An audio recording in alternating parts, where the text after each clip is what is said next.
Hey, hey, hey, happy Saturday, everybody. Good to see you. Good to be here with you. Happy weekend. I hope you're all having a great weekend and enjoying your time off if you guys worked all week. Guys, we're back talking about Idaho. It's a little different today. We got a theory that's going to be coming out. Everybody knows who Sarge is. He's been talking about something for a while now, and I thought it would be an interesting topic to put out and have a conversation about with everyone. So he'll be joining me today. We have a couple other, of course, Clue and Cletus wanted to join us as well to talk about it because they have some theories that go along and against it. So we'll see how it works, guys, and everybody should be interested in it. And I'm glad you're all here for this. I appreciate you so very much taking time out your weekend to be here with me at the True Crime Cafe. Let's get it on the road. Here we go. Here we go.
What up? What up? What up? What up?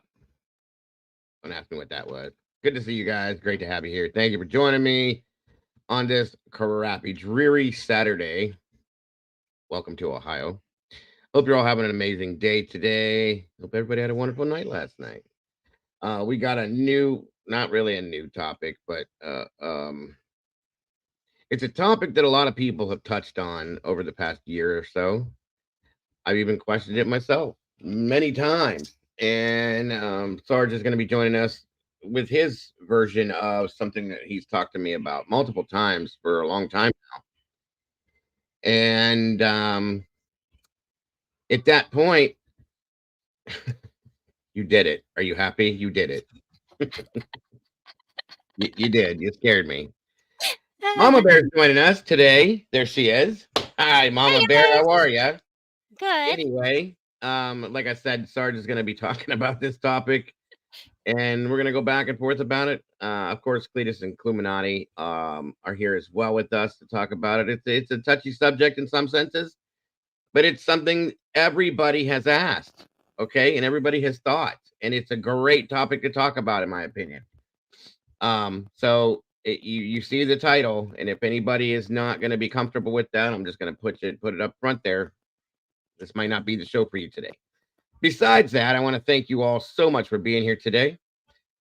And wanting to hear this, guys. So let's see who we got joining us today, gracing us with their amazing presence. It looks like we got Miss Zelda in the house. Thank you so much for joining us, Zelda. Of course, Josie West, welcome back to you. War Eagle, Roll Tide Roll, welcome back to you. Miss Sherry Davis, thank you for joining us. Eddie's in the house. One Made Nut, good to see you. Miss Salty's in the house. A true crime time. Thank you for joining us today.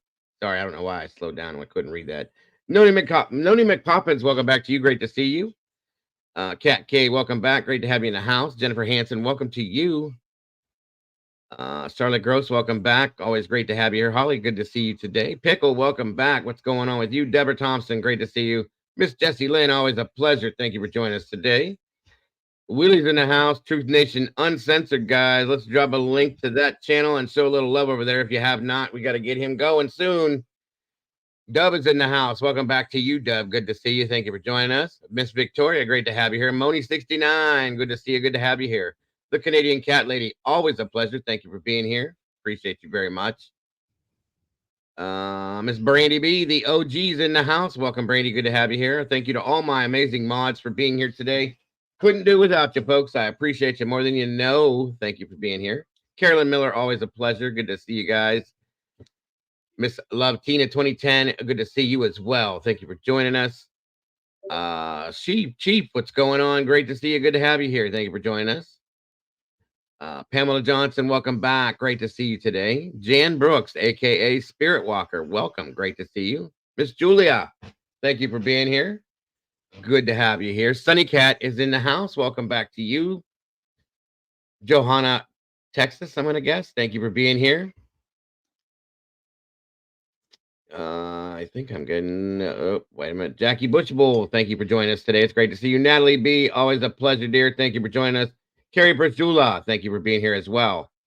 Also, let's see. Sergeant Friday, of course, is here in the house. He'll be jumping up here with me in a moment, as well as Cluminati and Cletus. Great to have them here as well and having their input on this. Golf Inspector General, always a pleasure, ma'am. Thank you for being here with us today. Deborah Thompson, if I didn't say it, I'm saying it again. Walt Harris, great to see you, sir. Thank you for being here with us. Idaho University, thank you for joining us today. Sorry about that. Let me see. Noel, welcome back to you. Missouri Mima of 9, thank you for joining us. It keeps dropping down, so we got more people jumping in. We got 170 beautiful people in here, and we only got 76 likes. I'm not even gonna say it. You guys already know. You already know. We definitely got to get this out in the algorithm. Boston supports Atlanta. Welcome to you. Thank you for joining us. Kaleidohope, great to see you today. Kels, welcome back to you. Karma Police is in the house, guys. You better be here. Why can't I talk today? You better behave. Ruin that one completely. Elaine Elizabeth, thank you for joining us again today. Let's see. Josie West, yes, I've seen you. Of course, Mama Bear is sitting right near me, right here. I cannot talk to save my life. Luna Whispers, welcome back to you. Marina Girl, great to see you. Teresa, great to have you here. CL, always a pleasure. I think that's it. Jody, good to see you. Good to have you here. War Eagle, I think I already said it, but Roll Tide Roll, good to see you. Los in Casa, thank you for joining us. Let me hit the bottom, make sure nobody else jumped on top there. Peppermint Tea, welcome back to you. Great to see you. Moonflower Lassa, thank you for being here. Fallon, always a pleasure. It's just me, Whitney. Well, it's just me, Dago. Good to see you. Thank you for joining us. Odds, thank you for being here. Sherry Ann, great to see you. Miss Lily C, great to have you here. Evie Marie, welcome back. 12, great to see you today. Red Riding Hood, hello, hello. Thank you for joining us, all of you guys. I appreciate you so very much. Let's see here. Shane Maka, thank you for being here today, brother. Chili the Southern, welcome back to you. Good to see you. Draw Latina, always a pleasure. Thank you for joining us, Draw. Sooner Girl 74. Missy RN, welcome back to you. Rissa Roberts, great to have you here. Thank you for joining us. Stardust Serenade, great to have you here. Bonnie Messick, welcome back to you. Always a pleasure, dear. Uh, MIA is no longer MIA because I see you. You're here. Great. And great to have you here. Thank you for that. Swamp Rose, great to see you. Oh, yeah. We got a full house coming in. That's awesome. Thank you all so much for joining us for this today. Dana Puppet Stuff, great to see you. Thank you for joining us. I think I got everybody. If I missed you by some chance, I'm so sorry. I will catch up with it later. One of many. Great to see you. I think that's it. Come on in, guys. Grab your coffee, tea, whatever it may be. John Boy Cat, I see you. Come on in, sit down, have a conversation with me and Sarge and Mama Bear and Clue and Cletus.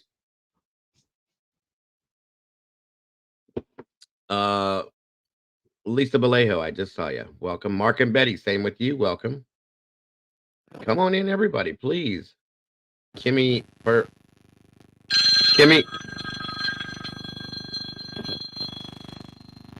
another one all day long. Spam, spam, spam, spam. Doesn't matter what I do, they call me. Thank you, Zelda, for dropping that link for Willie for the Truth Nation Uncensored. I appreciate that very much. Anyway, welcome to everybody. I hope everybody's having a wonderful day. Hopefully, we can have a better day from here on out. Cricket Moon, great to see you today. It's been a while. DL, it was because of my phone. I'm sorry about that. Yeah, I was getting ready to say you got static, so move it. It's moved. It's gone. It's out. You had one of my emergencies. Out of coffee. Oh no, that can't happen. That's bad. That's very, very bad. Mama Bear, hello. Hello. Since you scared me, now I can breathe again to talk. How are you? Good. How are you? You see how she tries to act all innocent, like, look, I know what I did. Hee hee. That's how she is. She loves to do it. She tries every I don't time. know what he's talking about. I just came up on the stage. You Panel. pretend to be all innocent, and yeah, Asis, welcome. Whatever. You did scare me that time, though. I held my breath. I don't know why. What that was. I didn't jump or make it seem like you scared me, but I was like that. It was weird, but whatever. Um, it is what it is. It's great to have you here today. 2 days in a row. I don't know what to do with myself. 3. Or three? Were you here the day before yesterday too?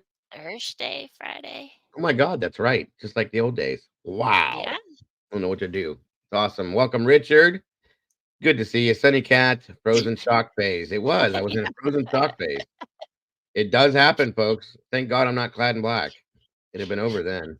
Right. Speaking of which, Sandy Toes, welcome back to you. Speaking of which, welcome, Sarge. Cluminati and Cletus. Don't ask me why I just did that. Welcome, welcome. Hello, hello. How are you? Hello. Hi, Welcome. Mama Bear. Hi. Are you there, Clue? Yeah, I'm here. No, Oh, I I was gonna didn't say in hear the her. chat she said she wasn't there yet. Sorry. Now she says, now I am. There she is. All right. Cletus, sir. Welcome to you. Howdy. Howdy. How are you? Can't hear you guys very well. I don't know if that's you or Really? me.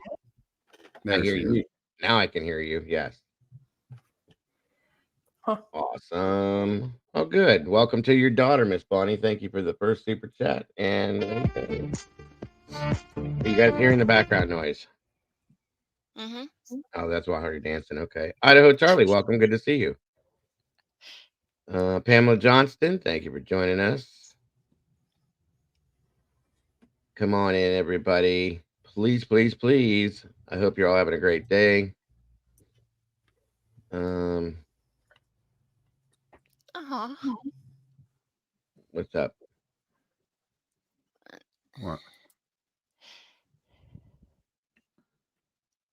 Oh no. My 92-year-old grandmother would watch your show, so she passed in last November. So I told you I would continue watching for her. She thought you a well Aw. What? Oh my God. You're gonna make me cry. That's amazing. What was her name, Pamela? if I can ask, you know, if she ever came into the chat and watched, that's absolutely just adorably amazing. Thank you so much, and God bless her. God bless you. That's Jesus. You brought tears to my eyes. Seriously. Hey, Richard. Welcome, Cooter. I can't. Hold on a minute. I can't help it, man. That's like that hit me right in the heart. I'm so sorry again that you lost her, Pamela. And that's amazing. If you're comfortable, if she ever came into the chat and would type anything, let us know who she was, because that way I can remember her the right way. Welcome, Tina Skull Scar. Thank you for joining us. That's just absolutely beautiful. Dorothy. What was her last name, Pamela? We don't want to dox her like that. Or did Don't she dox come her in like under? that. Did she come in under a different name? Do you know? Don't give her last name. I remember a Dorothy. Do you remember Mama Bear? There was a oh, good Lord. Oh, that's so sad. Well, I do remember. Okay. Again, my deepest condolences. Obviously, Dorothy, please rest in absolute peace. Thank you so much for the time you spent with us. And then again, Pamela, thank you so much for coming in here and doing that. Yeah. That's just absolutely, it blows my mind. That's beautiful. Thank you. There's a couple of them that say they remember a Dorsey. I remember the name. Welcome, Crafts and Crime. Stardust, good to see you. Wow. Yeah, we'll get things rolling here in a minute, guys. Again, like I said, the title today, University of Idaho, of course. Is Dylan Mortensen a victim, or is she something else? Guys, please, if you will, comment. Well, we broke 100 likes. That's awesome. We're at 112, guys. Keep hitting that like button on the way in the door as you come in. Give me one moment, folks. I gotta do something. I'll be right there.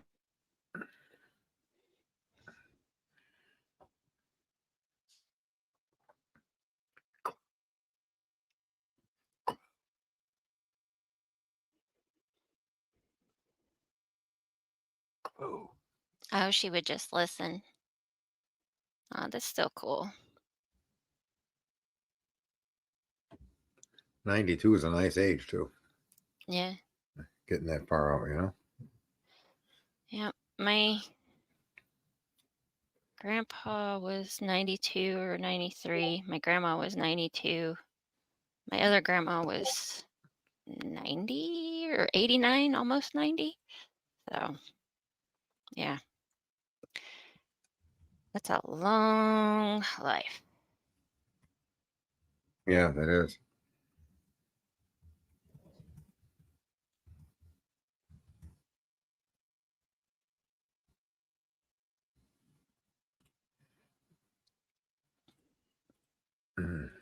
All right. So today's show is dedicated to Miss Dorothy. You completely moved me and touched my heart with that, Pamela. So well, I don't know if this episode you want to. It's just the show itself, the fact that we're here. It's not about whatever we're talking about. That doesn't matter. It's just the show that being here itself. So thank you again for that, Pamela. God bless and rest in heaven, Miss Dorothy. And I appreciate both of you and all of you for everything you do. Supporting this channel, supporting me and all of us out here. So again, welcome Sarge, Miss Cluminati, Mr. Cletus, or Mr. and Mrs. Cluminati, as Eddie says it. I love that. Mr. and Mrs. Cluminati. Love to have Mr. you and Mrs. Cletus. Cletus got no clue. Clutus. So we could call it Clutus. I was thinking that the other day. Let's just call it Clutus. No. I got to keep them separate. It's more fun that way. Again, everybody that tuned into us last night with our strange show, thank you for that. Appreciate it. And thank you for coming back today. So, as you all know, okay, it's been a statistical fact that it's been brought out that welcome Beth to me, good to see you. That a lot of people who are involved in unaliving situations, you know, in some senses, if they're murdered, okay, sadly, it is a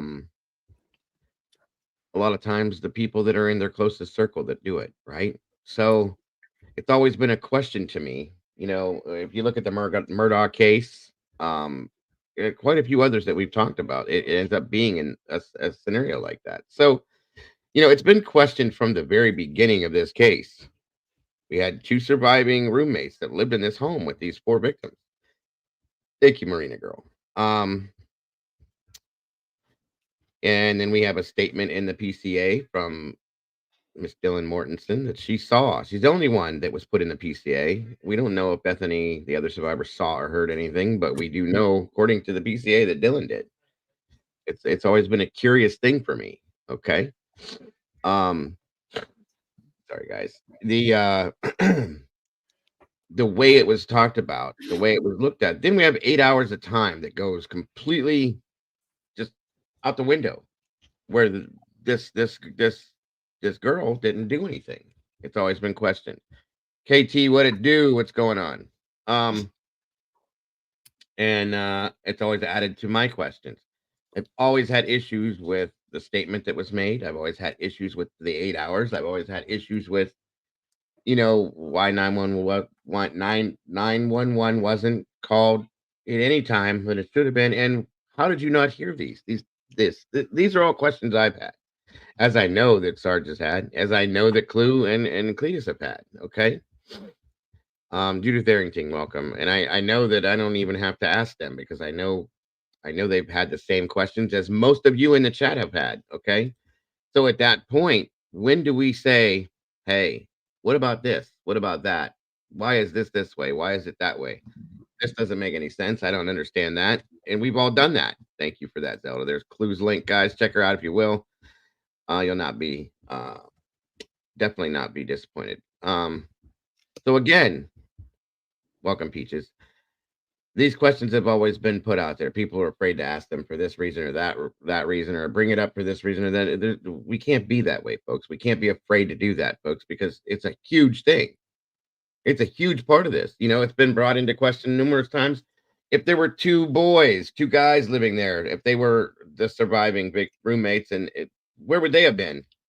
They'd have been arrested that day, I almost guarantee you, and taken into custody as suspects. Right or You wrong? mean if the two remaining people in the home were male? Is that what you're suggesting? Yes, that's what Absolutely.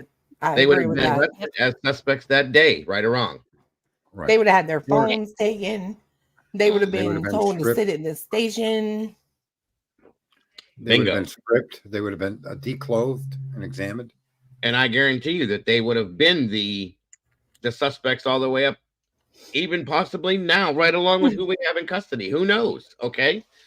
But these two girls have never been looked at as suspects. They were victims per se, or witnesses. What do you want to call it, guys? You call them what you want to call it. It is what it is. No, I don't go with that. I don't get with that. I don't get with that. They're not victims to me. Okay. Witnesses, yeah. Okay. I'll take it as I that. think, Or what else is there? And I'm gonna leave that to Sarge. Go ahead, Sarge. Let's hear your thoughts on what are your thoughts on that? Clue, go ahead before anything. I was just gonna say it. So, in the sense of calling them victims, right? Mm-hmm. Right. It's almost like if, say, you're shopping, okay, and there's like a mass pew-pewing at that place. Yes. Even though you yourself weren't hit with a bullet, right? Mm-hmm. Psychologically, that has an impact on you. You know what I mean? 100%. So, Yes, ma'am. from a victim standpoint, in that way, if they are truly innocent, then I think you could look at them that way, because there was someone in this house with the intention of getting rid of these people. You know what I mean? Mm-hmm. So, in a sense of victim that way, sure. But I can't go past that, if that makes And sense. I agree, because hold on one second. Let me throw this in too, and then we'll go there. Welcome, True Crime Addict, Tony Stevenson, Scion Davies. Thank you for joining us. And again, there was a lot of other questions that went along with this. You know, there were no blood trails room to room. There were no outdoor footprints or bloody footprints, or I mean, you would imagine the scene. Okay, none of that happened, and this girl supposedly stayed in her room all night long for Right. whatever reason. Okay, she opened her door 3 times. She was in a frozen shock phase. She saw somebody clad in black that was a certain height. It just didn't match. It doesn't match. It never ever fit for me. Okay, and I'm not saying her statement is a lie. I'm just saying that I question it. Okay, so I mean, and again, welcome, Peafox. It's just something that has always eaten away at me about this. I know they have somebody in custody. They've never arrested or tried to arrest Dylan Mortensen. I know that too, but that doesn't mean that there's not something else. What do you think, Sarge? Well, I think just to break the ice with everybody in the chat room is that we do know, as being in true crime, that the propensity of people who have their lives taken by another person are Right, people within their circle, if right, not directly, then within the circle of the people that are in their circle. So it's me, Dago, Mama Bear, Clue, and my son. right, We're a circle, right? But Mhm. people that are that Mama Bear knows may not directly have any contact with me, but they're by default in the circle right. because they're associated with Mama Bear, and so am I. You see? Exactly. So the circle, that's why they say there's 6 degrees of separation between each human, Hmm. that our circles will touch and they'll overlap. So knowing that about true crime is part of where I've come up with this analysis. Also, certain things that are consistent with a lot of major crimes like that is the discovery of the crime scene is usually, and in many cases, discovered by the perpetrator. That's Hmm. not an unusual thing.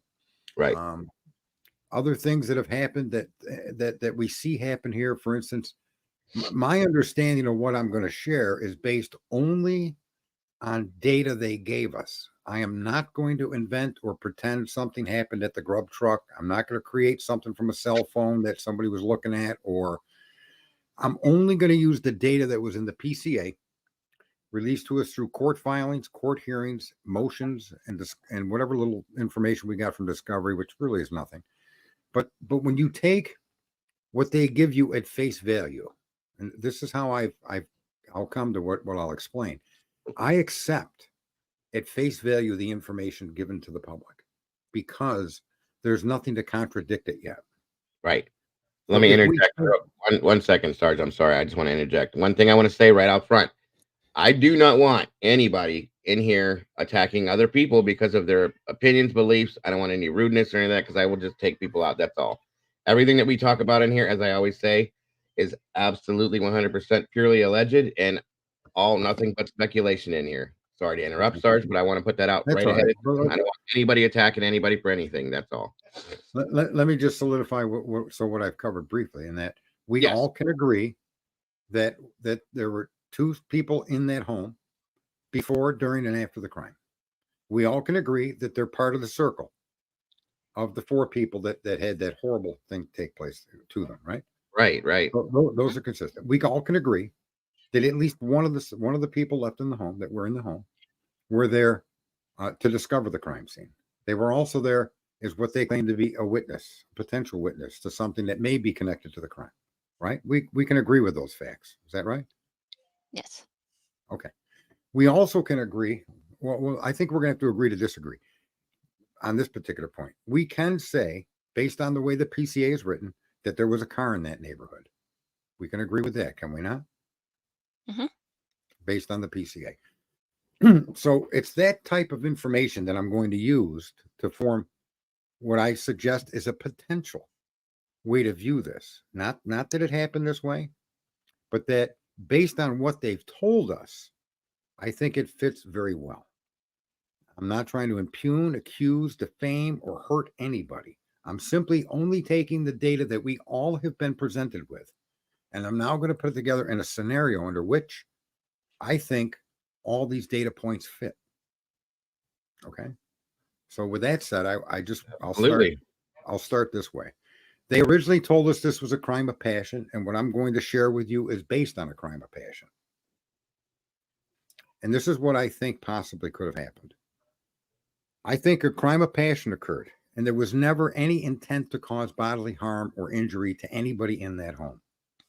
There is no evidence to suggest that somebody came in from the outside other than what they surmise. The same thing I'm going to do is I'm going to surmise the data that they have, like they did when they accused Mr. Koberger.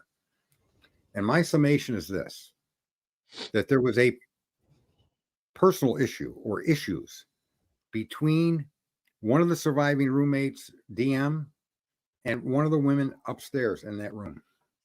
And that issue became an argument between the three in a face-to-face encounter. That argument got out of hand. And somewhere, somebody in that particular home, and especially in that room, felt threatened during the course of this argument.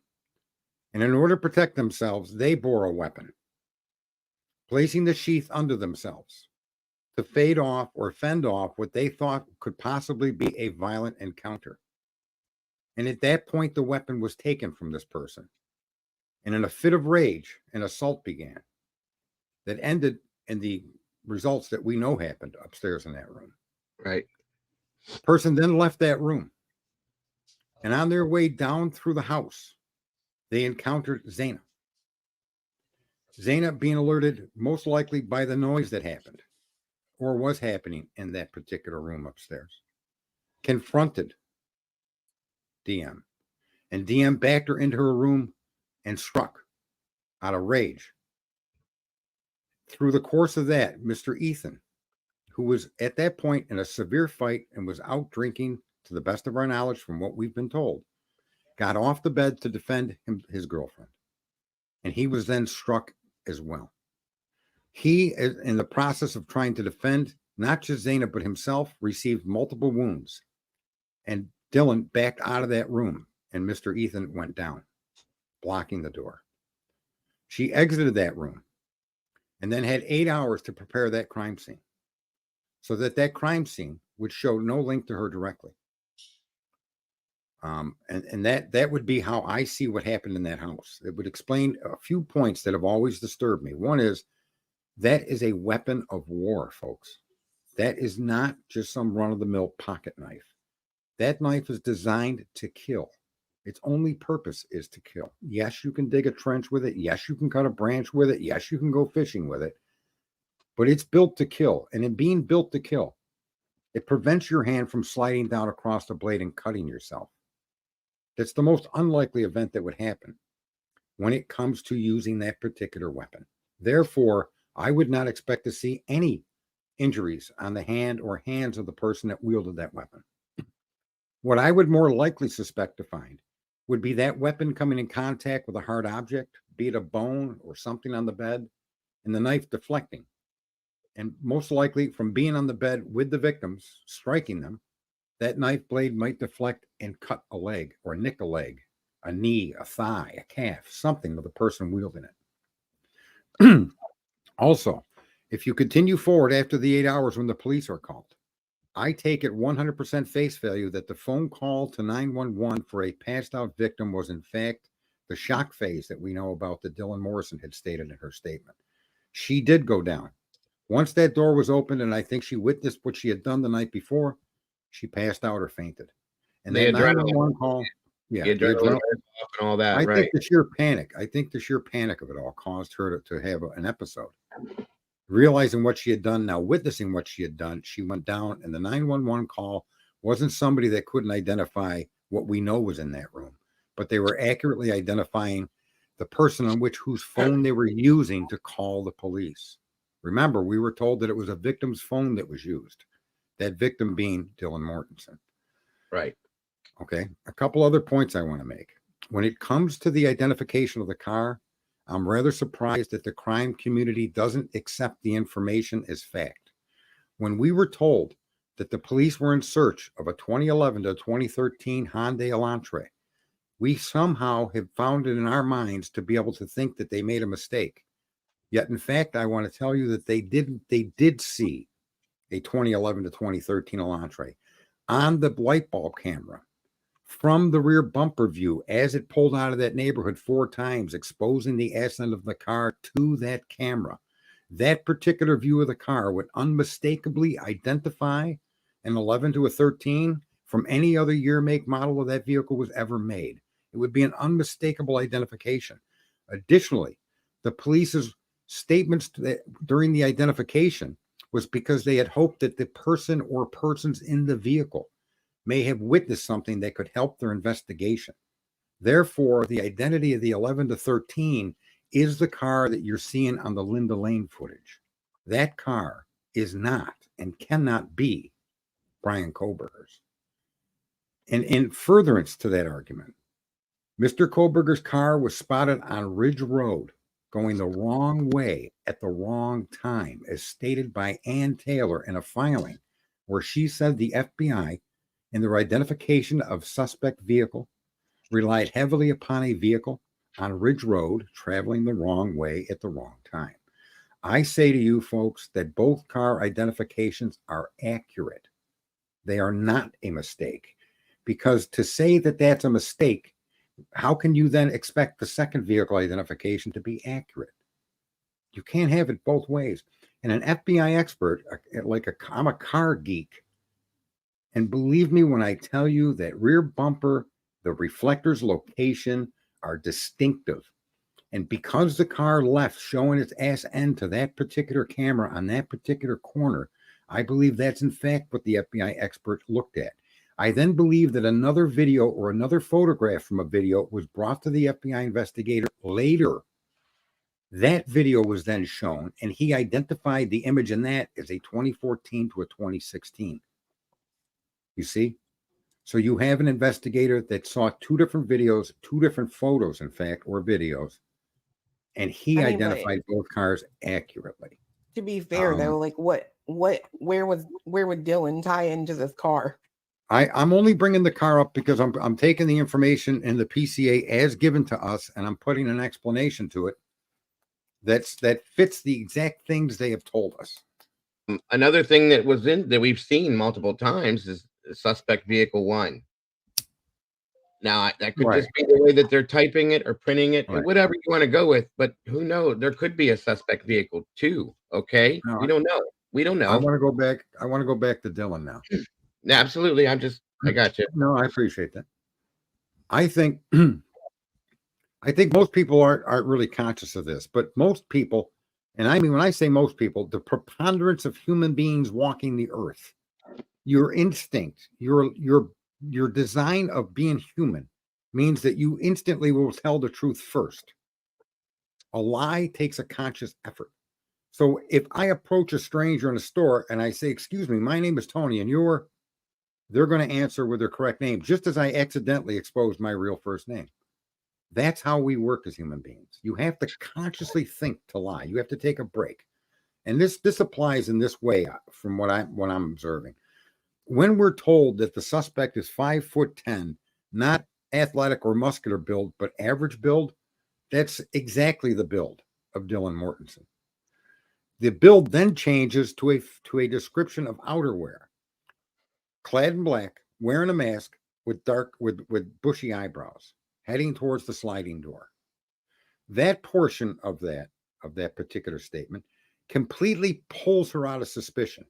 It completely gives the police somebody to look for that you couldn't find if you'd have to stack all the hay in the world in one pile and someone hide a pin in there. That's how hard it would be to find a man clad in black wearing a mask with bushy eyebrows. Impossible. So she goes from the natural inclination of what we do as people and described herself and then switched it so much that you would never put suspicion on her. And as I think was her hope in the end, if in fact she's involved at all. So again, this is just me putting together the facts as they've released them.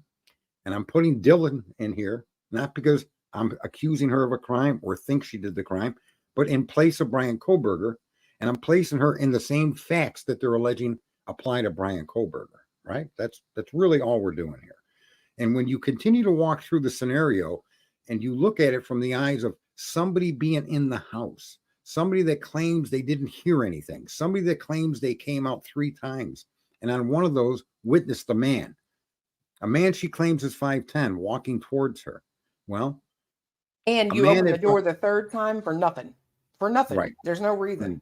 And a man walking towards her at 5'10", the living area is about 6 inches higher than the floor that Dylan Mortensen was standing on when she observed somebody walking towards her. She did not say walking down the stairs, so you can't even consider that. Again, we take what we're told and we try to make sense of it without changing it. This is what was said exactly. Walking towards me. This is a man about 5'10". Well, he would have been 6'3" walking towards her, not 5'10". Or if he were 5'10" walking towards her, when he stepped off of the living area into the hallway, he would have returned to his height of 5'4". Therefore, her height description is more consistent with her own than a potential person walking towards her from a floor 6 inches above her. You see? Well, That's how go ahead. So Dylan's whole thing, the biggest thing that's always bothered me for real with this statement, you get such a good look at her that you can identify the status of his manscaping, but you don't know what color. You don't look at the skin around the eyebrows. Color or the skin of the people, the color of the race of the individual, the color of their eyes, none of that's included. Correct? And let me add one more thing real quick to that too, because it was a male. It was stated in the statement, it's a male. Automatically, it's a male. Right. Why couldn't it have been a female? Because they're in a mask. It's possible. Okay, very possible. But if you threw it in there, in my mind, somebody thinking this out, if they said it, well, it was a female or a male or either way. If you even threw the word female into that, it's going to possibly, in your mind, lead them to you, possibly, if that's what you're trying to hide. So you're not going to put that in there at all. You know what I'm saying? So, and again, folks, understand this is purely a speculative theory based on information that was given to us through the PCA and other things. Okay, that's all. This is right. Not the PCA, when I don't know if they teach this in school, but I think maybe they should. When you observe available information, you must take it at face value up until or when a contradiction presents itself. So when they tell you a statement about what Dylan Mortensen said, you have to accept that at face value. That doesn't mean she didn't lie or they didn't do something to make, you know what I mean? It doesn't eliminate those woulda, coulda, shouldas. However, if you're trying to paint a picture and somebody gives you certain colors and brushes and a canvas, you're going to be able to paint so as far as you can until you run out of color and canvas, right? So what you're trying to do is create an image based on the available data they gave you. And when you take that data and you pull Brian Koberger away and you start to try to analyze how could this have happened if somebody didn't come in from the outside, and why do I even question that? And I question that because of the weapon they allege was used and the fact that that weapon was brought into the home in a sheath, loose. They were combined, but that meant you're holding a knife inside of a sheath to go use that white knife as a weapon. I don't find that reasonable. If your intent is to do harm when you entered that property, you would have been completely equipped to inflict harm on any unknown circumstance that would have came up. Somebody came around the corner to go to the refrigerator. Somebody went up to get the sink. Something could have changed but if you were an outsider coming into that home. And if you're a criminal, and I do have, I'm not proud of it, but I do have a criminal history 30 years ago. You do go into crime scene or to commit a crime as prepared as you can be. And so that particular scene would, to me, suggest that you would going to carry if you're going to carry the knife, you would carry it without the sheath. Or if the sheath were present and it was part of your crime, that sheath would have been secured to a belt, no matter what kind of outerwear you had on. And that belt would have then given you a place to hold that knife to break into that home. So when we get to the sheath being on the bed, I have a real problem with that sheath in the crime scene because it doesn't fit. that kind of a crime. It's almost the equivalent of going into a crime with a gun and the bullets for the gun are in your pocket. Why would you wait to get into the crime scene to load your gun? It makes no sense. So what I did was I tried to sense to myself, how could that knife sheath end up under one of the victims, under the comforter that victim was on? And sadly, I determined that, or I suggest that it was placed there by the victim themselves. That knife sheath remained in that room simply because the person that wielded the knife didn't bring the knife up there to commit the crime. The knife became a part of the crime, a crime that nobody planned as a crime out of a fit of passion or anger. So the person that wielded the blade, for instance, because there's a great question no one's asked yet, if she did it, why did she leave the sheath behind? And I'm suggesting to you that's because she didn't go up there with a knife to do harm. That knife got into the mix. That knife may have been the trigger that sent her off when she saw that this person didn't trust her or felt threatened, whatever was happening there. And therefore, the knife sheath wouldn't be something that Dylan would have been conscious even existed. Wouldn't even have, during that 8 hours, any idea that she would have to go retrieve the knife sheath. And I also think that if this car that they claim on Linda Lane was involved at all, I suspected its involvement was to remove the evidence from the scene, if it was used at all. I do not see in any way, shape, or form how any outsider or vehicle belonging to an outsider was part of this crime scene. It doesn't fit the facts that they've shared with us. So long as the facts they're giving us is real, are true, my assessment is that just does not fit. So you guys can question, could it be Mama, please, or Clue and Cleanest, or Dago? You guys are all sharp. Poke holes in that if you possibly can. Go ahead, Clue, Cletus, anybody. Touch on it. My one issue I have with what you just said is I look at Maddie and Kaylee as in they didn't have many worries in terms of like their safety. So to have that knife in Maddie's room already seems hard to believe, because I can tell you, like, when I was that age, it was about going out, hanging out with friends, okay, blah blah. You know what I mean? It wasn't about like, oh, if someone breaks in, I better have a way to defend myself. You know what I mean? It, like, you just don't think about crap like that when you're young. Is it? I didn't bring this up, but we've seen numerous photos. Well, wait. Of not just Dylan, but the associates in the circle of that house that wield Oh, those yeah. kind of, right? Now So, the fraternity, but they're all dudes. No, Dylan Mortensen is also and being shown handling those knives and getting pictures with them. Right, and I understand that doesn't necessarily mean anything, but here's another thing. I've watched a video a couple times of Steve showing his daughter how to handle a firearm. Right. Learning that. So look, again, she's poking a valid hole. She really is, and I accept that hole as being valid. And it's a good hole to poke. My analysis of what I'm putting together places the situation differently, but hers is just as valid as mine. There's no question about it. I think when I put it, if it weren't for her pointing that out, questions like that, that's why questions are awesome. I wouldn't have even concluded how the sheath got underneath them, right? I wouldn't have come to the thought that sheath was in the possession of sadly one of the victims, as stay away, leave us alone, and then it got taken from her. That's why but again, yours is just as valid as mine. Why would girls have that blade? Well, someone in the chat room also said that Kaylee was potentially being stalked, and we don't know if that's true. And I don't want to use that to justify my position. My justification is the fact of where they found it on that bed. And that alone is why I'm suggesting that knife started out in the hand of a victim and ended up in the hand of the person wielding it. And just so everybody knows, I sent my daughter to college with a knife she could carry in her purse, because you're going to college. There's guys all around you, and male and female. You don't know when somebody's going to come at you or try to do this to you or do that to you or whatever. protection is protection, folks. It is what it is. Right. And Somebody asked very, very possible that did happen. You know, as a father, that's the first thing I thought of when she went to school.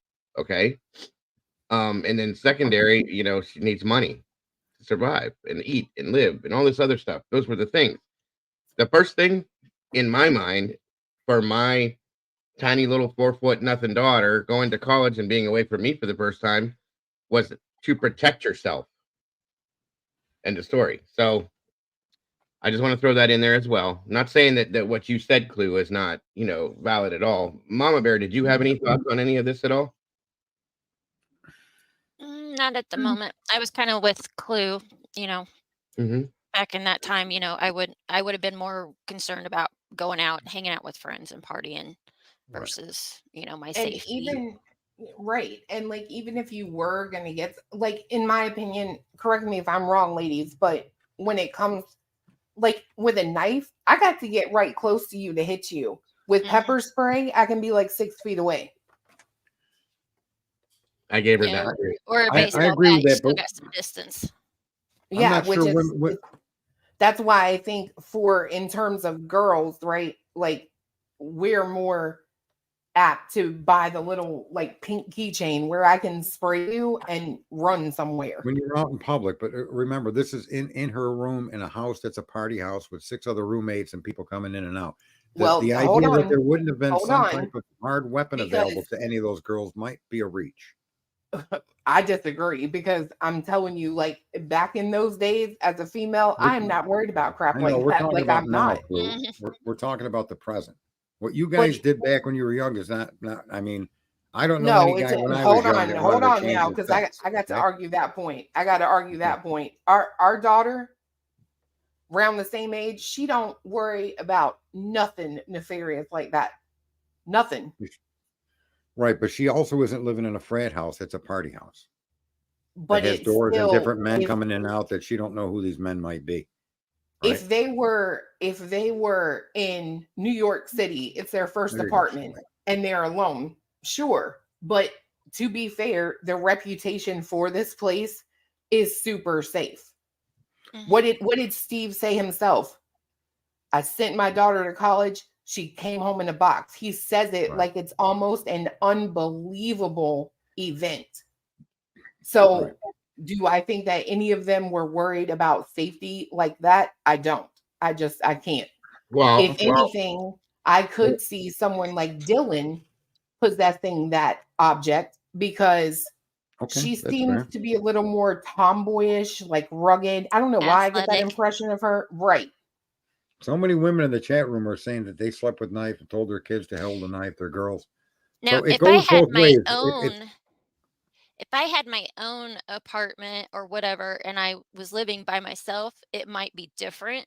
But if I Right. had 5 other roommates, I'm not going to be as worried because there's other people there. let me ask you a question though. Exactly. Right, but there's a revolving door on men and girls coming through that house while you're there sleeping or studying up in your room, and so you're not always knowing who's coming in and out through these doors. They may not have Mhm. expected that to be the way. Okay, like they're moving into this house. Okay, and this I feel that this may be true. They're moving into this house together. It's all women. Okay, and they may not have expected this house to turn into the campus party house that it did. And that's another point. And realize that it has become that. There's people in and out of this house all day long and all night. I need something to just ensure that when I'm in bed at night, if there's a party going on, nobody's going to come in my room and try to assault me or something. Okay. Yeah, and I have a stepsister that would hitchhike back in the day. That was something they did, but she carried a blade in multiple places on her person. She wasn't going to play. So, again, it's situational. It's a home with 6 girls in it. There is no man to speak of unless a boyfriend spends the night. So we could go back and forth, and I don't think anybody's going to be right or wrong here, because in the end, all I'm trying to do is take the available facts and make sense of them. And if some of it doesn't make sense, it's awesome to have holes poked in it, like you just did, Clue and Mama Bear. I don't know that either one of us are ever going to be right. I hope that the situation I'm laying out is absolutely untrue.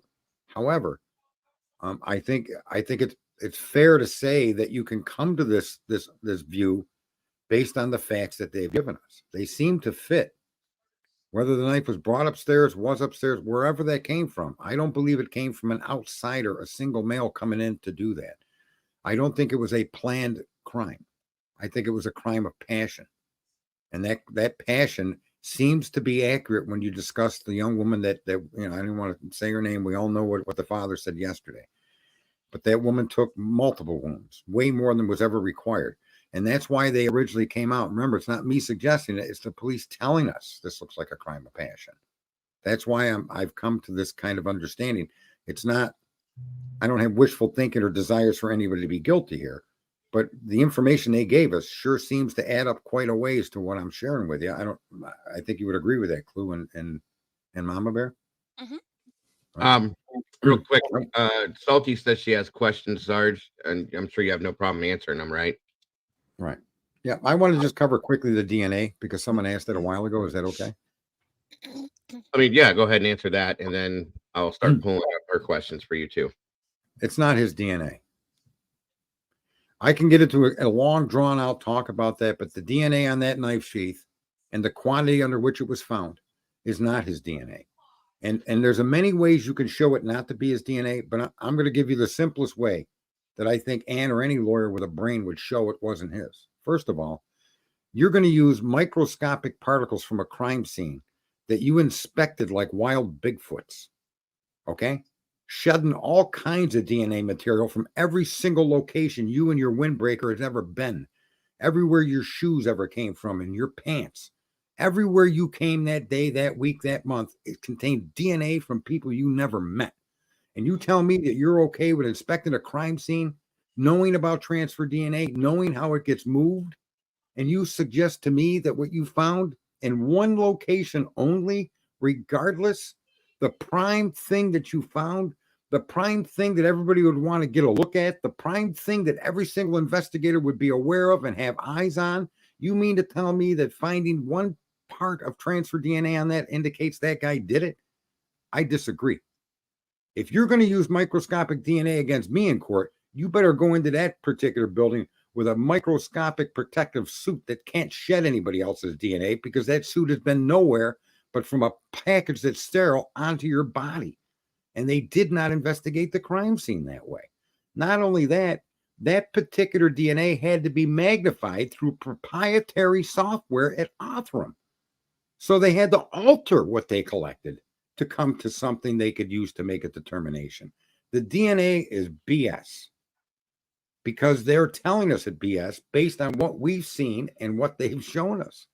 I can't even believe there's DNA in this case. If they had found multiple trace sources of DNA from one individual, then I would accept the potential, depending on where they found it, on the doorknob, on their sneaker, on the knife sheath, on the floor, on the nightstand, on the windowsill. If they would have found multiple sources of trace DNA that identified one individual, I wouldn't question it at all. If they would have found trace DNA in a quantity greater than what they found, okay, in greater quantities and more locations, I wouldn't question what they found. But this is not the case. This is one single source that they're telling us of male DNA that is microscopic, that required Othram Labs with some new software. They're the only lab that we know of, I think, on the earth that claims to have the ability to take that small quantity of dead skin cells and create a profile. It's not proven. It's a new science. They admit this. Therefore, the DNA is meaningless. Okay, I'm done. Okay, now backing up real quick, Salty had said, do you believe that Koberger is involved or framed, or any of those? I don't believe anything. These are thoughts that I have, and it's how I'm thinking. I believe only in God and my spiritual understanding of the world. All else is mankind, and I have to question it. I think Mr. Koberger had nothing to do with this crime. And Mr. Koberger is a victim of a cell phone tower that showed him in that area 12 times prior to the crime. That's what focused them in on Mr. Koberger. A crime of passion, I think, was their focus. And I think that they combined that had to mean a man, and therefore they tunnel visioned. They did not plant evidence. These policemen did not commit a crime to frame Mr. Koberger. I believe that they had in their head, no different than I have in my head the story I'm telling you about Dylan. If I were an investigator, would I investigate to the nth, to the 1 in 5.8 quadrillion degree, whether she was involved or not? Yes, I would. Would I charge her with a crime based on the information that I've put together? I don't think I would. There needs to be more evidence connecting anybody to this crime, whether it be somebody that resides in that home or somebody that came in from the outside. There just is not enough factual circumstance, not enough factual evidence to point your finger at somebody and say he or she did it. Okay. Now, a lot of people have asked, and this is just a thought for me, not saying it's fact again. A lot of people have asked, well, what about the knife? Where did the knife go? How did she get rid of the knife? So on and so forth. Now, I'm not saying that this is true or possible. It's just a thought. A lot of people showed up at that house before the police did. And it was also stated that her boyfriend was there. It's quite possible that somebody else took it. I say though, we're getting off of what is actual officially released information.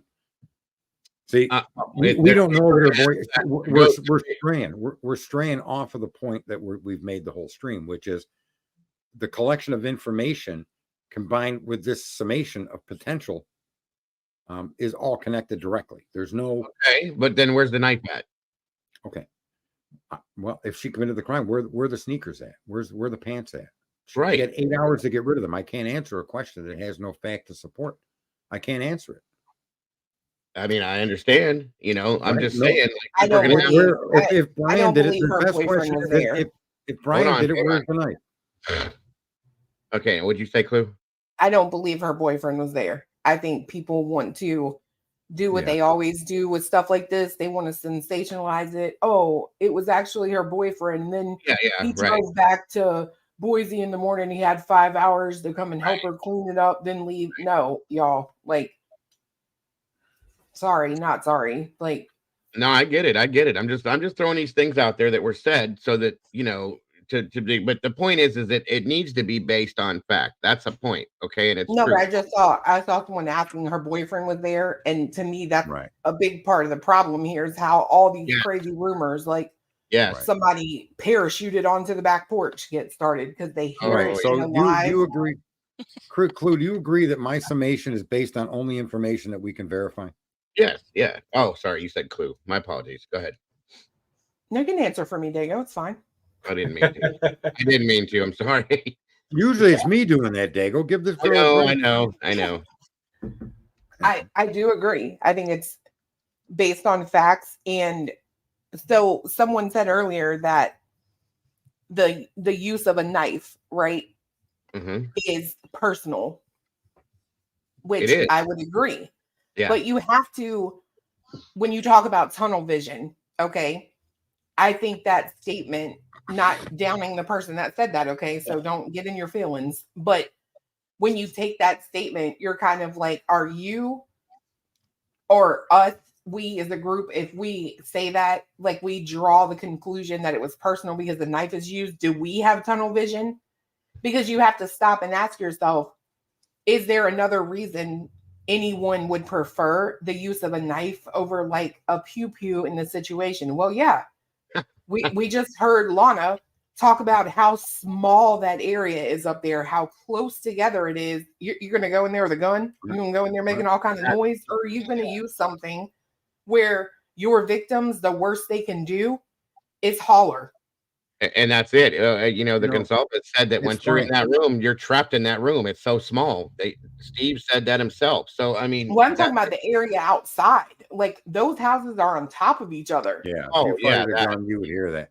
100%. Somebody is using some of the same arguments that they put up there for Mr. Koberger, and that is, how could she walk away without any injuries? Well, at this point, I can say that factually, we have no idea if she had any injuries whatsoever or was even examined for injuries.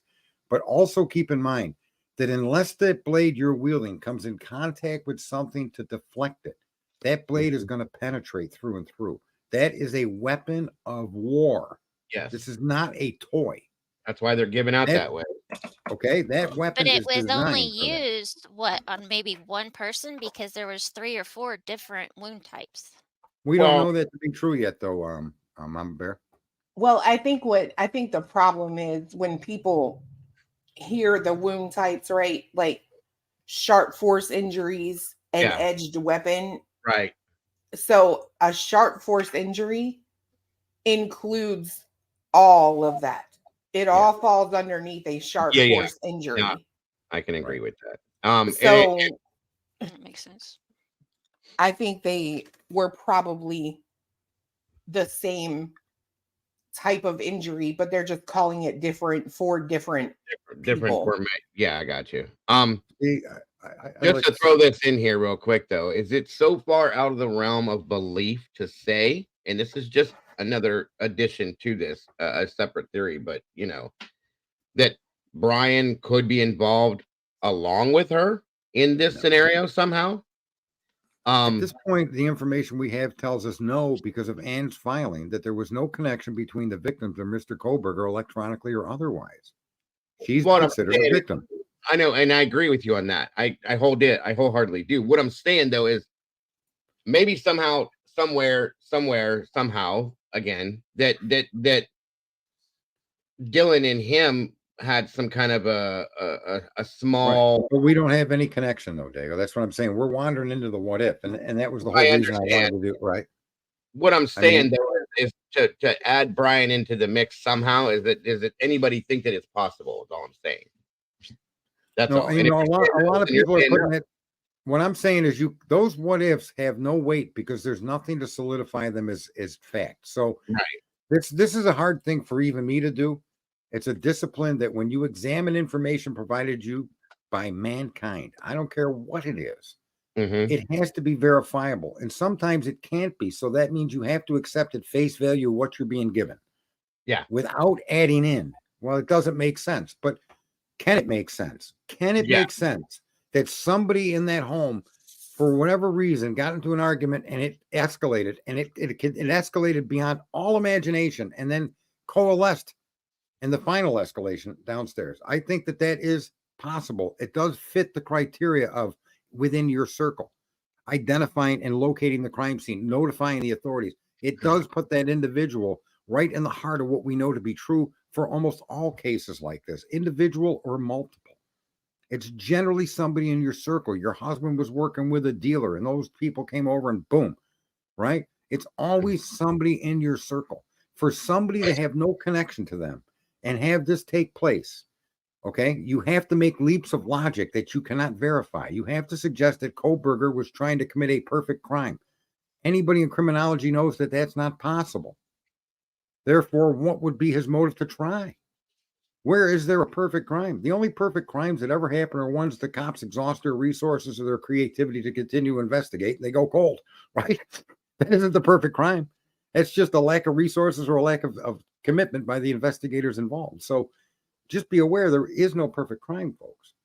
So my point is that's a leap of faith or a leap of logic you're trying to make. And with this scenario that I'm giving you, I'm making no leaps.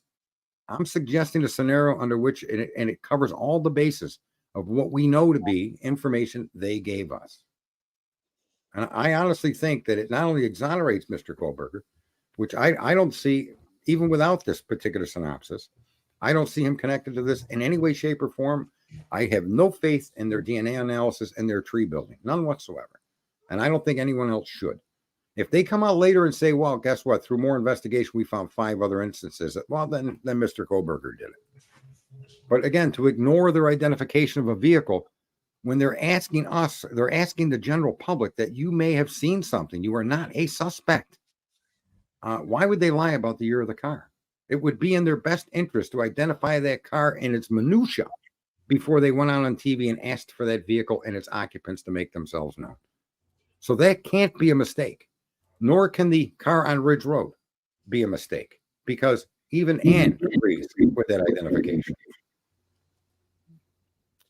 So I guess I don't know. Sometimes I feel like maybe I don't say things simple enough for people to follow along. But on the other hand, I suspect. Damn, did you collectively call everyone up here just stupid? No, I said it was my fault. I said sometimes I think I don't explain myself well enough. I wasn't talking about them. I was talking about me. No, I think you explain it. I think you explain it enough. Right. Everybody grabs it and they understand, I think. Yeah. Okay. And I just it is, listen, it's a very, this is why I wanted to do this today, because it's a great topic. It's a very interesting theory. And I think, listen, I think everybody in here, at least once, almost everybody in here, even if it's silently, has thought this scenario out in their mind. Okay. yeah. If At you some when point. Right. if you heard about this and you didn't sit there, and that's what's so crazy. Your first go to be like, well, what about them two people that were there? Yes. Yeah. Right. Didn't Can I say something in reply to Tommy Jude? He says no contact with victims. What about survivors? Well, there's nothing to indicate he had connection with any of them. And the best answer we have for that is there's no connection between Brian Koberger and the victims, electronic or otherwise. And because these girls have been being called victims the whole time, it isn't Right. making I'm not making a what if. I'm taking the information they gave us and the statements that have been made. If these girls are considered victims, then when she makes that statement, I suspect it would encompass all individuals in the home. And honestly, I was just thinking, I think if there was any known contact between Dylan, Bethany, and Brian, That would have been leaked. we would have known about it already. That would have been Mhm. leaked. Yeah. Yeah, truly. I think it could have been a situation where it's plausible, possible, and probably even plausible too, that Dylan may have felt like the odd man out. Does that make Uh-huh. sense? Yes, Like, it does. I agree with you on that. because Missy just made a good point, right? Even in the photos we see of them, they're not like, they'll be all over each other. You know what I mean? Bethany, Kaylee, Maddie, even Zaina, right?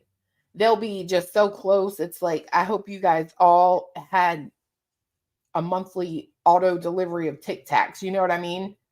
But Mhm. anytime you see them with Dylan, it's they just seem very awkward with her, right? And it could be her height, right? Because I mean, they're all significantly shorter than her.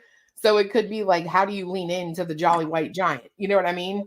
I wouldn't know how to do that and make it look natural. Or it could just be that she was not completely accepted as part of their friend group, if that makes any sense. Right. Absolutely. She could have heard them talking about her through the floor. Remember, her room was almost underneath the room above her, the third floor room. So they shared heat ducts. She could have. It could. There's a million things that could have triggered somebody to go upstairs, Dylan herself, and an argument ensue. And this is what I'm saying. I don't believe this woman had any intent. If she's involved, I don't think she had any intent to take somebody out. I'm not going to claim that she's not a female.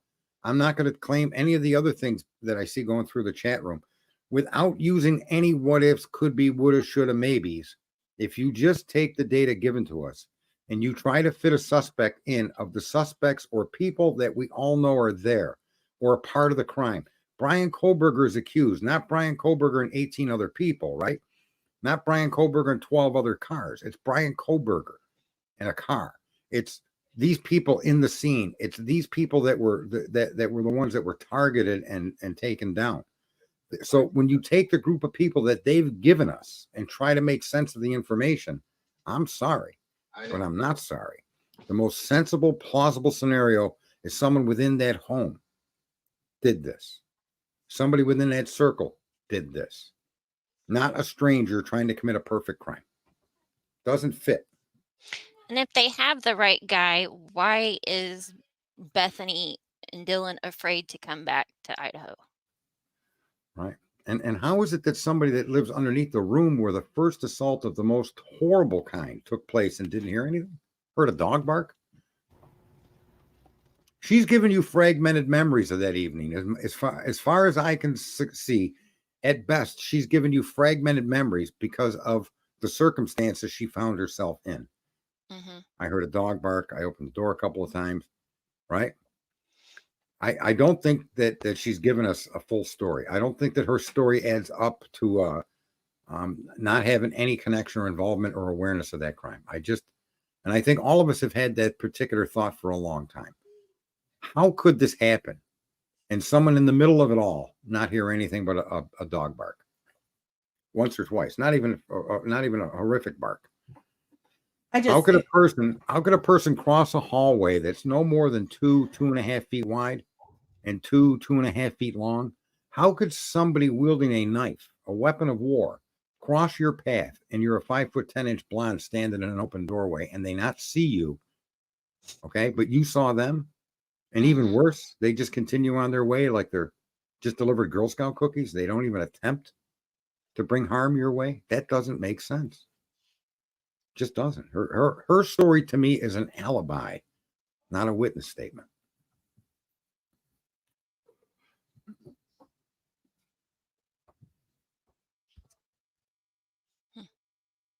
Brian is what, 6'2", 6'3", or something like that.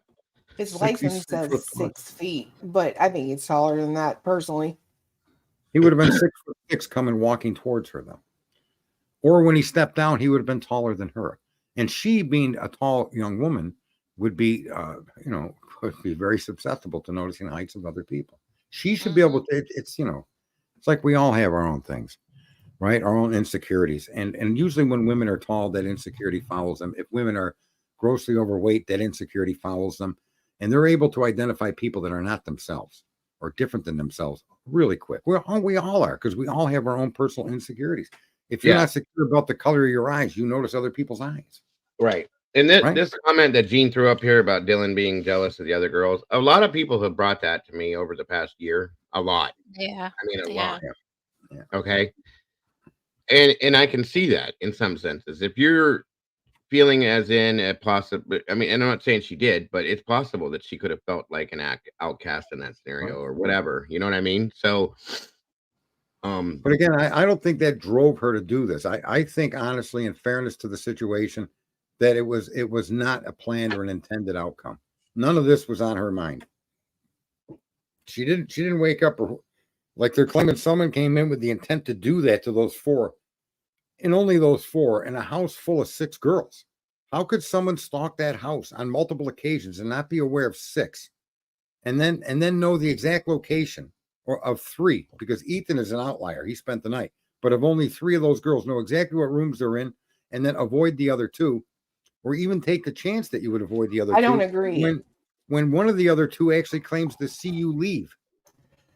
I don't agree with Ethan being an outlier and staying the night just as a friend. I think that's complete horse shit that has been fed to the cops or something, because Jeffrey Kernodle definitely, we just listened to this interview again the other day. That's why when people say things like, oh, he changed the locks, I don't believe that. That came from Kara.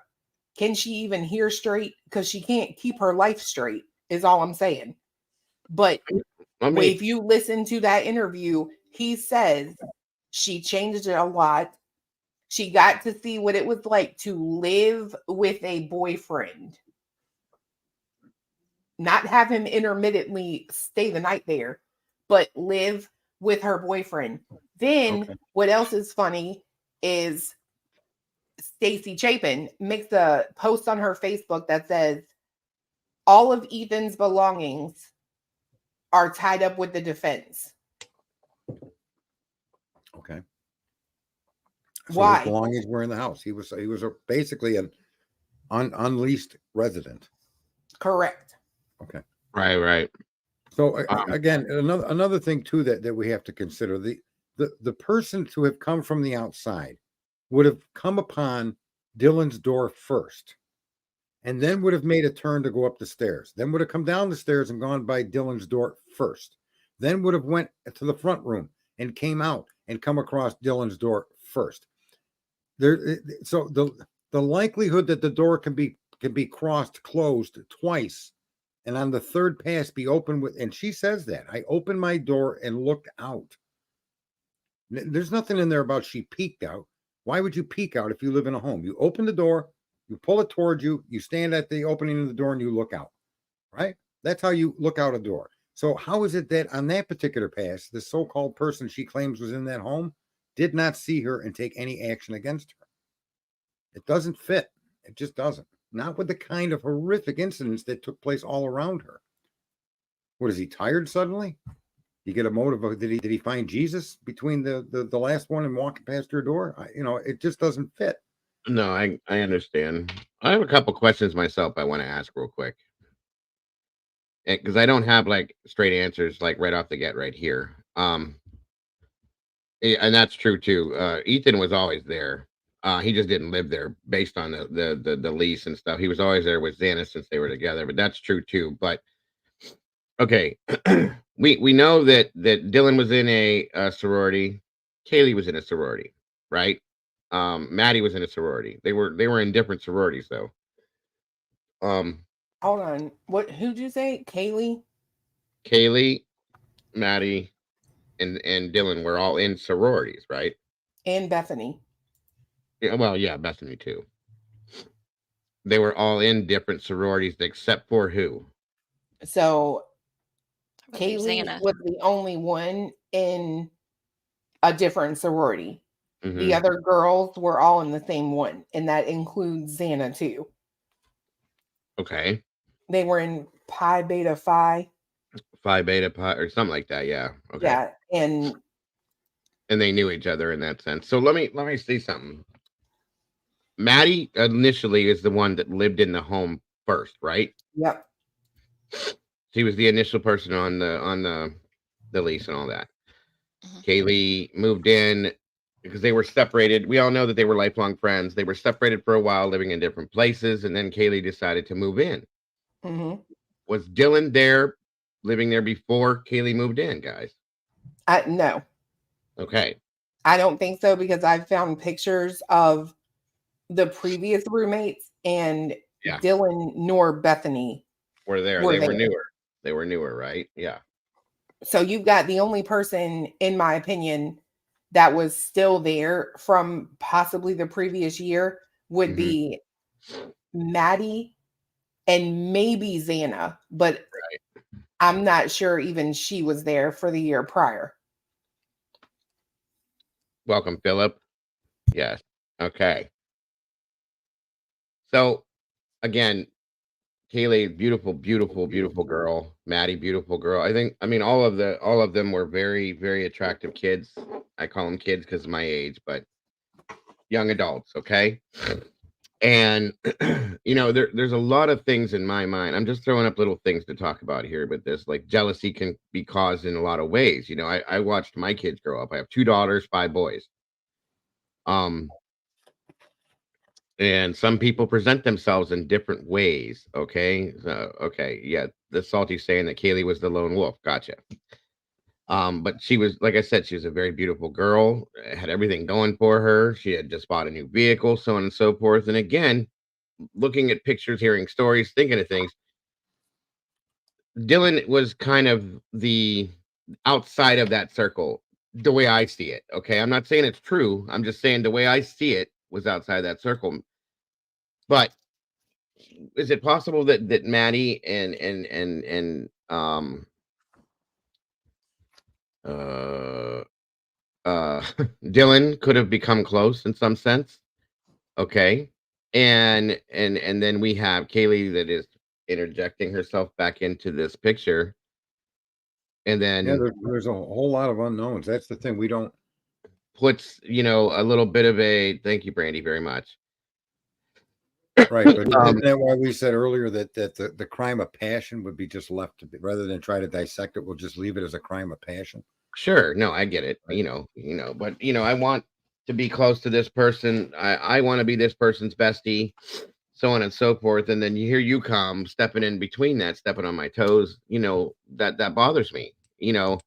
Just saying. These are things that have come into to play in my mind as we're talking about this stuff. Richard asked a good question, but again, it's a question that about what if, and none of the synopsis depends on. I've avoided what ifs intentionally to make sense of what they've given us in a way that I understand. nobody has yet done on any of this since this began. Remember back in July, I wanted to focus on Dylan. Yeah, absolutely. And then Linda Lane happened.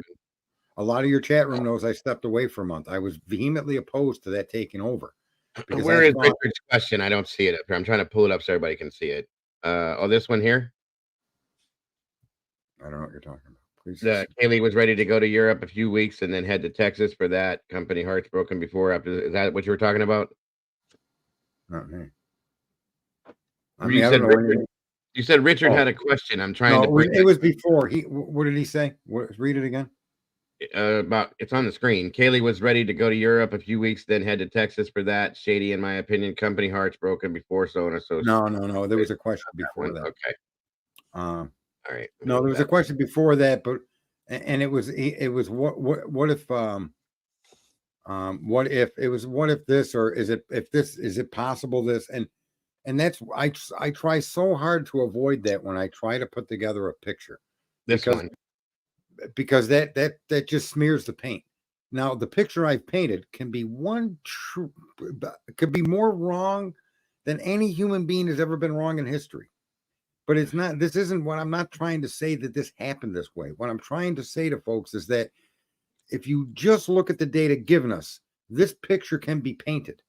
That's all I'm saying. It doesn't have any validity to it, and it's not an accusation, or nor is it the only way this could have happened. A lot of your what ifs may have more validity than the facts. Just keep that in mind. So I'm not discouraging what ifs or possibilities. All I'm trying to point out is that in this synopsis of events, as I've laid them out, I've removed any what ifs or coulda, woulda, shoulda, because in that way, you can see clearly, based on what they've given us, a story that completely contradicts the narrative they're pushing. And could create reasonable doubt. Mm-hmm. Yes. Yeah. Mm-hmm. That's a good point. I was never thinking of that, Cletus. My son is so smart. I aspire to be you one day, Pops. Oh, Lord. You're almost there. You're halfway there, right? Living on a prayer. You're halfway there. Oh, my God. Okay. Moving on. All right. I So like that now, Mama Bear, come on. Let's hear some of your observations, please. Yes, please. Oh boy. The quiet one. Gosh, I don't know. Put me on the spot. I can't do it when I'm on the spot. Okay. Well, does it sound outrageous or impossible to you as it was laid out? Oh no. I think it's possible. I think anything at this point is possible. Okay. Plausible. What are some of the doubts you've had, Mama Bear, in regards to this? We've talked for hours on this from the beginning, about different things that we think and thought and feel about this, so on and so forth.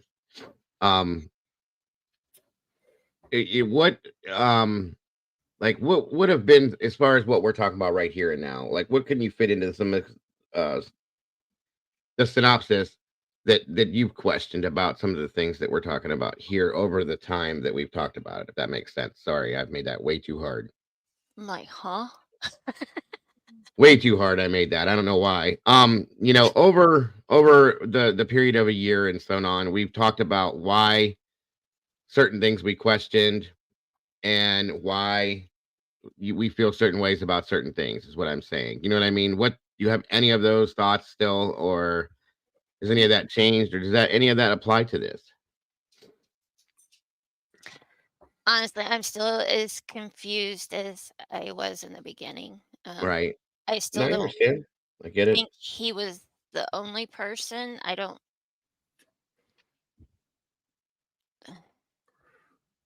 So, okay, that's always been an issue too, and that goes into this too, Sarge. So she did this all on her own, is what your synopsis is, right? Right. Okay. I don't know. Anger and I'm and not saying this to adrenaline. be boastful. I'm not saying this to be boastful. But in any confrontation that I've ever gotten in, I instinctively try to maim you. I'm not going to play boxy box and wrestle. I don't care if I got to bite you. I don't care if I got to grab somebody else, whatever it takes. You're going to get hurt in a way you don't want to be hurt. My last resort is violence. But in all human beings, once you cross that line and snap, you don't know who you really are until that happens, especially with men. But even with women, you could meet the kindest woman of all. Look at how many women have poisoned their husband or used a knife to take out other girls. There's moments in time, there's experiences you have in your life, you just don't know what you're capable of, but something presents itself, and lo and behold, you got through it, especially when it comes to stuff like this. I don't put it past any living human being to have done that.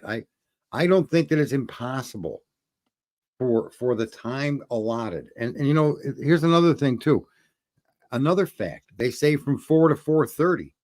Yet, in fact, we know the car that they claim was involved or claimed to be Brian's didn't park until 4:07 and left at 4:20. So why is the timeline from 4 to 4:30? You see? How Right. could you tell me the car was seen driving away at 4:20 a.m., but your PCA says the crime went from 4 to 4:25 a.m.? Why? Why the inconsistency in that? What do they know anything more than we know? Probably. People tend to want to think that what they know is completely going to destroy Kohlberger. But in fact, could some of these delay be because they don't know how to get out of the hole they dug? Could Steve be correct when he said people made mistakes? They need to owe up to them. I'm willing to owe up to them. I'm a man. And if I do something wrong, I'll accept the consequences. Could they be on to the wrong person and trying to find their way out of this hole? Meanwhile, this poor guy suffers in jail. Sure. Very much. Yeah. Very possible. Very possible. Anything is. Amy says it's strange that Kaylee's mom said that she was hesitant and reluctant to go back to the house that weekend. And that's true. That came out of her mouth, personally. So, you know, that's another thing to think about too. Dago, can you find that interview? Probably, yeah. Because that's the one I haven't seen. I have not seen Christy say, would you agree? Mm-hmm. I've not seen her say nothing like that. Because hesitant or not, she had to go. She had finals. You know what I mean? Give me 1 second to find that. Go ahead, guys. I'll get it. Yeah, you were talking about that earlier. That because I had brought up a couple other points that you shot down with that, which was legitimate, and shooting them down based on that simple point. I didn't shoot anything down. I just stomped on them. I didn't. You're such a compassionate soul. She let a little air out of the balloon. Did you just call me compassionate? I hope everybody heard that. Not under the context that word is generally used. Okay. Oh, okay. Yeah. Well. Yeah. You would be proud of me for saying it. No, I'd be proud of you if you meant in the context that it's normally used. No, I don't think you would, because you're not that kind of woman. On some things, your kids and your loved ones, sure, but when it comes to talking on the internet, no. Sorry. That's why we like you. You just lay the shit out and you shoot. But yeah, I mean, if you cover it, we shouldn't be looking. You don't let me speak. I don't think we should be looking outside of the known knowledge for a suspect. The suspect, I think, is within the knowledge that they've shared with us.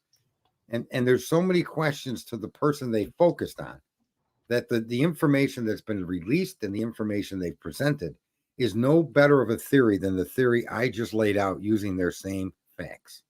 As a matter of fact, I would argue that my theory is stronger than the theory they're proposing Mr. Kohlberger did it.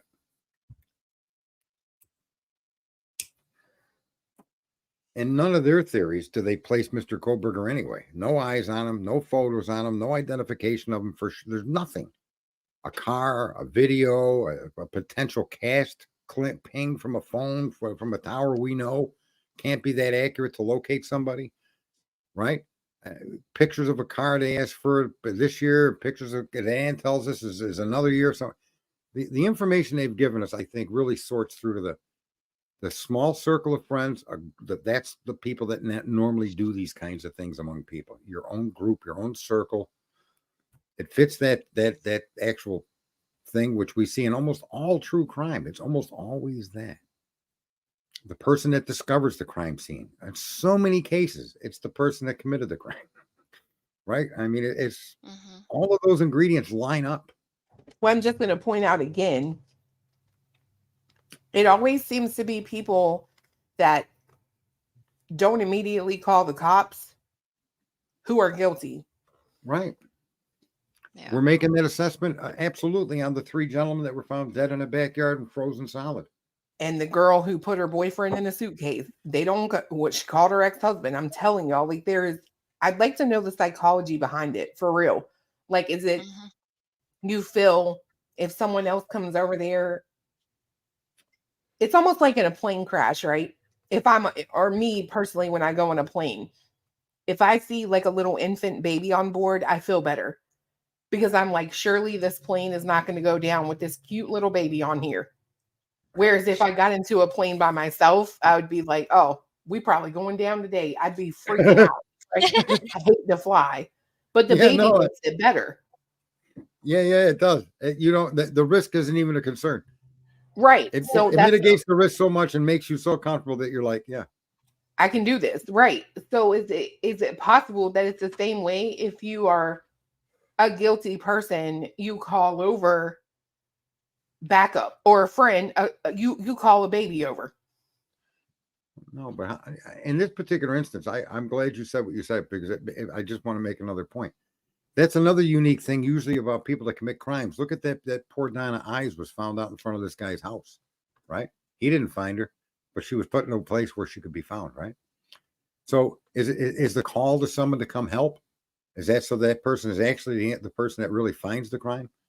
But yet you actually asked them to come over for a reason, which kind of seems suspect. You couldn't open their door. They didn't. I mean, what's the point of coming and having someone come over to force that door? Right? There's something wrong on the other side of that door. Well, how do you know? Well, maybe you have more knowledge than the public actually has ever realized. So you called his best friend. His best friend forced the door and found what he found. Right? And the idea that they called 911 for an unconscious person and everybody flipping out. How could they not know those people were more than just unconscious? Well, because I suspect that the unconscious person was Dylan. Well, and in the situation that she's talking about with, a trend of guilty people seeming, or people that don't call 911 first or call somebody else first seem to be guilty. Right. I would be curious if it's a situation where they're looking for somebody's emotions to feed off of so that they can sort of put aside their own feelings of guilt and fear. Or is it because it's easier to convince somebody else to consider them a victim? Does that make sense? Yeah, you want to distance yourself from your ex, and so of course you don't want to be the one to tell everybody, "Look what I found," right? Yeah, right. I mean, we learned that as children when we were taking shit from the cookie jar. You don't want to go sit down on the couch with that lid on your lap. If you realize you got the lid, you put it by your sister. Oh man. But yeah, there's and I hope nobody in the chat room is offended. This isn't about being right or wrong. I just wanted to, I think, more so show an exercise of how I particularly like to paint pictures of fact based on the info, and I accept what they tell me is true. I have no reason to question what they're telling me. You know what? Oh, sorry. I thought you were done. I am. In terms of people calling other people before they call 911, could that be like a test dummy in a car? You want to gauge their reaction and how it looks on you before the authorities are involved? You get to prepare.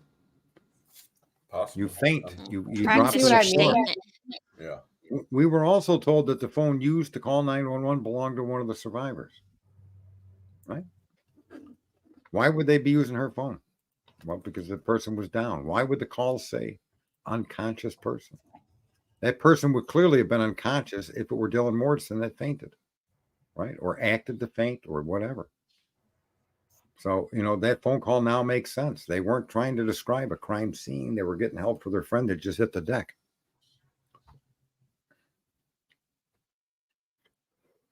I just think, I don't know why. It just seems like people who are not 100% innocent in a situation seem to divert from getting authorities involved immediately. Like, there's never been a question in my mind if I'm in the middle of anything that's necessarily a bad situation. Like, if you get in a car wreck and it's your fault, you may not want to call the cops. You know what I mean? Right. But Yeah, if somebody yeah. Right. And if somebody hits you, though, you don't have no question about it. Right. Right. Yeah. Right. Somebody said something in the chat room that was interesting, and I missed it. It moved.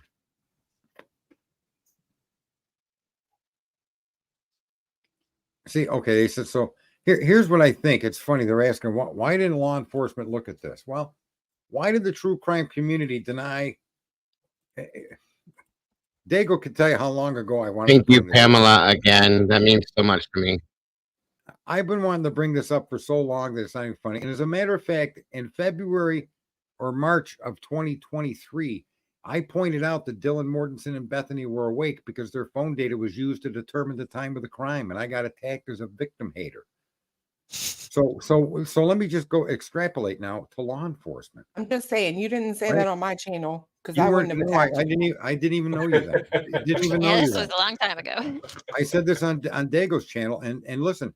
So I got shut down because to even consider any involvement by what people were calling survivors made me a piece of crap. And so why would the policeman not suspect one of the surviving roommates that are both young blondes? Well, do I need to explain further? We do it ourselves to each other, right? But yet you go to a case like we had said in the early on, and Clue is famous for saying this. Named Dylan Dan and named Bethany Bill. And those guys would have been naked before they got out the front door. The cops would have been all over them, right? Yep. Yep. So this conversation could have been had months and months and months and months and months ago, but it was discouraged. I've been, Dago, how long have I been trying to get you to let me come up here and do this? About 3 or 4 years. Right. No, not that long, but you know, it has been a process. I'm just kidding. It's been 13 quite a months. while. Yeah, it's been months. I'll be honest. Dago. Right. Oh, I'm sorry, real quick. Ariani, thank you for the super chat. And she put up the schedule for the finals. So she was gonna have to be back there to take them tests. Period. Does that make sense? Thank you very much, Ariane. Appreciate that. It does. Okay. I'm still looking for the interview, so don't mind me. I'm not just trying to ignore everything. I'm still digging because it's way back. The one I remember. So in this scenario, I think, folks, and I've said this before when I talk about police corruption. Police corruption is more brought to the public's attention when it's blatant and can't be hidden.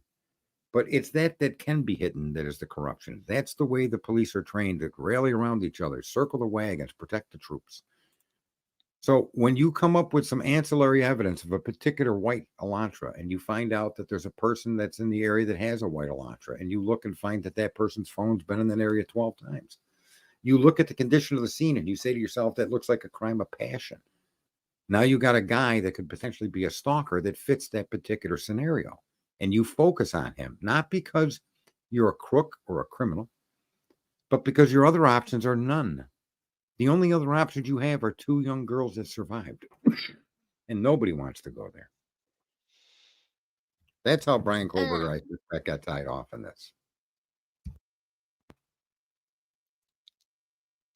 I don't know if I'm remembering this right or not, but I thought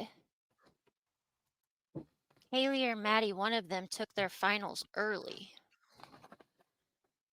Yeah, I don't know about that. I just remember it was either Steve or Christy one said she was gonna do her testing. She had an exam to take, and then she was gonna come back. Yeah. Why did Like Kohlberger? they said she was there and she was having to take her final on Monday. Right. Okay. So it was her mom and she had a final that Monday. I personally have never heard this interview where the mom says she was nervous or reservative about going back. She was excited. That's the only thing I've ever heard her say. She was excited to go and show Maddie her car. So if this interview does exist, I will say this from now on, everything that comes out of Stephen Christie's mouth is something that I have to question because she can't be excited and reserved at the same time. Right. Yeah. Yeah.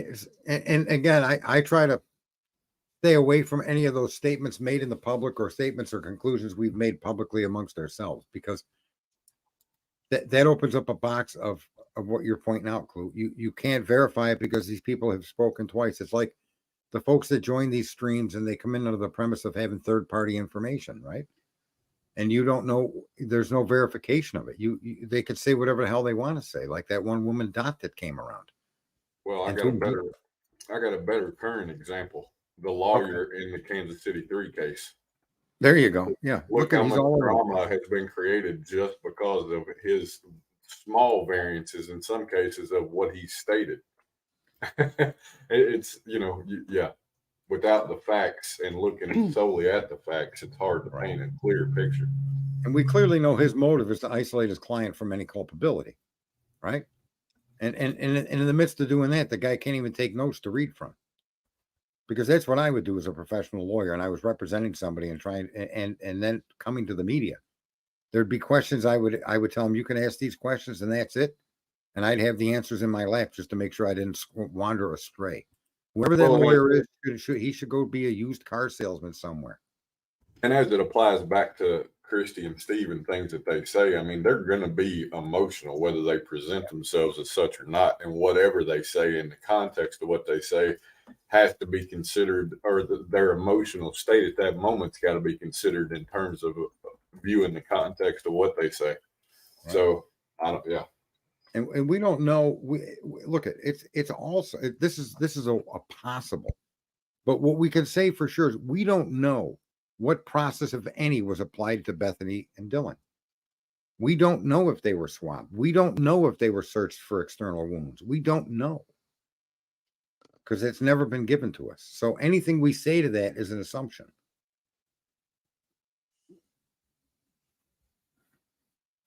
$51 terabytes of data. I suspect that was surveillance of Kohberger prior to him leaving. But again, I don't know. But that quantity of data suggests, a couple of thousand feature-length films. What did she say? 1,300 file cabinets? It's insane, the amount of data that they're turning over. And that's again, in the midst of all of the confusion, they were running frantic to try to find something. And that also partakes into this tunnel vision where the policeman focused in on some information, and then they happen to then fit the crime to that suspect. I think that information of who Mr. Kohberger was in their possession before that Othram Lab ever got involved. And I think Othram Lab was aware that they had a suspect named Mr. Kohberger. I just have no faith based on what they found. For the only evidence is the DNA. And it's not evidence. It's an outlier. And if you get rid of that, what are you left with? You're left with nothing that puts Mr. Kohberger in that house, but you're still left with the crime. So what else have they told us? What else is possible? And now you have to look at the people that were in that house.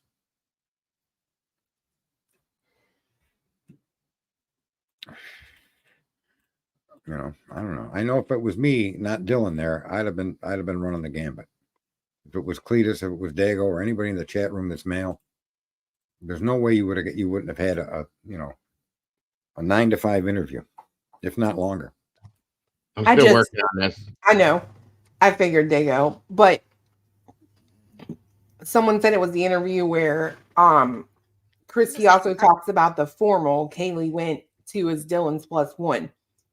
So that's what I'm trying to find right now. Sorry. If I'm Christy, right? Like, why is there, how do you not know? Like, if my kid were to say something or even act sort of like, I don't know if I want to go, or something was off, why is that not a follow-up question to them? Like, well, what's your reservation about going? You know what I mean? Or because it seems like they had a semi-close relationship or even a close relationship. So, you can read your kids. I don't have to explain this. Most of y'all are women in here. So I think I'm on the bear. That's the one I'm going through right now. Why wouldn't you do a follow-up question to that, right? Like, is something going on up there? You know what I mean? Yeah. I also want to mention that the hearing that was yesterday with Ann in the state.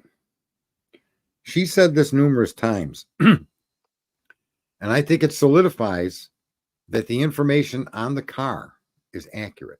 And in this way, I suspect what she's saying is this. We and myself and the other attorneys have read that PCA and cannot come up with how they identified Brian Kohberger. Okay? So what's in the PCA that they used to identify Koberger? It wasn't the DNA, right? Which is kind of crazy. So, like, I am glad, and Missy had said this earlier, glad that someone else was saying how they got to Koberger. But at the same time, I sit back and I go, well, duh, ding dong. You know how they got to Koberger? WSU police gave them him. Okay. So I don't even. In the arrest warrant is what she's talking about.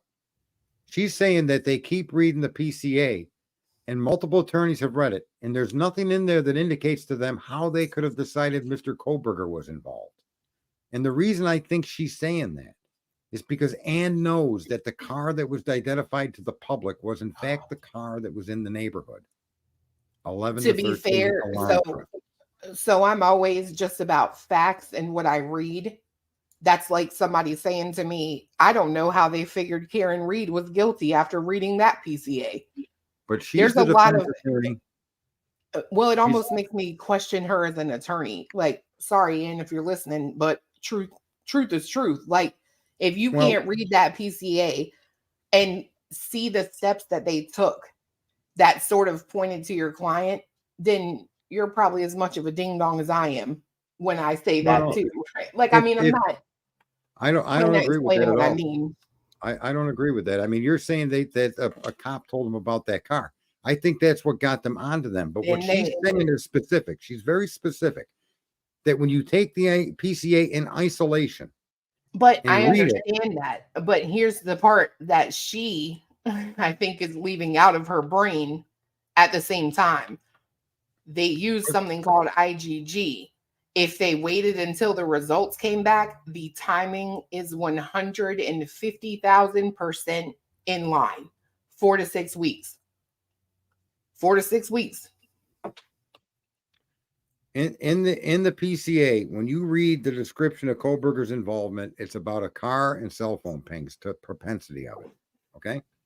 Therefore, if the car that they're referring to in that PCA is a different year, then I could see you making a statement. I and no other lawyer that's read this can understand how they concluded it was Brian Koberger. Because if that car is an 11 to 13, that statement is rock. That's the rock of all rocks. That's the Hope Diamond of all statements. Because, and to keep saying it, she's been saying this since the very beginning. When she refers to the PCA itself, that there's nothing in there that she can understand or that anybody can derive from that. So again, that confirms, or not confirms, but it suggests when I'm telling you that car is an 11 to a 13, that would be one of the only reasons she could say that PCA makes no sense. Can't argue with cell phone pings and pictures, but she can argue with the timeline and the particular vehicle that they claim that to be Koberger. You see?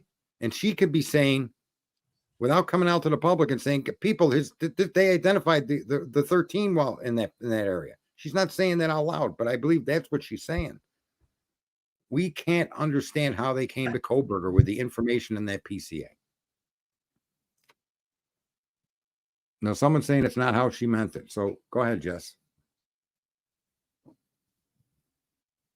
Someone up there in the chat room just posted a reply. I got to hold on, Sarge. Just stop for a second. I have to say something, okay? Let me explain how Clue works, okay? I'm not other channels. I don't do drama in my channel. If you're coming in here to say something about somebody being blocked, there is a simple solution. Get the fuck out. Now you can go. What the hell? Okay. All right. I have my tail between my legs. I'm leaving. No, I'm sick of people coming in here talking about rock chalk. If I don't want someone in my chat, they're not in my chat. If you can't deal with that, get out. Yeah. No, we don't want. Mama Bear has said that already. Like, we do things for a reason. There's we know what we're doing, and that goes with my channel as well.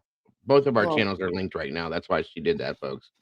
Well, now you're going to be banned along with her. So right. I'm just saying, like, we do things for a reason. There's no reason to bring the drama in and question it. So I'm just saying, we do it. Right. We know why we do it, and that's all there is to it.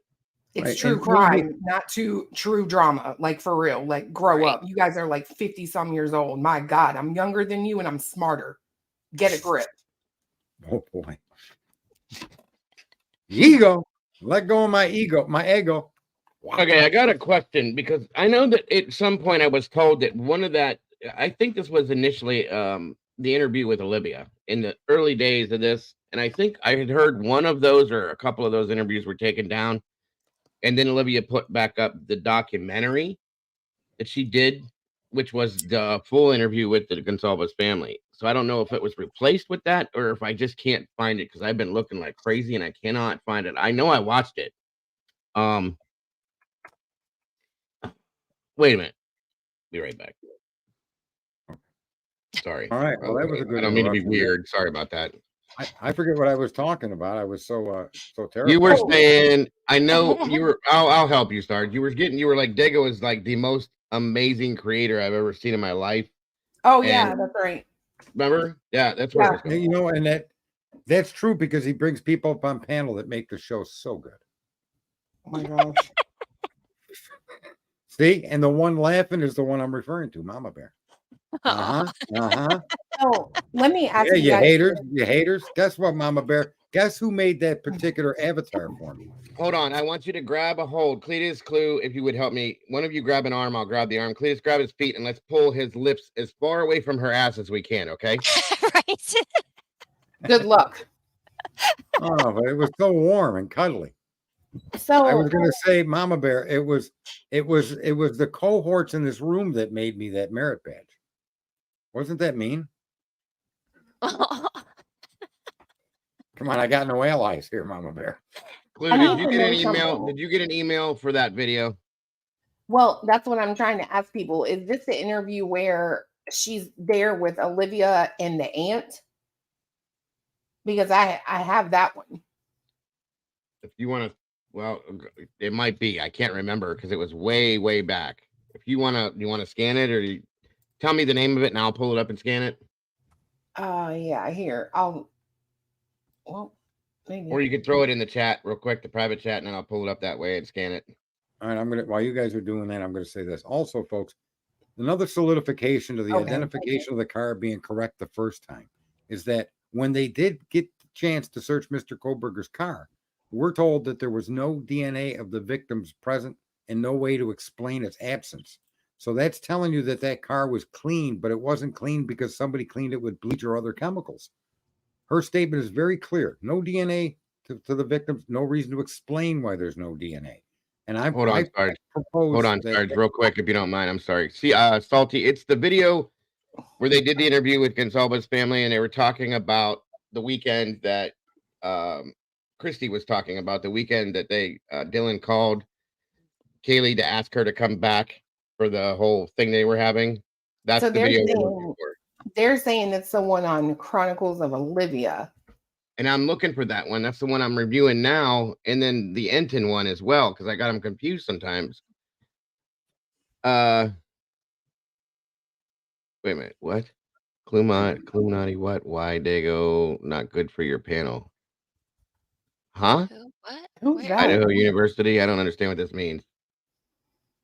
Cluminati, what? Why, Dago, and not good for your panel? I don't understand.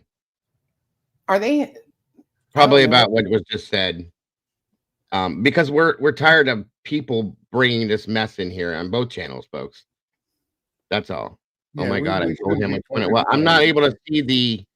Listen, Missy, I'm sorry. I can't see everything. I was looking at the video trying to find it. I can't see everything being said in the chat, hon. I apologize. Let me go back and look. All right, I'm going to make this statement. There's 600 and some people here, guys. Yeah, that's what I mean. I didn't see it. I'm going to just say this, that the reason there was nothing found in Koberger's car is because the car that they witnessed was a 2011 or a 2013. So when they searched the 2015, it should be no surprise to anybody there was nothing in that car. If there was a car involved, the car in that neighborhood was an 11 to 13. They searched Koberger's 15 and found nothing.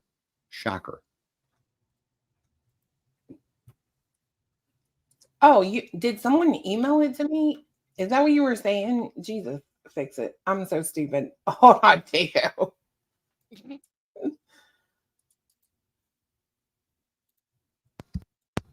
Here, Dago, I'm putting it in the back chat. Okay, sorry.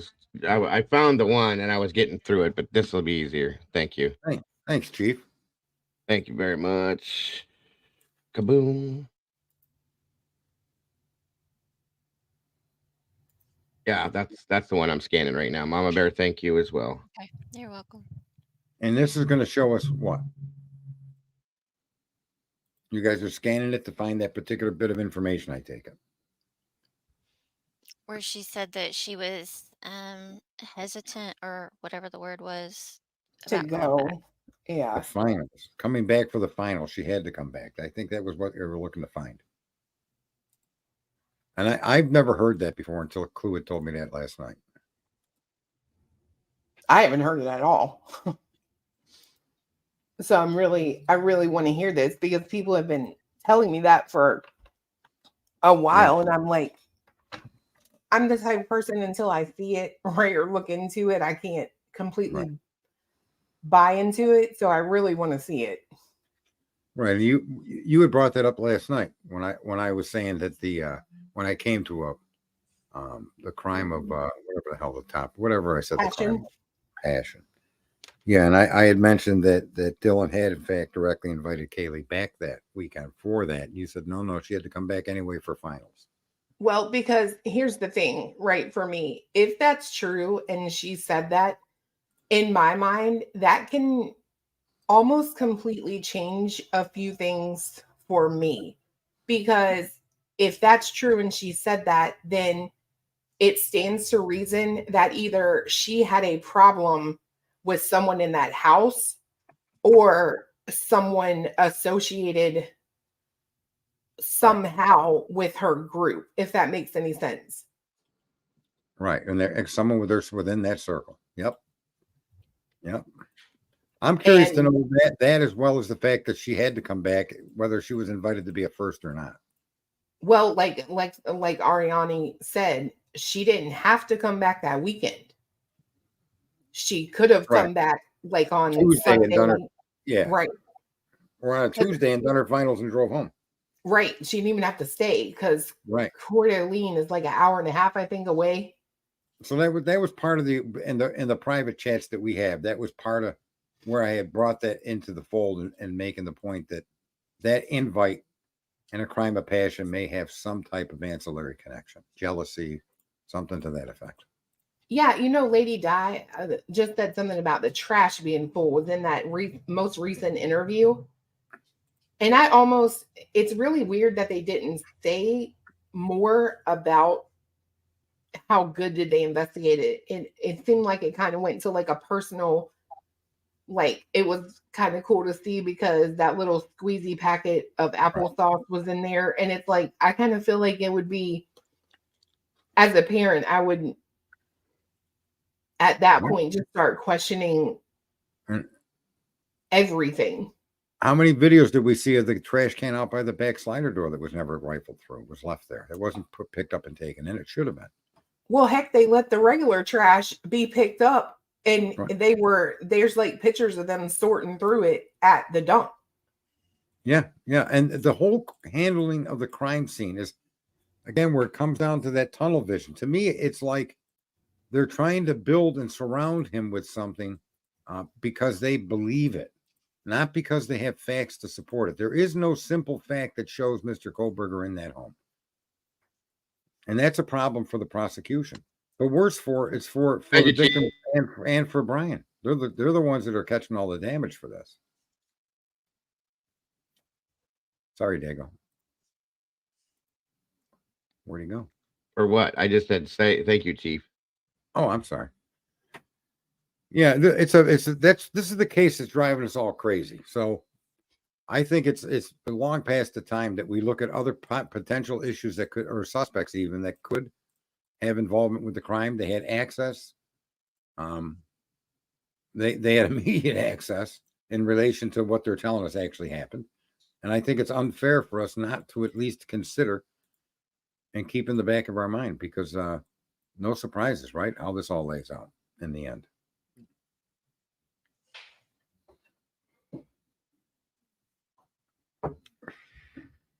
Chief, send me to my email the video you are looking at, because the one that I'm at is not in there at that mark. So just send it to my email real quick, if you will. Please. Thank you, Missy, for the thought, but it's not in that one. I appreciate it very much, as I do all of you guys. Here is my email. Can I just say I'm really glad we're doing this today, because I like, if I have to spend all day Monday looking for this video, like I'm gonna find it. Fine. It's important to this. It's very important to this, because it makes some of this make sense. You know what I mean? No, I agree. And I wish like crazy, like it was something that was easily found, because it's like, all right, thank you, Chief. Sorry, I've been go ahead. hearing it for so long. I just want to see it. Like, I want to see that come out of her mouth. You know what I mean? You know, it's here's the other thing too. If someone had made a comment, it's time to look at other documents rather than the bullshit PCA. Well, unfortunately, the only data points that you can actually reference and back up is that PCA. Your decision whether to trust the accuracy or not, I don't question. However, when you start to paint a picture, you have to use the paint and the brush given. You can't just throw it all in the garbage and say, no, I don't accept it. That's no way to get to an understanding of what you're looking at. So I don't take hat in hand and throw anything they said in the garbage and think that it's a fake, it's a lie, it's a frame job. I don't accept that until evidence shows it to be such. I take it at face value. I'm not arguing that they're right and you're wrong. And I'm not saying that. I'm saying that's all we have. That and the motions. And then, like, they're looking for videos of statements directly made by the parents. Those are factual things that we could go look, feel, see, touch, smell, and experience. The veracity of them, my cousin Benny, will bear out in the future, right? Whether they hold, whether they're veracity or not.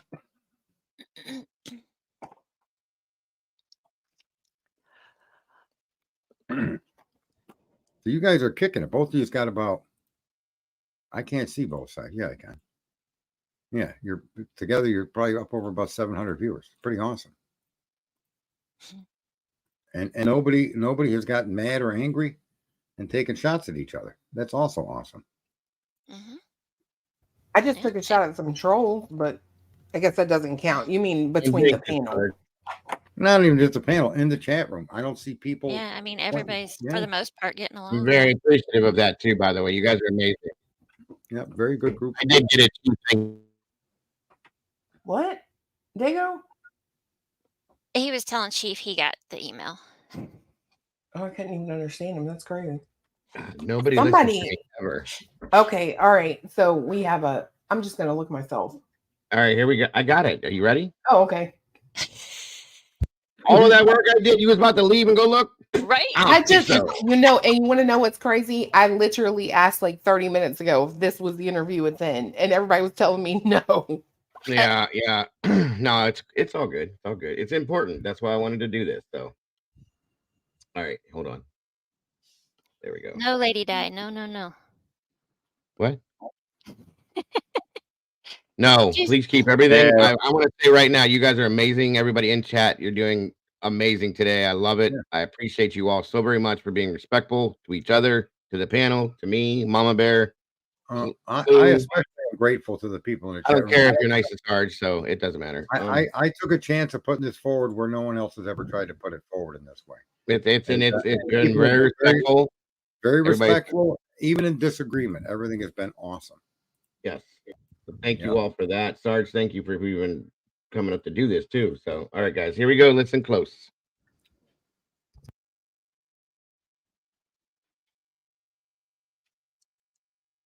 We can't hear you. Aha, I got you. I'm just kidding.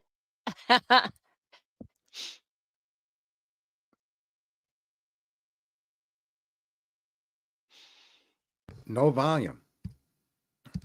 There's no video either. All right, tell me how this works.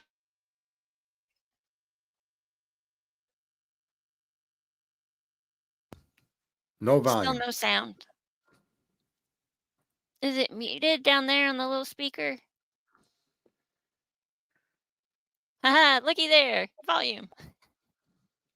Oh my God. It turned all the way up. Watch. She did it this time, not me. Can you hear it now? No. No, sir. What the shit? Snit. Hold on. All right, we'll hold. What should we hold on to? This is Right? so That's what I always ask him. What am I supposed to hold on to? the wall. I already had my sausage today. TMI. All right, let's try it this way now. I might not be able to blow it up. Don't ask me why, but we'll see. Why is it going to no volume? There, now don't click it again. No. What in the hell is this? You want me to share it?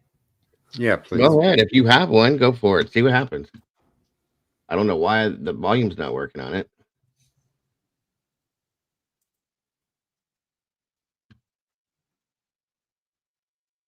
This is torted. Because you're technologically challenged.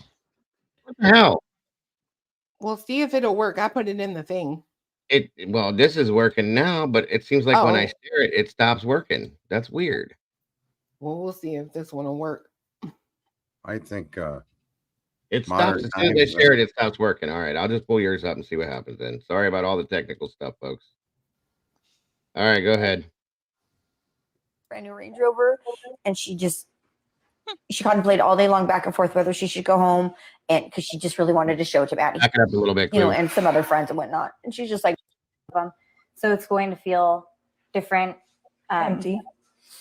Yeah, for She all of was us. just home. She just left on Friday. She left on Friday morning to go to a Pi Phi party, and she just bought a brand new Range Rover, and she contemplated all day long back and forth whether she should go home, and because she just really wanted to show it to Maddie, you know, and some other friends and whatnot. And she's just like, Mom, I'm gonna go to the Pi Phi party, and Maddie's got to see my new ride. And I'm like, for sure. Like, I mean, it was nice. It was really nice. She just bought it. But I mean, that doesn't tell me that she was like coming here for finals. nervous or anything. No. I swear there No, was another version of this. And again, that still sits into what I'm saying. I don't think that she was targeted or felt targeted or threatened at all to come back, because I don't believe that this crime took place as a result of targeting. I just I hear her saying I gotta stop saying she believe. contemplated all day. Should I go back and should I go home and da da da? Like, I don't hear her saying like she was scared, but maybe. Do you know the other And one, thank you. Lily, by chance? And Miller time, you notice at 100%, she don't say that she went back to go with Dylan. Just that she was going to Yeah, a there is Pi-Fi another party. one. I thought that there was. I remembered it. I hate That phone is crazy. Where did we get she was invited back or invited by Dylan to be her or whatever? it. Was in a video. That's what I'm waiting. That's what we're trying to find, where they say that Okay. Dylan had asked her back, right? And she was reserved about going or something. Right. And well, you heard part of it. She says here in this interview that she debated all day about it, debated all day. Now, there's another interview that we saw early on. And that's what I went to, Heather. I went through that, and it's not in that one, the exclusive one. I swear that there was another one. Someone's saying Dateline 48 hours there. Oh, no. AR. No. All right, hold on. I'll take the thing for it. I don't care. Hold on. We can just get a clip of it. Then that's all we need. So.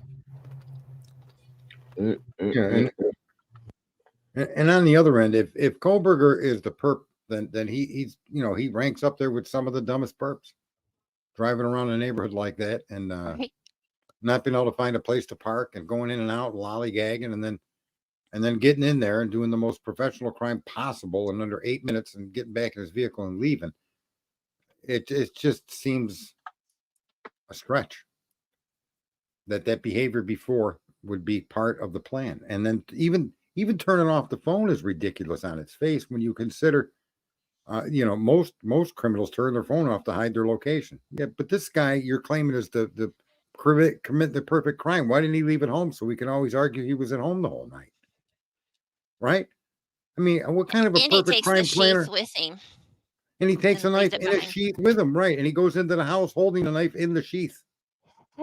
And then the improbability of the information they've shared with us is why I say Koberger cannot be the killer based on what we know at this current time. And the killer has to come from their inner circle somewhere.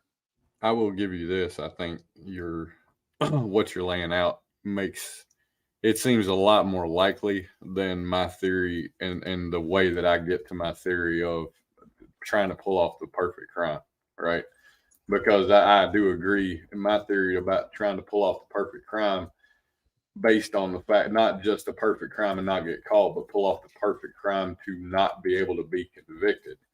I think there's a lot more hoops and holes with that one than with what you're presenting.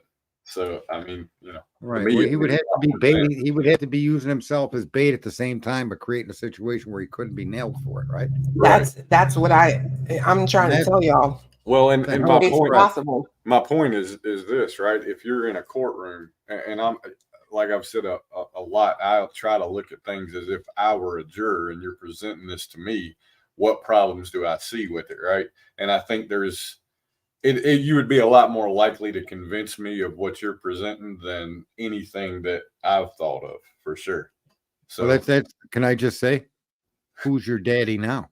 I knew it. I knew it as soon as you said, "Can I say?" I'm like, I know what's coming next.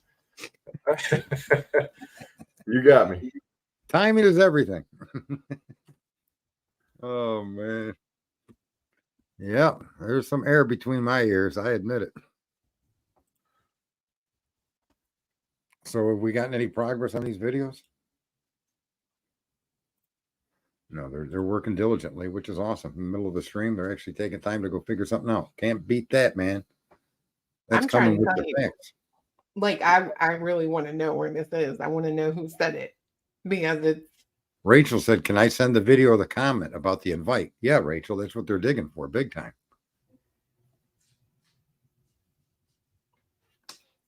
That was on Clue Station. Jessica sent an email. Yeah, I'm about to look. All right, I'm going for it right now.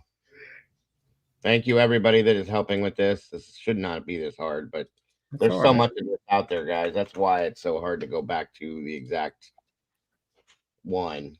Sometimes slower is better. I'm not sure that this situation qualifies, but was it Jessica that sent that one that said to go to what spot? 320. What'd you say? 320. Bingo.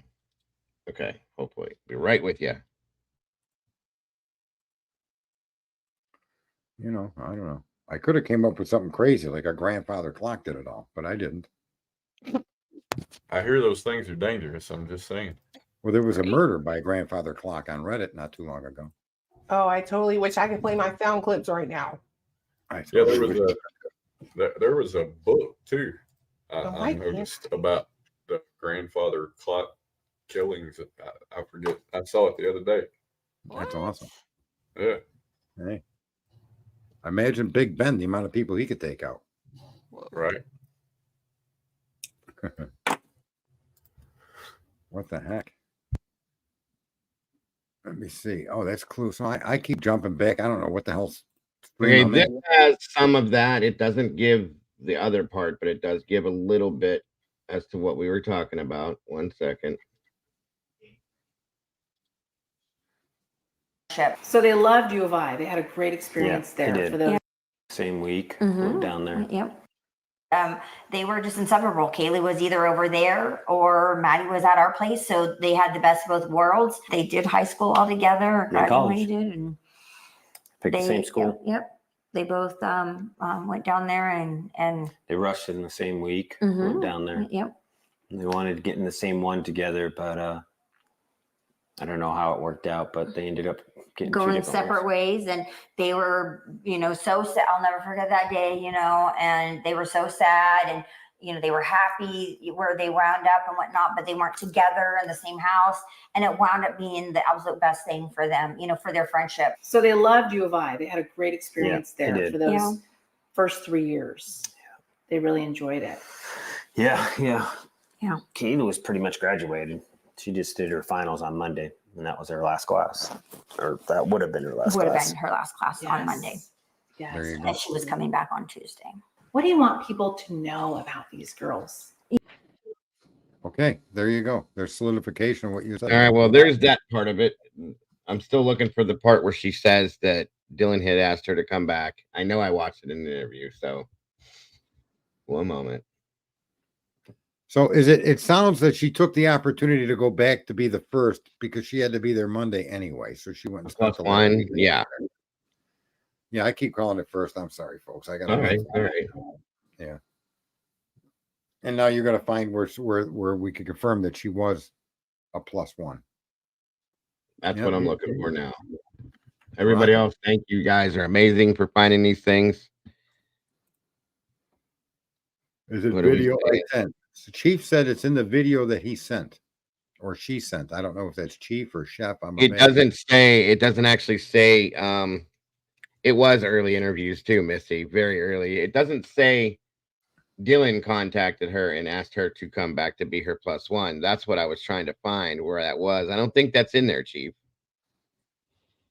I'm trying to tell y'all right now, I think this is another situation where information was got from somewhere and people assume they've seen it or heard it in an interview when really it was just the literal caption of Kaylee's Instagram picture. Yeah, I want to just cover something that's being stated about the thing I laid out.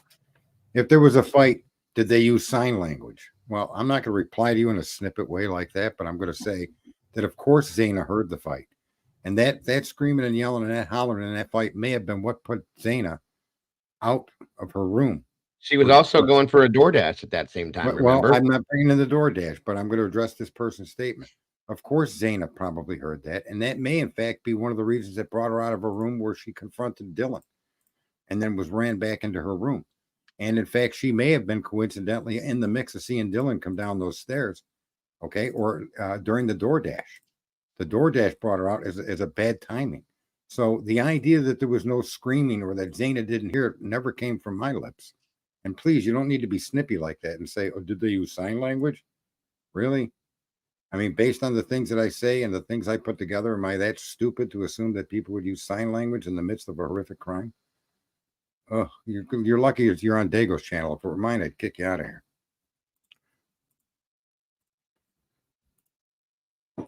I mean, it's so Sarge, I can see how you can say that, but it's not really kind of a smart ass question, in my opinion, because how does no one hear anything?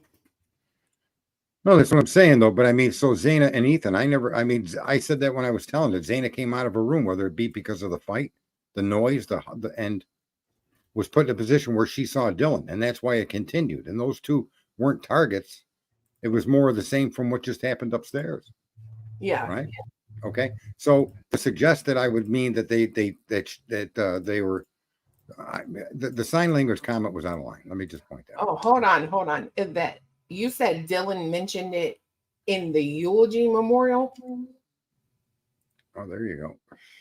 About her being the +1. Oh, good Lord. That doesn't sound unfamiliar to me. Like in the letter that she wrote. In the letter that was read, I do remember that, I think. And Oh, somebody well, said then, it you was know an what? interview with Christy, the aunt, and Olivia. We just looked into that one. That's the one I was just watching. I showed you guys, or Okay, when the that's clue what I pulled up thought. too, and it's not popping up. Damn it! They No, all we're look the doing- same to me, so. We're preventing Mandela effects about the Idaho 4 coming. 10 No, years because from I'm now. telling you, like, listen, I have been so engrossed in this case. I have watched every single interview, and quite frankly, I catch crap. You know what I mean? I'm not the best, but I'm not terrible. And I don't remember this statement. And everyone's all, well, Christy said she was going there to be the +1. But what I do remember is seeing a very specific Instagram post that had been edited, mind you, where it said, DMs +1 or whatever. Okay.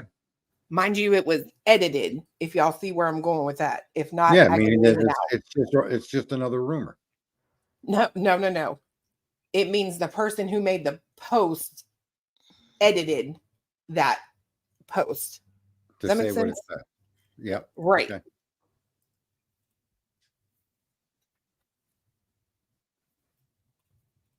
If 2 more people would have survived, what?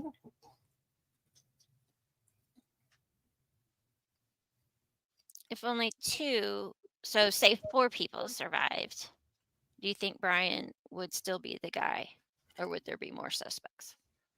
Well, see, even in the Bryant instance, you could make the thing that people were alerted or people were caught out that Zana somehow got involved, not because she was a target, but because she was a witness to something, right? Maybe that DoorDash driver could apply if Koberger's the killer. And he's coming down those stairs, and she scooted back to her room, and he followed her into her room and attacked. But again, the premise that all 4 of those particular people were targets and the other 2 were not is just a hard pill to swallow. So the same thing that could have caused Zana to come out of her room from noise and disturbances, if Dylan did it, could be the same noises that brought her out from the disturbances if Koberger did it or anybody else did it. And she was put herself in danger that she was unaware of.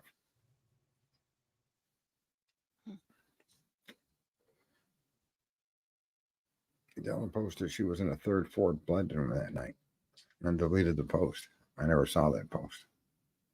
So are we here to are we debunking or confirming the +1? That's what it is, right? I'm almost there. And that she was scared to go back. Okay. Reserved or whatever. Reserved. Yeah.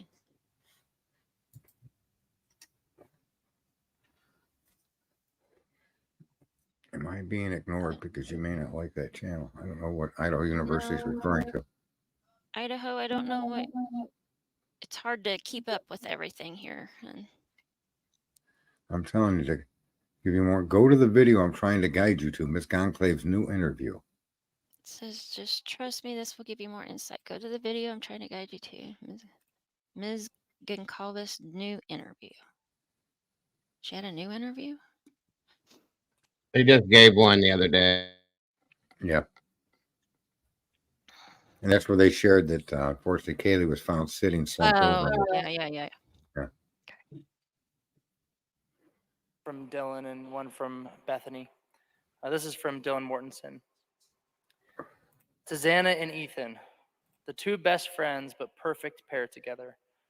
They had this unstoppable, loving relationship. They both would look at each other with so much love. Everyone knew they were the perfect duo.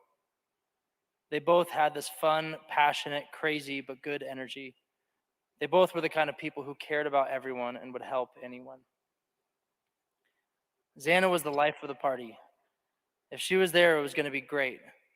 But Xana was so much more than a girl who could just have fun. She was strong, intelligent, hardworking, and a beautiful person. Xana was taking this math class, a class I was also taking, and the amount of effort and hard work she put into that class was the only reason I tried to pass it. She would constantly uplift me and tell me I could do it. Xana was also a very big people person. She could make a conversation with anyone, any friend and any parent. She loved the parents, especially the moms. Every tailgate, she would talk to a new mom, get their phone number, and text them. Everyone that got the chance to know her loved her. I was and am so lucky to have experienced a life with her as her being one of my closest friends. I didn't know Ethan until this semester. I wish I would have gotten to know him more.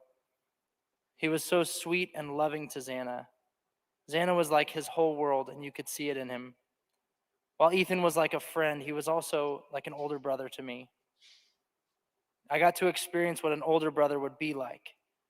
He was this goofy guy who I could make sarcastic jokes to. Every time I saw him, he'd give the sarcastic jokes right back. He was also loving to my friends and to me. He cared like Xana about everyone. He was easygoing and easy to talk to. I'm glad I got the time I had to know Ethan, and I'm so thankful to have gotten to know such an amazing person. I know somewhere Xana and Ethan are together, keeping each other company, watching us and telling us it's okay and that we have each other. Maddie and Kaylee, the inseparable duo, the two best friends that were like sisters. Maddie and Kaylee were like second moms to me. They taught me a lot on how to be a responsible adult, but also how to live life happy. They changed the way I look at life and how to enjoy life to the fullest. Maddie was the cute ray of sunshine. She didn't ever have a negative thought in her mind. I don't think I ever have seen Maddie stressed about anything. This happy-go-lucky kind of girl who loved life to the fullest.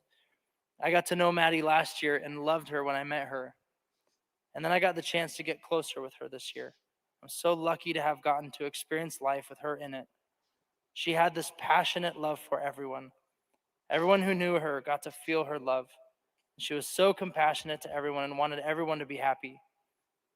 She got this new hot pink puffy jacket and wore it everywhere. She was a very big pink color kind of girl. She would do this cute little skipping dance every time I saw her. She just had these cute little mannerisms that I loved. She was such a beautiful person inside and out. She had pretty much her whole life together. I missed seeing her little dances when we would go out and seeing her laugh and smile. I loved seeing her smile because when she would smile, you could see her eyes and her little button nose smile too. And Kaylee was one of the most hardworking, strong, driven people I have ever met. If she wanted to do something, she'd work for it. She was the kind of person that I look up to. She, like Maddie, had her whole life together. A few weeks ago, she had bought a Range Rover all by herself. When I went to see her and she had a brand new Range Rover, I remember just thinking, holy crap, Kaylee, I'm so proud of you. And she was able to buy it all by herself. Even though she was a girl so driven and hardworking, she loved to have fun and to joke around. Dago, pause that real quick. Be like, guys, you know, I'm just going to point out the weirdness of that statement. I know for those of you who watch me regularly, we've talked about it, but does anyone else find it odd that she says, when I went to see her? Yep. Don't you live there, bruh? Yeah, I don't know about that. If it was wrong, written wrong, read wrong, what, or if it was what it was. You know what I'm saying? So I don't know. But either way. I mean, isn't this guy a pastor? He is, yes, he is. I kind of feel like he'd probably be really good at reading, but that's just me. I'm assuming. It could have been written wrong too. That's the other thing. Or it could have been what it was, exactly what was said, you know? Okay, that's it. Such Okay. a prankster and just loved to prank people. And she would start laughing and we would laugh and get all excited to do a little prank on one of our friends. And then we proceed to start the prank. Kaylee would just be laughing and smiling about how funny it was. She also had one of the brightest smiles, and I would always compliment her to make sure she knew she did. And she would be like, really? And get so happy when I complimented her. To my 4 best friends who deserve to live a long, happy life, my life was greatly impacted to have known these 4 beautiful people. My people who changed my life in so many ways and made me so happy. I know it will be hard to not have the 4 of them in our lives, but I know Xana, Ethan, Maddie, and Kaylee. Okay, it wasn't said there about that, but this is the pastor reading for Dylan and Bethany. So, but there was another part of that, the eulogy. I don't know if you heard that, Sarge, about what she was reading about Maddie first. I don't have his name either. I know we're still trying to sort out whether she was the +1 and there's any evidence of that. That's what I'm looking for in here. It was stated, okay? I know it was because I heard the shit. I'm not crazy. I remember it, but it was not in that part right there, obviously. Right. No, we did. I showed a video the other day about the positioning that Kaylee was found in, all that. That's not what we were trying to find out. It's in her shorts. I'm not in. What shorts are you talking about, Idaho? Whose?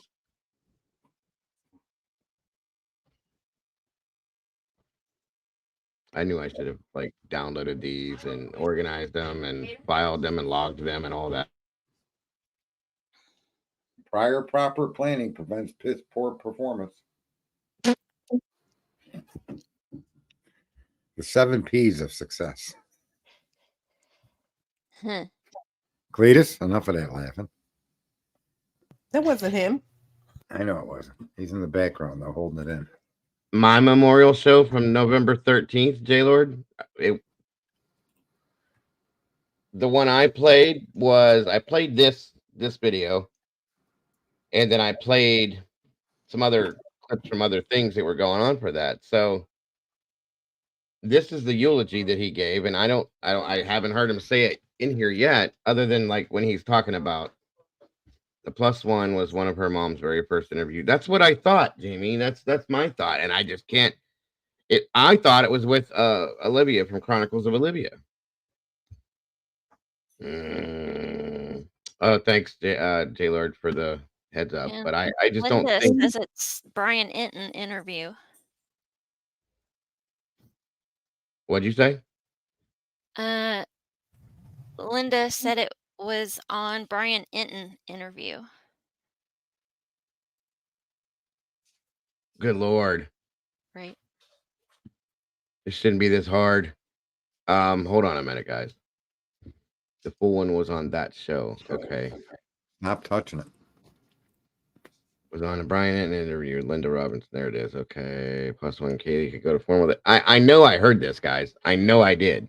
And I could have swore it was Christy that was talking about it. Brian Enton interview. Okay. Hold on. I don't mind spending the whole show doing News this. Nation. So yeah, that would be Brian Enton. All right. Let me look at it this way then, because I have an idea. I think it was rumored Kaylee had 19 bank accounts. It Well, I was. can That tell has you- no bearing on anything in my. I can tell you they didn't send out 19 subpoenas to different banks. So again, Right. where is it coming from? And the interesting That's all thing I'm saying. is really what we've seen them do in court and argue about is nothing that isn't covered in the PCA. Right? They're arguing about the genealogical work. Well, where did that originate? PCA. There's no new asking to withhold or to disallow evidence, to strike evidence. There's no motions about any other particular evidentiary submissions to the defense other than this IGG work. Hold on, I just want to clarify.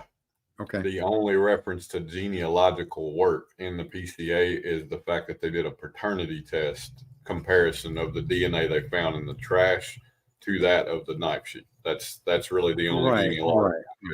Just to clarify that. Right. They don't say anything about a genealogical test in the PCA. But what I mean is, you know what I mean, is that's what Ann Taylor's arguing for. That genealogical work, the makeup that gave them the ID. Right. And yeah. No, you're right though. You're technically 100% right. I won't say anything more about anybody being wrong because that gets recorded. I just got to get them where I can, Listen, and I invite everybody to get them where they can because you just never see me hold back. I literally see a subpoena for 10 banks, not 19. I just went and counted them. For oh yeah, you're looking at the 8. I'm sorry, Bank of America, Banner.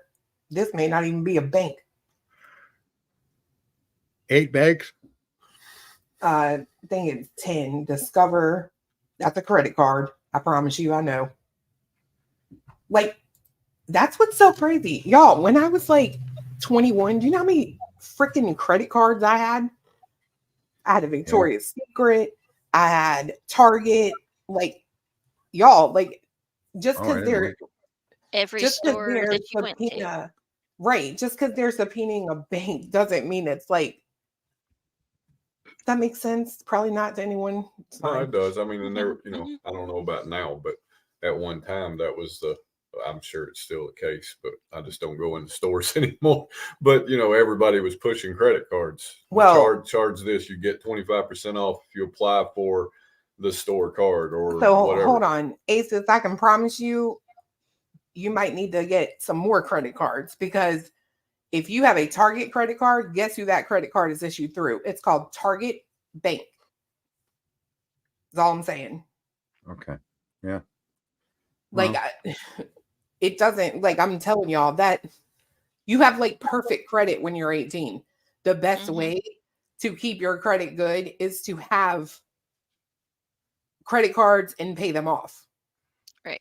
On time. Right.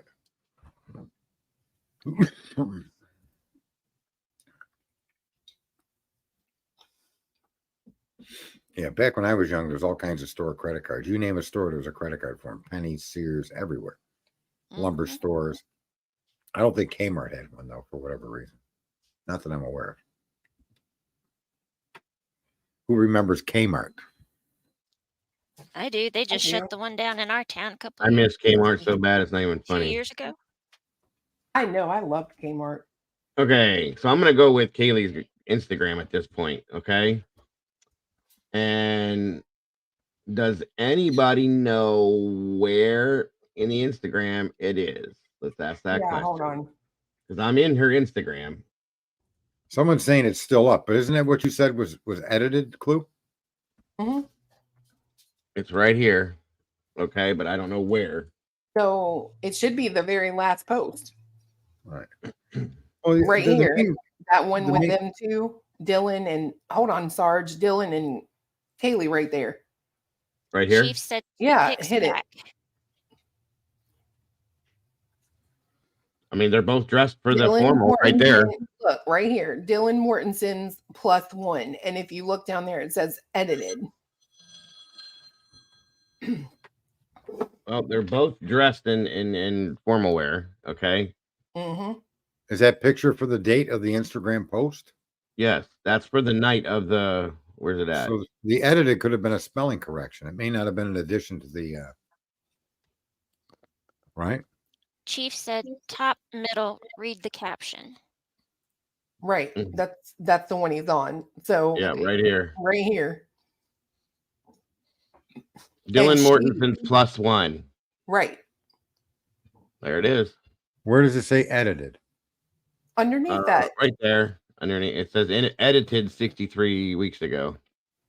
Okay. So that means basically the caption that was up there before, they could change it, add something to it, correct spelling, whatever.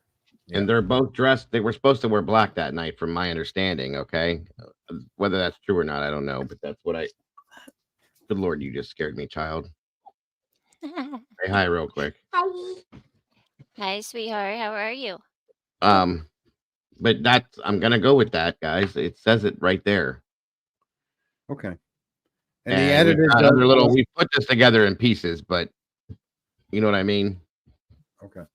I didn't use that in when I was because I trust what Clue was telling me, and it doesn't really have a bearing other than if you want to get and start breaking down a crime of passion into specifics, which we all agreed to avoid. And so it came out perfect without that, you know, in spite of what I was concerned it wouldn't. But I think it came out perfect. Richard pulled this up and counted back, and 63 weeks ago was November 12th of 2022. Well, and Clue's got it up right now. And when you hover over the 63, it says November 11th. Yeah. So okay. It was actually edited the day of. Maybe it was like the night before, and then it rolls into midnight. You know what I mean? Yeah. All right. So the edit was done before there was ever a crime, and it was done consistent with the date of the party. Yep. Okay. Well, that's good. There we go. That confirms it. They were both. All of these kids are these young adults are just very, very, very attractive kids. You know, this is so sad. I'm not in any rush, but the sound effects machine has to be modified. There's something that needs to be added. I already have it. Yeah. Where you admit being wrong. Oh, I'll say it again if you like. Oh, go for it. Cluminati was wrong. I mean, I'm sorry. I meant to say Cletus was wrong. Always. Yes. Yeah. I mean, almost never really, Cletus. You're pretty spot on when you do talk. You generally come with some good facts. And occasionally, once in a while, Nobody can give me any compliments ever. Oh my gosh. Oh my God. Sarge, Unbelievable. please tell him he has good hair or something. Pat I that don't boy on poke, the head. man, and I don't want to lie about something I disagree with. That's a great dye job you got going there. Just for You, Matt, my Dago? dear, Huh? as much as I love you, can kiss my ass. Who, me? Or No, No, Mama me. Bear. Mama Got Bear. a Like, that's a landing great strip. eye Look job at, you got going look there. at, lean your head forward, Dago. Just lean it forward. He's got a landing strip on top of his head. That's not where I'm accustomed to seeing landing strips. oh my gosh. Wow. Sarge. I will say this, Sarge, to your whole point about Yeah. this, it could be some sort of like jealousy driven, whatever. If you ever, so like, I'm a little anal retentive, I guess, because when I dig, like, there's like 4,000 comments under each of these photos. I will go through all 4,000 of these comments. And there is a trend I noticed, and it's when Dylan will say something like, "Love you, girl.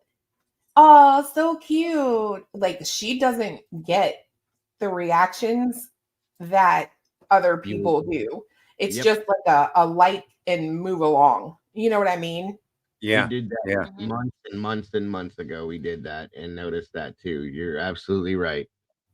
Yeah. So Yeah, there's some room to be made when it comes to this original accusation of it being a crime of passion. There's a lot of leeway to focus in on that young woman, and again, if it has nothing to do and there's no place in reality for the synopsis I laid out or we've been discussing, then our apologies. It's a very complex scenario and a very complex situation to go through and look at the relationship that was there, okay, or their lack of, and understanding what's with Sarge's synopsis of the scenario, that it very well could be, psychologically, we see all the time on TV shows, on news series, on medical special. I mean, all sorts of things that relate to. I wish Draw was still in here. I could go to her for referral, but jealousy and the way people, the perspective that people see things in and feel things and hear things, we don't know. Nobody's And how ever is it- had or heard any form of an interview with Dylan Mortensen ever. Let's take this at face value as well. When you want to add to this, is that as far as we have factually, there was nobody. Dylan Mortensen was home alone that weekend. Maddie was with Kaylee the whole time, right? Other than that +1 party. So, why wasn't Dylan Mortensen being occupied by a boyfriend or something? Well, right. And so we know that she had done the +1 with Kaylee, and then Kaylee was not with Dylan Mortensen after. Well, and another thing that I think, now this is, in my opinion, it's speculation because I'll be right back. It's third-hand information, and we don't know the integrity of the person that wrote it. But the author that wrote that While Idaho Slept, when he talks about what he was told about what Dylan's reactions truly were during the event, it portrays an image of frustration and aggravation. And I think that kind of plays into this theory. Yeah. It goes along with that for sure. So if that is an actual true account of her emotions in that moment, then I think it becomes even more likely. And I want to say this: the information they gave us that I used to assemble the theory or that I put forward, the people to blame are the people that released this information in such a haphazard and incomplete way. The gag orders and the suppression of data that should be available to the public. This is the United States of America. This is not the Socialist Soviet Union. And there's nothing that they should do except protect witnesses' names. Okay.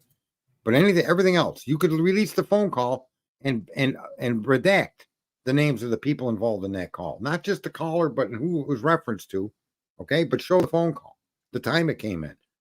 There's nothing that they withheld that justifies it being withheld, and it's left us with information that they claim paints a picture with no fact. There's nothing there. We have images of Mr. Koberger going in the house. We don't have anything like that.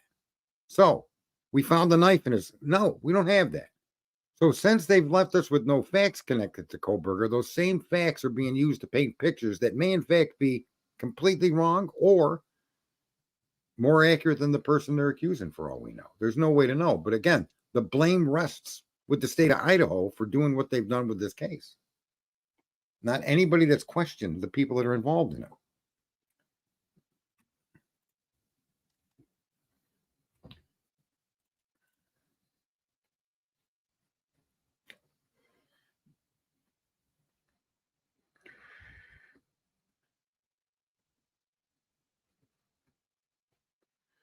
So the guy that wrote the book asked a lot of questions to Dylan, to someone's dad. Yeah, Dylan had a relationship with Maddie through the sorority. Okay, I'm here. Sorry about that. Everybody just got home here, so I had to fix some stuff. Anyway, moving on. Where are we at now? I don't know. Let me ask you something. If Dylan and Maddie were in the same sorority, was that +1 for just what the hell is a +1? What is it for? It's taking a date. It's like taking a date. They wouldn't let me into college. They were afraid I was going to steal their radiation equipment or something. So why is it that Maddie didn't have who was Maddie's +1? Was Maddie in the same sorority as Dylan? I don't know that Maddie went. I'm confused. Here, I do have a question about this though. Why didn't Dylan take Quinn? Why didn't she ask him? You know, that's something that was not Right. ever. Yeah, I don't know. That's something that was a to little me, off. it seems like Dylan was trying to fit in with girls, as they would say in the old colonies, above her station. Agreed. I agree with that. They were not in the same circle of you know. Their station was a bit higher. They were a level up from where Dylan was, and Dylan was trying to work her way up to that station. Oh, right. I can And take that, Maddie was, or Zaina was the kind of girl that didn't care. She's going to be Zaina because she was happy. You know what I mean? Zaina seems like 100%. I agree more with that. of an independent person. She was happy with her boyfriend, and you could tell she had some family issues, but she just kept moving forward and doing, She was strong, very strong, strong, independent woman. Absolutely. And I'm if you look through Kaylee's Instagram and you go back through all the pictures and stuff and look at who she's grouped together with as her friends, it's a different. I don't know how to explain this, you guys. It shows, of course, Maddie's in there, but there's a bunch of other girls in there, and they don't have the same, I don't know, clue, Mama Bear. Maybe you'll understand what I'm trying to say. They don't have the same overall look. Oh, it is a clique. That I'll say. It is a clique. But they don't seem to have the same overall look as like what Dylan carries for herself. And you know what I mean? Does that make any sense, or am I just? It does. I see what I know what you're saying, but for me, it's kind of like there are some people out there who would think Dylan is just adorable. I agreed. I don't think she's an ugly girl at all, or I don't mean in actual physical features themselves. Is the way that the pictures look with her all together, if that makes sense. Yes, she does seem to like, and even the videos, right? Like I've seen like little yeah, she does have a strange photographic appearance. Well, and it's not just photographs, right? Like I saw a video where they're in the kitchen and they're like doing, I guess, one of those lingerie things, and when Dylan moves, she's just very awkward, right? Like she does kind of, I think my mom was on here one night and said it probably the best way I could sum it up. She seems to present that she's not very comfortable in her own skin. Right. I think especially with other girls like Maddie and Kaylee being like total like girly girls. Mm-hmm. And the center. Yeah, there we go. That's what I'm trying to go with, Mama Bear, right more there. Of the tomboy athletic, kind of, yeah, right. That's where I was kind of going. Dylan would draw the attention of a bar room full of men if Dylan was in the bar and the other two girls were not. Dylan's tall, Right. long legs, Dylan was blonde. trying to fit in with girls that she should naturally have fitted in, but it seems like she did have insecurities in herself, and that she was actually probably trying to do the right things and move up and get into a different crowd. Mm-hmm. And nothing wrong with doing that. Nothing wrong with trying to better yourself. Yeah. No, absolutely. And that's Kelly says all the girls were beta sorority except for KG. Gotcha. Like they said, she was a lone wolf. And yeah, you're absolutely right, J Lord. That Maddie is not in all of her. There's quite a few, but not in all of them. Well, There's quite a few other girls that were friends there too. So I think if I remember, Christy said something about that Kaylee and Maddie sort of separated for a while. Separating for a year or something. Yeah. Absolutely. Which I don't know. For me, I'm not one of these people that's like totally on board with like she looks like a man. I don't get that. I think she's she's built different because I think she's just super tall. You know what I mean? Yeah, right. But then there's a photo of Dylan with another girl at a party at the house, and that girl is just as tall as she is. And I gotta say, at that moment, she doesn't look as awkward. Well, heels and stuff. Yeah, I agree. Like they kind of look like they fit. That's why I was saying, could it be just because the other girls are just like petite and she is tall? And then when you put her beside of that equally tall girl, they look like the group of petite girls. Right. Yeah, and she's comfortable too because she's got somewhat of a likeness to her. All right, and Dylan's Instagram is private, but it's still up. I can't do much there. Let me see something. Yeah, there's as Plumbing is talking about in ClueStream. There's little conversation about really any of the girls. Now the parents of the girls that have come forward have talked about their childhood and their youth and stuff, but yeah, with Dylan does seem to be an outlier in that because we don't know much about it. That's what always disturbed me way back in time, that we don't know very much about Dylan or even Bethany to a larger extent, right? Where the other girls, there's some background because of the tragedy, but it doesn't seem as if anybody has spoke up on their behalf or even represented them in any way in the public. Okay, so this came off of Maddie's Instagram, dated the same exact day. Yeah. And you see they're all in the black dress again. Where's the picture? On the screen, Sarge. Oh, okay, there you go. Yeah. Hit the arrow, Dingo. On the picture. Yeah, go to the next one. To the right. Okay, the next one. This way. No, go back. Go back. Now the picture itself over that guy's go over it right there before the chat. Hit that one. There you go. Well, that's Bethany. Mm-hmm.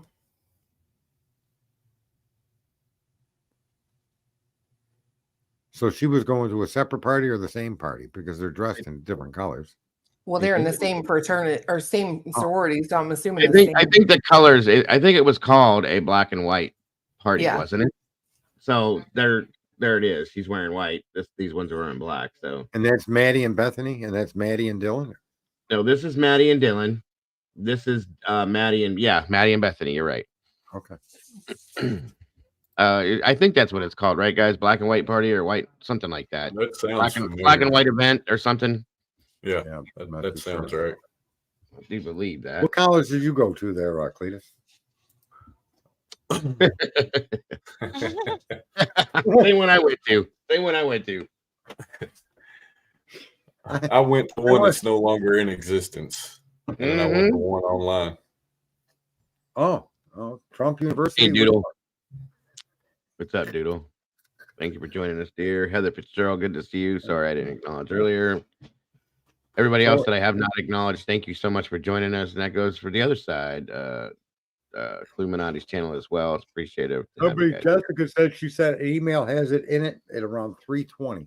So whatever Jessica D sent you, she says it's in that email and it has it 3 minutes and 20 seconds. Okay. This statement here, J Lord threw up was something I had heard a long time ago. And again, I'm not trying to victimize the victims or re-victimize by allowing things like this to be stated. It was a simple fact stated by the families and friends of the girls. Okay, but it was brought up. So people can take things like that in a way sometimes that you know Yeah, but what's But the statement? that that they were Kaylee and Maddie were notorious mean girls since sixth basically grade, along sixth grade. And my question to that, because I think we right? have heard that in relation to the conversation about Maddie and Hannah Cleary, because I think that Hmm. I remember that, but I Yeah, don't remember ever actually seeing where that statement that they were notorious mean girls came from. right, right. So Who I was it don't. that sent me an email real quick, guys? Jessica D. Diego, the Uh, email I sent has it at around 3:20. okay, sorry, and thank In you. the video, not that she sent the clip at 3:20. Gotcha. Go ahead, guys. Sorry about interrupting. Well, confirm whether you got that or not, because I do have to jump off here. I do have an engagement to keep. Nothing you're doing is more important than me. The masseuse with the one arm is eager. Of course. Hold on.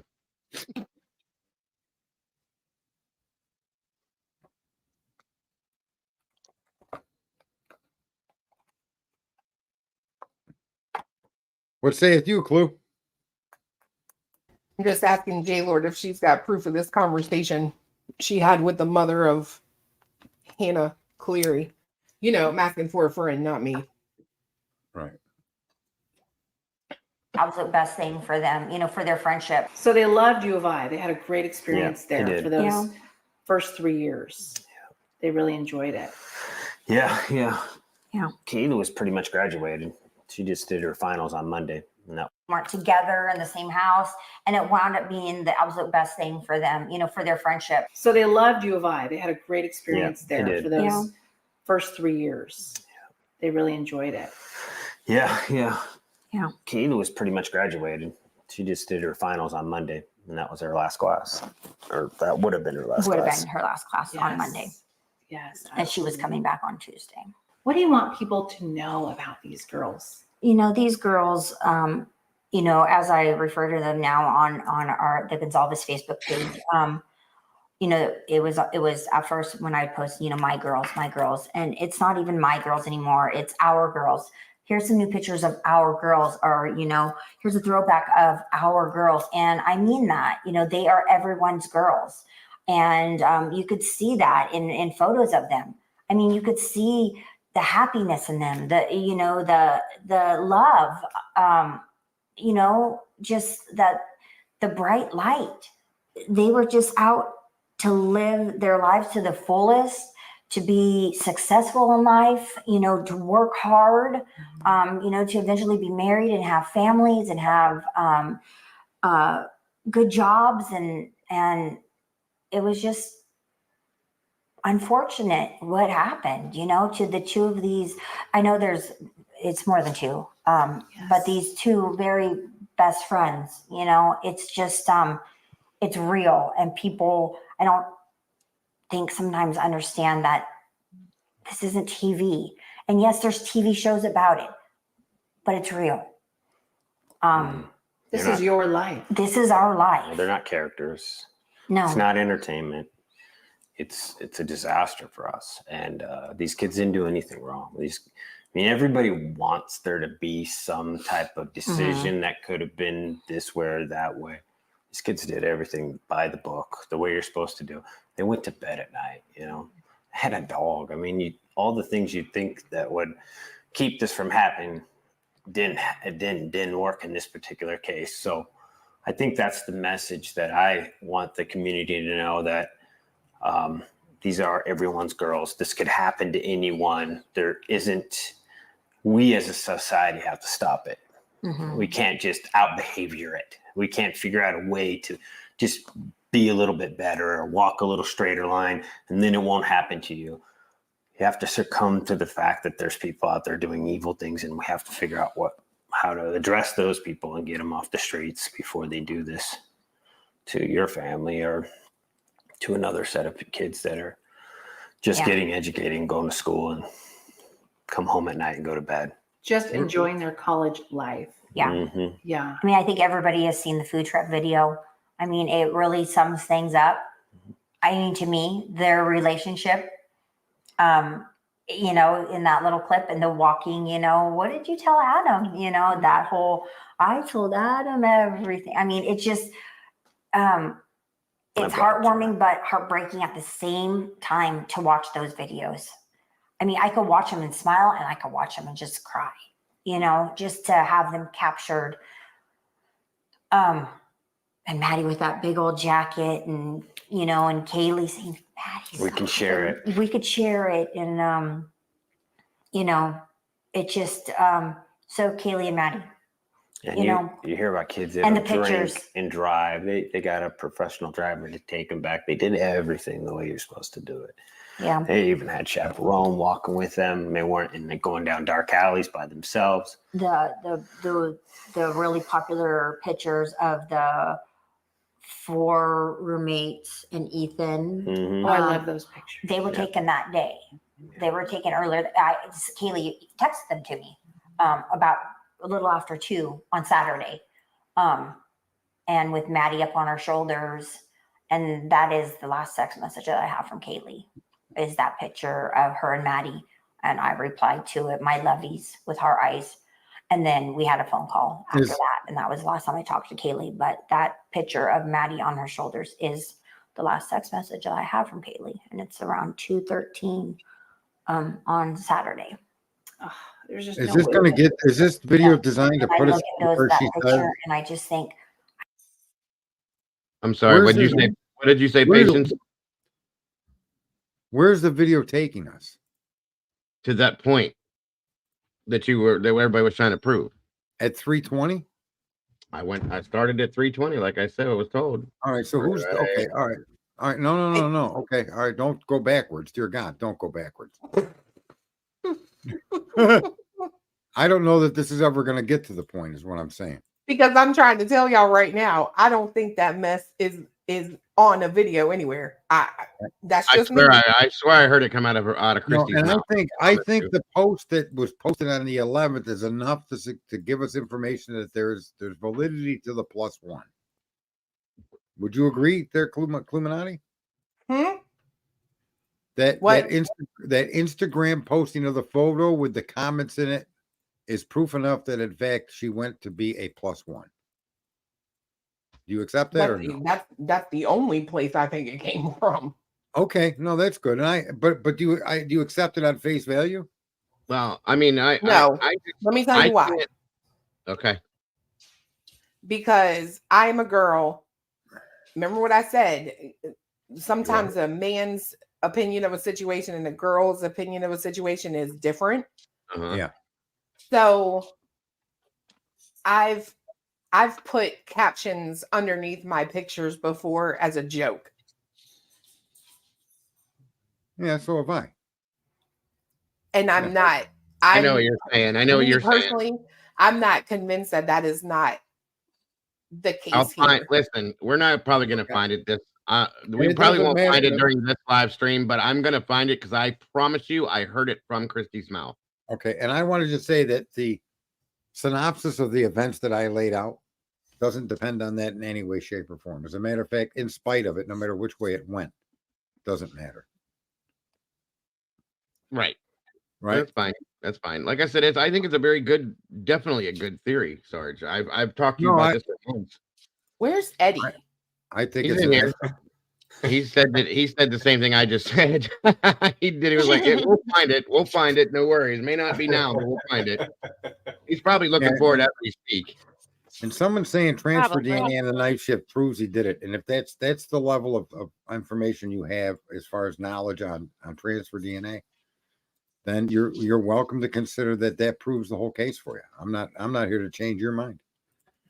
There's a lot more fact and information you could look into, but if your mind is made up, you're just not going to look. And no matter what anybody says, if you believe it, I'm not here to change people's beliefs. You don't see me running into a Muslim country trying to convert people to be Christian. JB has come in with some pertinent information. What? per sorority chapter rules, Kaylee could not go unless she was invited as a +1. Mhm. Okay. Yep. And somebody said that Dylan came to Kaylee's aunt's house To to beg her beg to go. Yeah. to come as a +1. It's driving me How nuts does at this she know point where because her I aunt know lives? I remember hearing Christy's voice say this, and that's why I'm like, I know I didn't dream this shit, and it's gonna drive me insane till I find it. That's all. Well, I'm it's not a gonna short mention- ride. I mean, you're fine. It's just a short drive. I'm not going to mention how that she knows where Christy's aunt lived because I mean, if I mention just what I'm made it- thinking, it's going to require us to go look up another video. Right. Yeah, and I think that it really doesn't Yikes. add or subtract from what the whole stream was about anyway. It'd be well, the nice to reason, know. hold on, be- it kind of does to me because I remember Christy saying, if I'm not mistaken, she didn't know either nothing or much about the other two girls. I Okay, believe well, I don't that. know what is that. What is that? I don't know how that impacts the theory that I laid out. But they're so close that she's coming to her aunt's house. Yeah, I don't know. See, this is what I mean. That's going off into an area that didn't affect the motive of what was the motive again? Jealousy. Started with a P. Not Jealousy sorry. or I It's forget. wrong. This P has word, been but- going on for hours. My mind feels like a sponge that's got too much water in it. Yeah, my grandfather clock has struck almost 4 times now. Yeah. So no, I think in what Dago has allowed me to do and how we all work through the process of looking at the data and putting a person in with the data to see what it showed, I think it showed pretty clearly a conclusion that is as likely as any other conclusion in the entire universe. And this minutia here is important for us as people that create. We don't want to say things inappropriate. We don't want to say, or just accept it at face value. This whole idea she was brought there as +1 and came back for that, and all the other stories that go around that +1. So I get what your guys are doing, and there's value to it, obviously. I'm just tired. So I am going to call it an evening. Are you being for real right now? Yeah.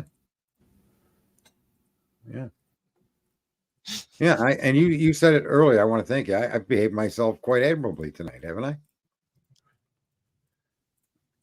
Oh, if you Better than most days. Yeah. See.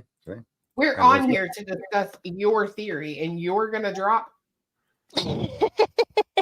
I mean, Yeah. when a little kid gets their way, everything goes. Yeah, good. we're Another one now, guys. Self-charge. we got so far away from the theory by looking for this specific detail that Well, I that's think not that true.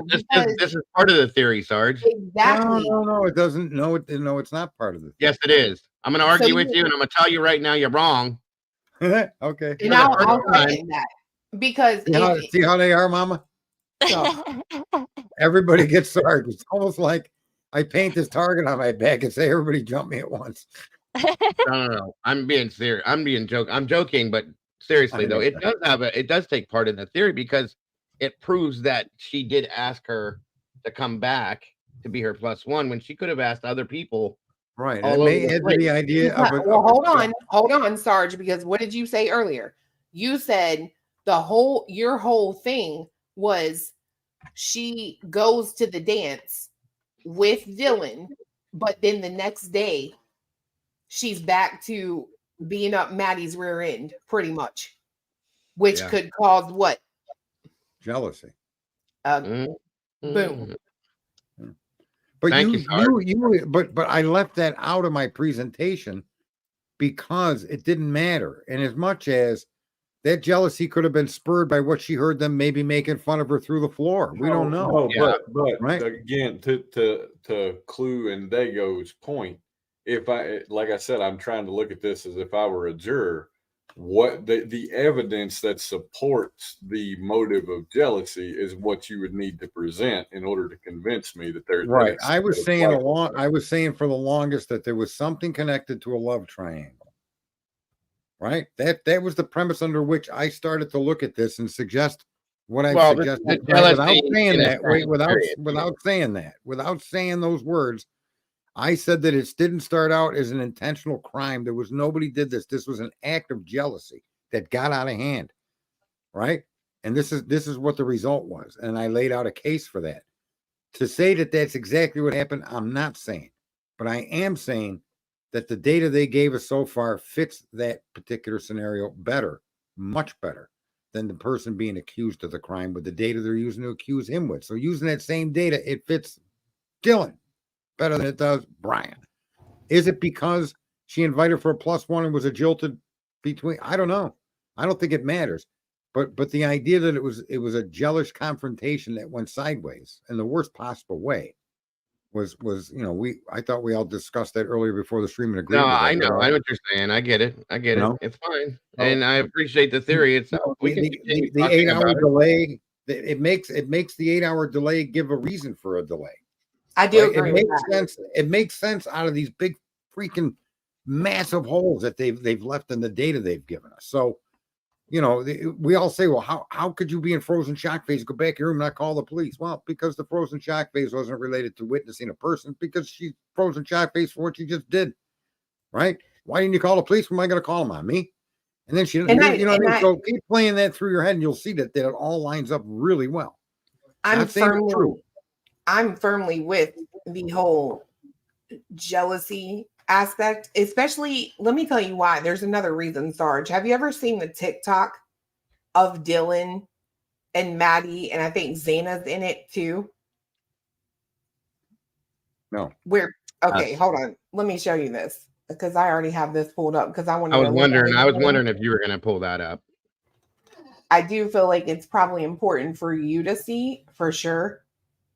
I'm going to keep the sound off, but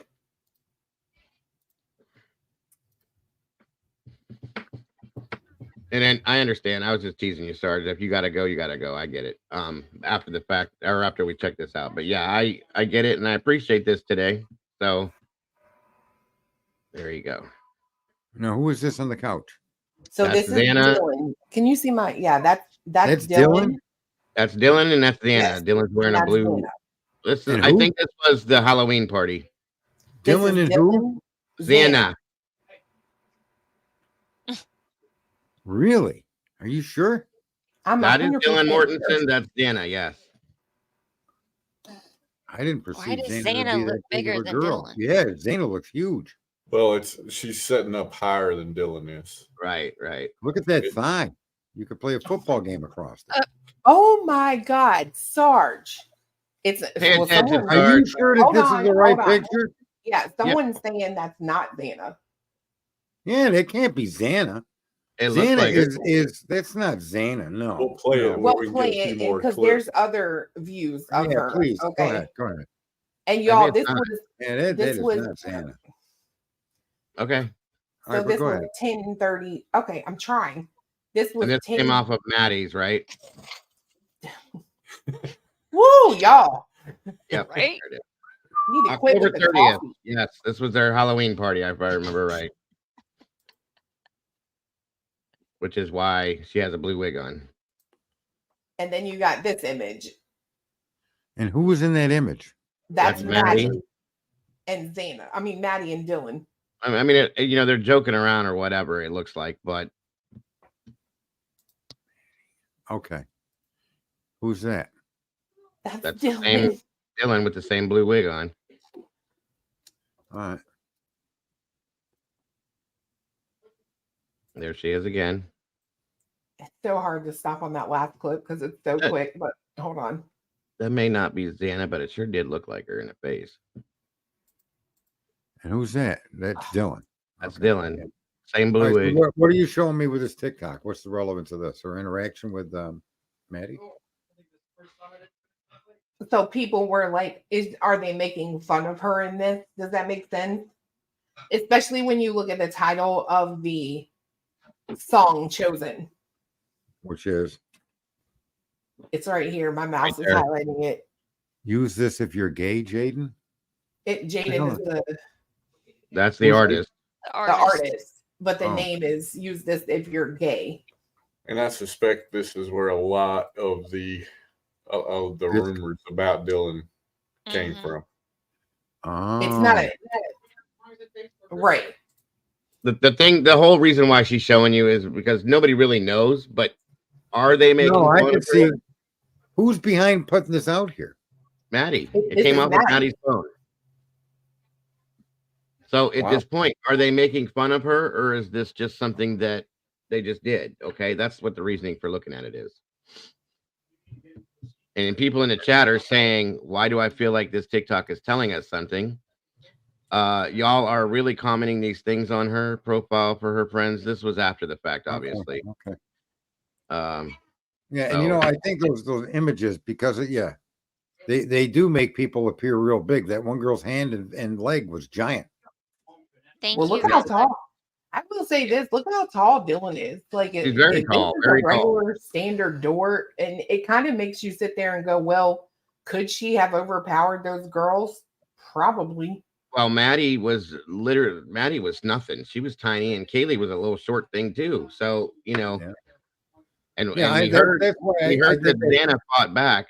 We heard that a lot, that Xana really got wounded quite a bit fighting back, because I think out of all of them, Xana was probably more of the hardcore. You know what I'm saying? no, I think that it was Kaylee. It was they had we'd heard. I don't know if it's true, but 52 wounds on her. And that was wounds, but like we also heard, what I'm talking about with Xana is that she had her fingers were all chopped up and stuff like that because of fighting back. So I'm just saying. Okay, yeah. I don't know, and we don't have any images from the crime scene or from Dylan or anybody that left that house that day. We don't know what they were wearing. We don't know anything. No. Right? So, pressure drop. You asked how long it's legal to drive a car in Idaho without real plates, like the temporary tag. I think you have like 30 days to change them, but I've been driving my truck with them on there for 4 years, so it just depends on how good of a rule follower you are. It varies by state and or your commitment to the law. Yeah, I had 30 days to change it, and it's been 4 years. I'll get around to it, just not today. All right, everyone. I'm going to snooze on out of here. Thank you very much for presenting this today, Sarge. I appreciate it. Bye, Sarge. And I'm sure we'll talk about more stuff like this down the road here. You're all awesome. Have a good rest of your day, sir. Enjoy your food. Talk this. Bye-bye. Look it. Look it. Don't you judge me. Welcome, Gary. So again, we have a little more time, guys. If there's anybody that wants to add anything to this or take away anything from this, it's a very good rolling theory, I guess you could say, for instance. That's true. They did both have defensive wounds. And it's definitely something I think a lot of people have thought about for a long time, in a lot of different variations of that. Okay. I'm sorry, Tina. No great show here. My apologies if you didn't enjoy it. I'm sorry. And I feel it's very easy to get close to that theory too. Oh, 100%. Yeah, there's all the way. That's why I said thank you, Sarge. I much respect for the thoughts on that. For real, he's been wanting to talk about it for quite a while. I've always. Go ahead. No, go ahead. I was just gonna say I just have always had other things doing, and I told him we'll get to it. Well, we're getting to it. So for me, it's the social, like these kids today run on social media, right? Yes. And if you look, like, for instance, on Maddie's Instagram, right?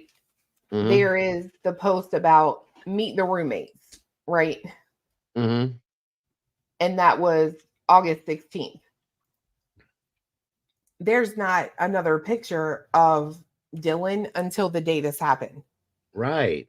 Now, she wasn't posting. There's only, since that meet the roommates one, there's only 1, 2, 3, 4 posts, right? But then you look at Kaylee, and that's the only, well, the one of that dance night, and then the one where they're all together. Mhm. That's the only reference you have to Dylan. Yeah, right. Exactly. And yes, I agree, Salty. Exactly. But then if you look at Maddie's again, like there's so many photos of her and Bethany, Mm-hmm. like from let me look, 21. You know what I mean? Yeah. So I personally would be really curious to know when Dylan came into that sorority. I think they pledged together, her and Bethany, but I could be wrong. But Mhm. it's almost like what kept her on the outside even through the year 2021, because Bethany was part of the crew. Right. That's true.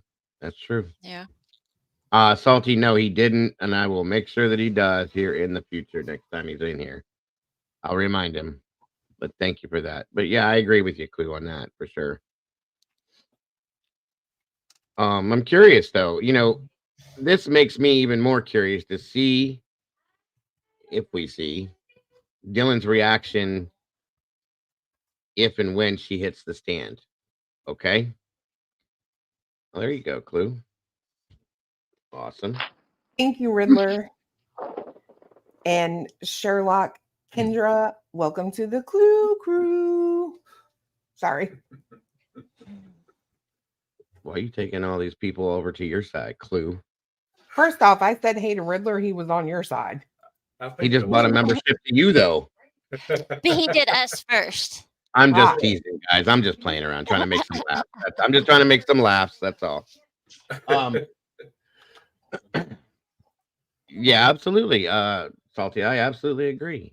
Absolutely agree. We got to look at this, and we can't listen to bring a theory out. In essence, you have to look at it. You can't look at it just in that tunnel vision aspect. Okay, it's a theory. Let's look at it. Let's talk about it. Let's look at both sides of it. Okay, not just what's right here. Just like Clue said immediately. Well, there's this, this, and this.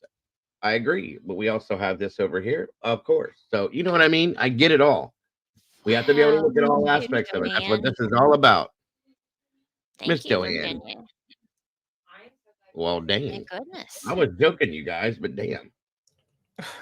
Thank you, Joanne. And I gotta say to Missy, Sip Anon, Swirefly, Crime Solver, and Brandywine and True Crime, welcome to the Clue Crew. Yes. Congrats, guys. You guys joined a great channel. Oh no, Riddler is sick with the flu. Oh no. Yikes. Hope it ain't the long flu, bro, because I had that too. And that is crappy crap. What is that? Yeah, that's what I said when the doctor said it to me. Like, what did you just say? They're calling it the long flu because it goes on. It 3 like weeks. the typical flu lasts like 3-4 days, right? This crap they're calling it is 3-4 weeks. Are you serious? Dead serious. Don't you remember how sick I was for how long? Yeah. And that was the flu?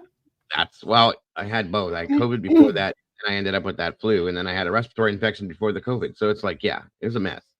I've never had the flu, but people say it's like the worst feeling. Like you just don't feel like doing anything.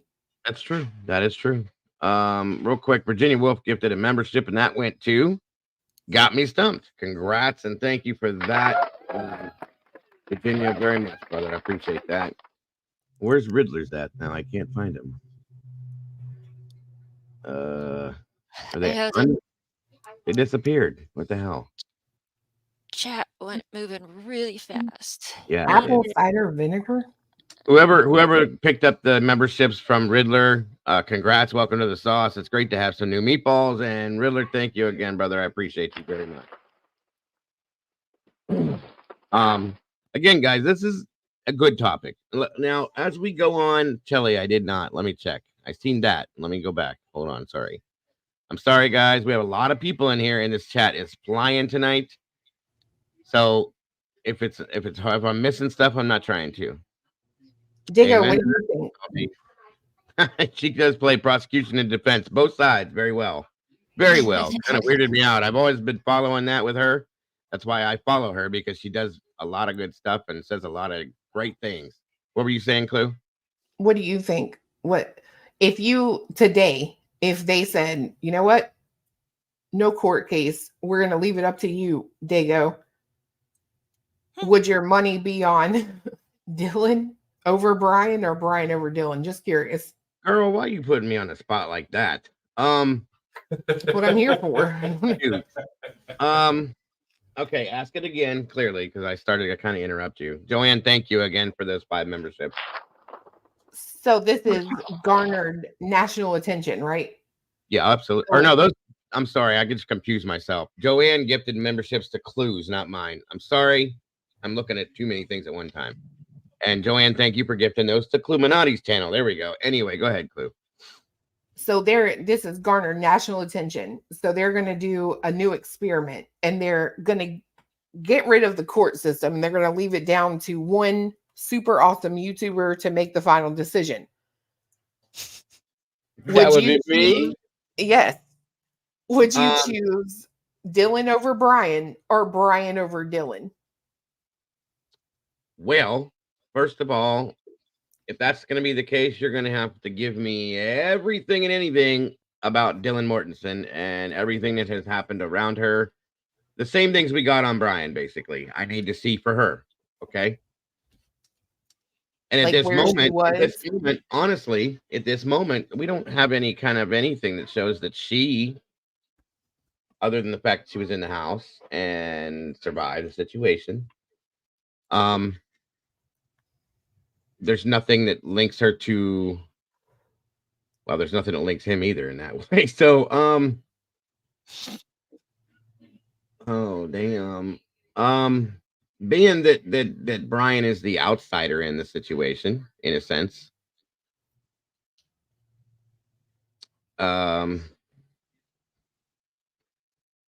you know, I can't really give you an answer at this moment. I mean, I'm leaning. I'm gonna have to say Brian Koberger. I'm sorry. At this moment, I'm gonna have to lean towards him because there's more, in my opinion, there are more things that show that he's capable of this over what she would be, in my opinion. Does that make sense? Yeah. That's just what I'll be honest with you. That's where I would have to go. Thank you, Eddie. And of course I would take a look at Dylan because of this scenario. And it's weird, guys, because why has nobody looked at Bethany that way? Trust me, I'm with you because I think because they left her out of the PCA. They don't talk about her. They don't. But they also make her responsible for the timeline for Ethan and Xana. But then even that isn't the same between your 2 lead investigators. Mm-hmm. Mm-hmm. I'm saying it's weird, right? Like it is very much so. I agree with you. I think we're on a hot point with that one because Bethany's never been of any, well, I don't want to say it that way. I was going to say of any importance, but that's not how I mean it. Bethany's never been. All right, let me put it like this. So when we started looking at people, everybody immediately questioned Dylan Mortensen right away for some reason. Obviously, probably because of the PCA, right? Probably. They were both there, according to the PCA, though. If you read it that way, I should say. Why nobody has ever seemed to question Bethany's part in this, if any at all. Not even after the fact. Not even after Steve states that they're texting back and forth during the commission of the crime. Not even after Bethany said, I don't want to come back there because she's afraid to for whatever reason or whatever that is. That's never been questioned there. Everybody goes back to Dylan if there's going to be anybody blamed in that sense. Am I right or am I wrong? No, I think you're right for sure. Yeah. Okay, and I know. I mean, yeah, you're right on that, Salty. The defense did question her, but you know what I'm saying? Like nobody out here, as we've all been looking at this, has ever really said, well, Bethany did it. I think Bethany did it because she was jealous, or Bethany did it because of this, or because her hair's blonde, or whatever. Ever have I heard that from anybody? It's always been Dylan or Brian. That's it. In all the years' time that we've been doing this, and then some, never once has Bethany ever been accused. She's been accused of holding something back, there you go. That's a good answer because she isn't shady like Dylan, but we don't really know Bethany. We've seen and heard more from Dylan that we've not seen at all, really, but definitely haven't seen or heard anything from or about Bethany. Thank you, Brady. Well, I will say this: Bethany seems to be the one that was reserved about coming back to Idaho, but mhm. we've seen photos of Dylan back at her sorority, even Yeah, if it was just for like the weekend, right? And right. it just, And Bethany goes off to Nevada and she's doing sorority things there and here and enjoying herself and all this other stuff. So yeah, I get it. go I ahead. agree with you. Viper Strike is in the comments and said that if you think Dylan had this in her to commit these crimes, you're nuts, and said she was cleared long ago. Understand the word cleared. And I mean, maybe she was cleared. I don't really doubt that. However, being cleared and having it in you to do this are two different things. And there are people that are cleared wrongfully, just like there are people that are accused It happened. wrongfully and arrested wrongfully, right? I mean, Even the Gonsalves family said that they believe that some people were cleared way too soon. Not saying it was them, but still. And why would you not think that she would have this in her to do this, Viper? that would be my question, right? Is we don't know anything about any of these people truly, right? That's right. We make the educated guesses or assumptions based off of what we see, and we're all just trying to put the puzzle together. and I don't think anybody can truly say Brian has it in him to do this or doesn't have it in him to do this. I don't think anybody can say that, right? Because as far as I know, nobody involved or even associated with this has ever been convicted of an act like this. So we don't know that any of them have the ability to do it. Right. I've never seen a psychological analysis about Dylan, Brian, Bethany, or anybody at this point. So I couldn't give you a maybe on any of that at that point without knowing that kind of information. You know what I mean? And that doesn't even mean anything at that point either. So, just saying, I can't sit here and say she doesn't have it in her. I don't know her personally, unless you know her personally, Viper, and know the person that she is and know everything about her. How could anybody say that she doesn't have it in her to do it? Anybody can snap at any time. Okay. Anybody can have something. People hide the real true selves of themselves all the time from the public. Okay. We'll just put it this way. Even the parents of the victims say there were a couple of people they think were cleared too soon. That's what I just said. Yeah. So word for word. The version of cleared depends on the in-depth questioning they did, in my opinion. I agree with you, Terry. It's definitely a questionable scenario.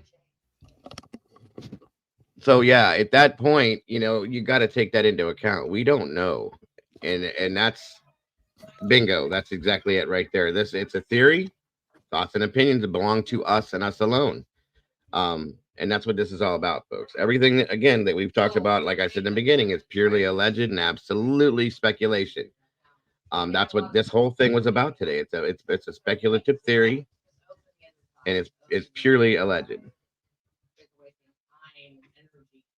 You stick on this Dylan thing, and you will be wrong. She has been cleared since 3 days after the okay, and I respect your feelings on that, Viper. I do.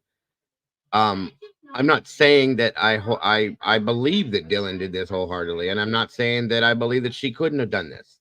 Okay, anybody could have done this at this point. We don't know until, and we're not gonna know, as I always tell you guys, this until we have a trial on this. Okay. Well, I can tell you this much. If it was your kid, Dago, I'm pretty sure you're probably going to be in the same boat as me. If it were my kid, 3 days ain't long enough for you to clear nobody. I agree with that wholeheartedly, and that's why I believe that Christy said what she said. Okay, and Olivia as well. Way too soon for a lot of things. Okay, and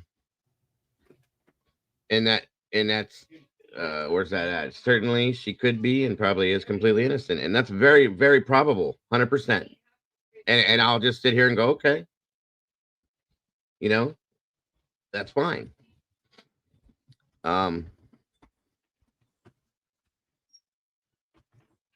Seems like both chats are getting amped up, not knowing to start out as a theory, not something. Okay, please understand that, folks, for both sides. This is 100% a theory, guys, and it's all based on. It was Sarge's theory he came up with that he just wanted to kind of put out there to get everybody's reactions and feelings on it. We're all allowed to have different opinions on it, and there's no reason for anybody to be upset about other people's opinions. It's their opinions, folks. They come and go. Or It doesn't how about mean that this? it's fact. It's as simple as this. If you're upset at anyone's opinion, leave. No one's keeping you here. No one's paying you to That's be here. it. You don't have to agree with anybody or be upset. I just don't understand. Like if I look at the sky and say that it's blue and somebody else thinks that it's purple, okay, I respect you. Actually, watch this. you Dago, think. watch this. Let me show you how you can. Bye-bye. Where's Dinky? Bye-bye. Right. If you can't leave, I'll help That's you it and I'll right do there. it for you. I will That's it do it right for there. you. That we have nothing in documents to support a theory accusing Dylan. Amen. It's just a theory. If we had absolutely something that was fully supportive of that, that's a different story. Everybody could believe and scream it to the moon. Again, it doesn't matter. Is that really the case, though? Well, we don't really have anything accusing her of it, so. Not accusing her, but making her suspect. Sure. Oh That's yeah, a there are some things that make it. Well, that's why it was brought up to begin with. I think this is for you, Clue. Casey, welcome to the Clue Crew. I think so. I don't know. It doesn't say on there, but Yeah. either way, congratulations, Casey. Yeah, and that's the thing is we're not accusing her. It's a theory, folks. So don't take it that far with it. It's just a theory. You know, there's a lot of things that lean in the direction of making it look like she's suspicious of some things. That's why it was brought up to begin with. Well, hold And on, Dago, because they're documented too. So let me explain something. I just have a question to anyone who questions this theory. What is the difference? I'm just curious about 3 dead guys on a lawn and a homeowner and 2 alive girls with 4 dead people in a house. Bodies found in the same house they're in, mind you, not outside, but inside. But everybody on the internet right now, oh, this Jordan guy, he did something. He concocted something. He made something that took them people out. That's why he didn't call the police. What's the difference in this girl? None. Right. Other than sex. Thank you, Moonlit, very much. I appreciate that. And Mark and Betty, congratulations on becoming part of the community. Yes, that's what I mean by sex, other than gender. Gender. Right? Yeah, gender. I got you. Again, guys, it's not that serious, and it's not anybody accusing her of it 100%. It's a theory that says, hey, why not look at it this way for a few minutes? That's all. Well, I'm just saying it's common sense. We look at this Kansas City thing. There are 3 dead people. It is common sense that we look at the guy who owned the home, rented the home, whatever. It was his place. Okay. There's no difference in looking at this situation and looking at the 2 people who rented the home. Any suspicious circumstances, like Carolyn said, are going to make people go, okay, well, that's interesting. Why did this happen? What is that? You know what I mean?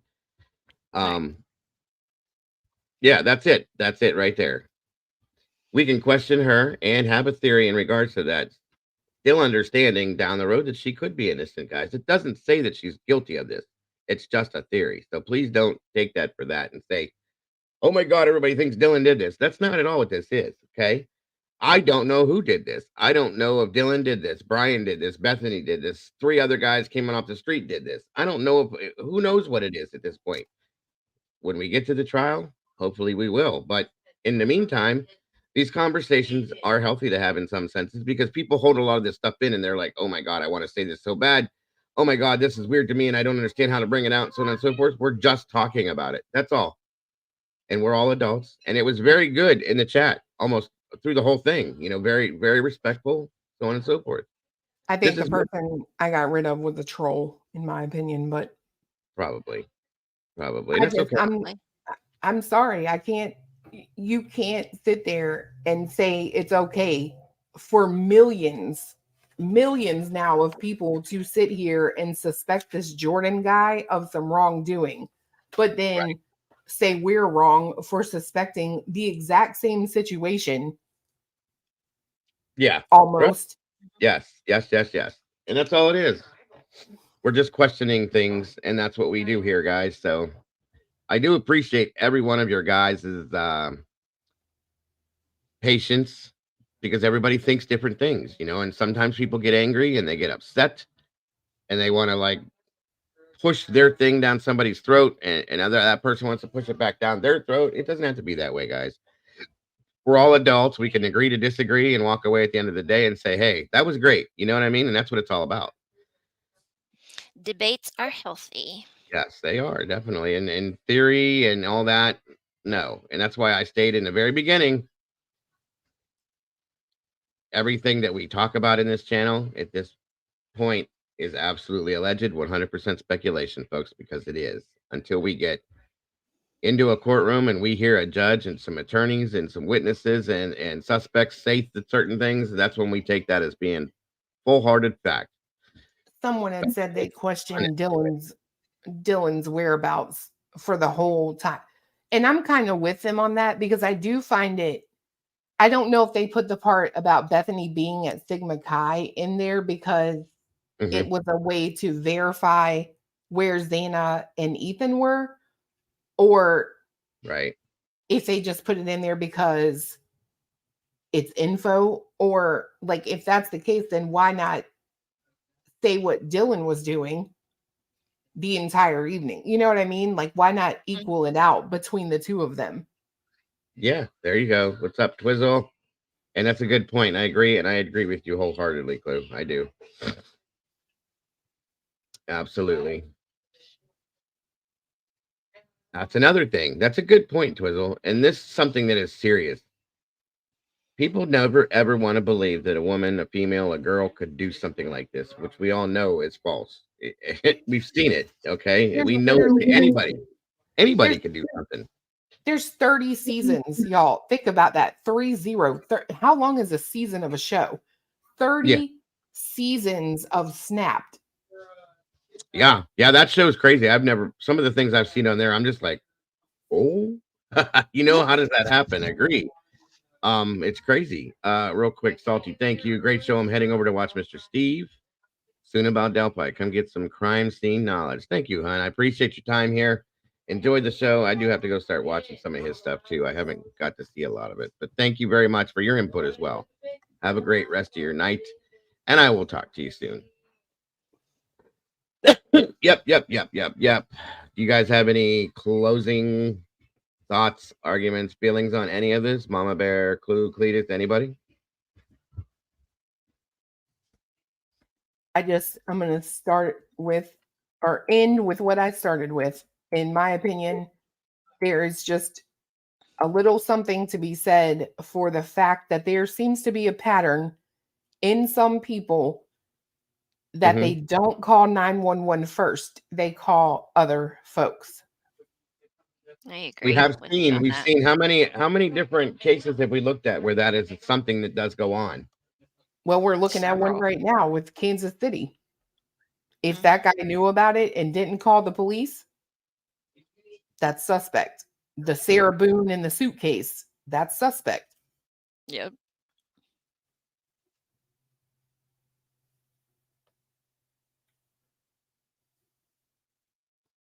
Where'd he go? Who knows?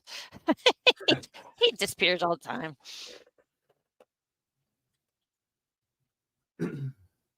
I think it's a situation where, there are going to be theories that will take gain traction, and the defense is going to present some type of a theory. I cannot imagine a situation with this case in particular where they won't fight the prosecution with some alternate theory. There's so many things out there that could be. something has got to have some type of to solidify in some type of a way enough to where it's worth proposing to a jury as an alternative to Brian being the guy. And for me, I think this is probably the most solid theory about an alternative that I've heard, because there's a lot, like Sarge said, right? He used the facts that we have on hand to get to where he's at in his mind. And, how can you argue with that? Right. It doesn't mean she did it. It's just when you lay the facts out in the way he's laid them out, that's where he got to. And, I can get down with that. I agree with that. I have a few people that are asking if they can call in. I guess we can take a few calls and answer some questions. Are you guys down with that for a couple more minutes? Oh yeah, that'd be fun. Sure. Mama Bear, you okay? Yeah. Okay, cool. I'm sorry, I didn't even think of it myself, guys, but we can definitely take some calls. We got to be fair to everybody. It's a good thought. 1 second here. The number there is 234-703-4047. Please call in. Give us your thoughts. Let's hear what you're thinking. Voices are better than words, guys. So, that make any sense? No. Anyway, give us a call. Actually, Give us a it call. does. Give us a call.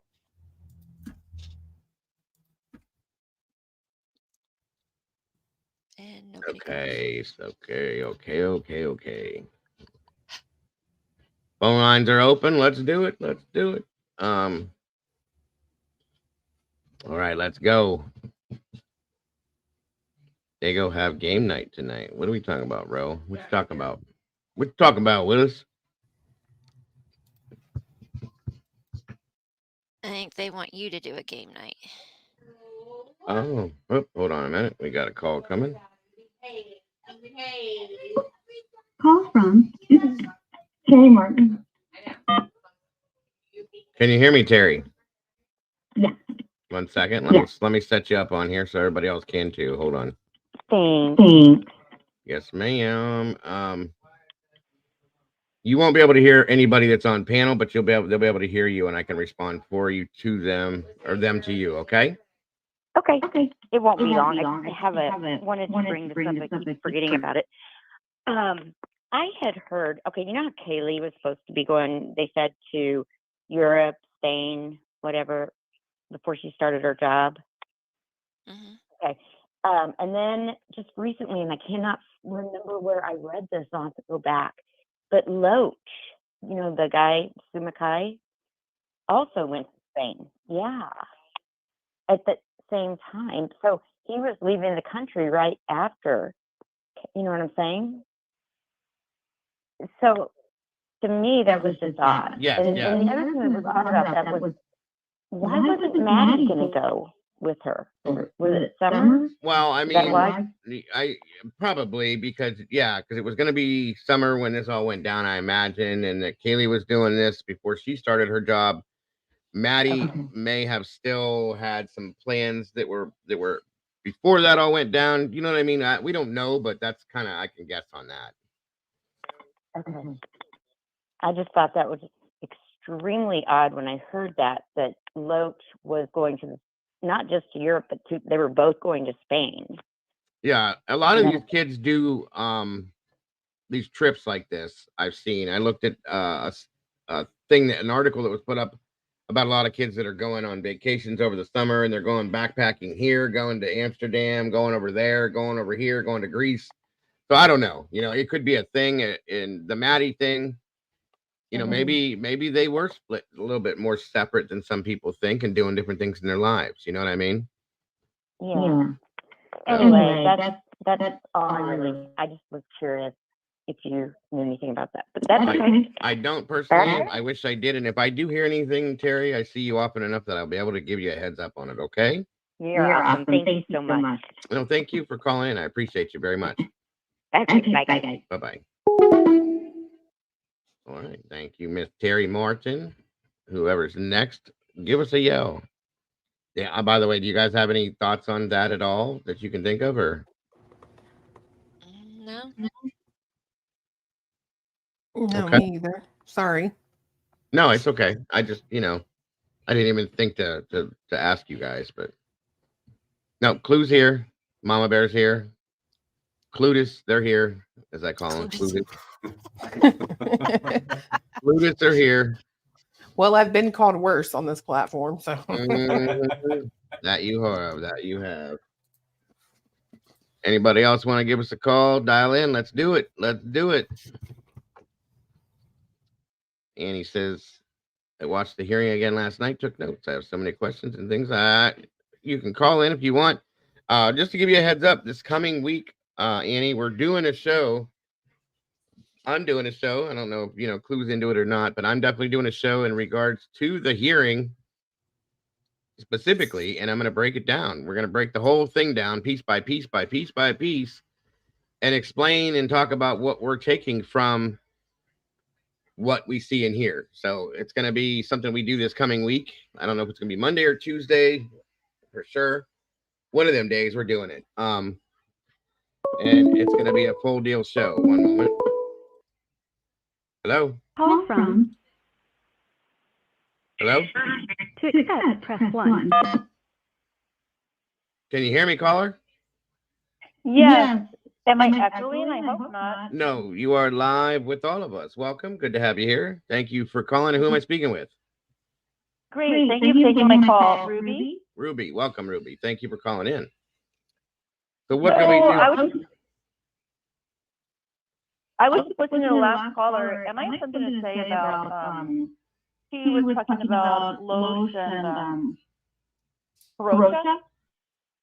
Yeah. The guys that disappeared that early morning of the 13th.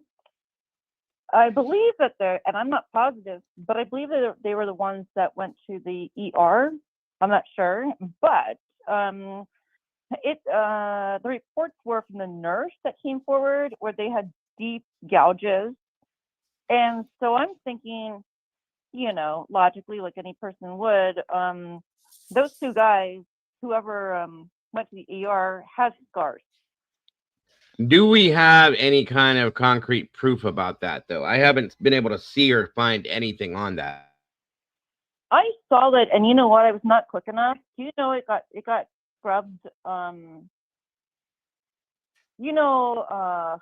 Gosh, it was only like a few days after I saw it. It was a short on somebody's thing, and I went back and tried to find it, and it was gone. Just because my phone is flooded up so much with like screenshotting and recording stuff from this case that I didn't know. Oh my gosh, yeah. Anyway, but I'm just saying, yeah, I'm sure they have scars. I'm sure they have battle wounds. So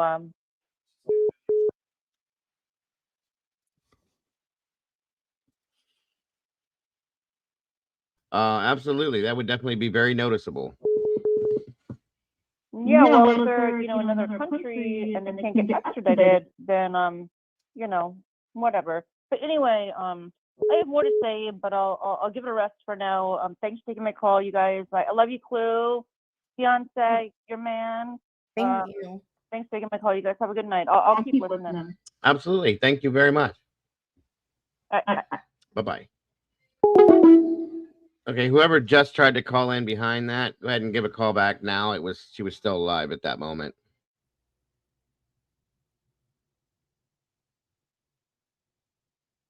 Yeah, that's an interesting theory. Not really a theory, but that idea. I've heard that through a lot of different people.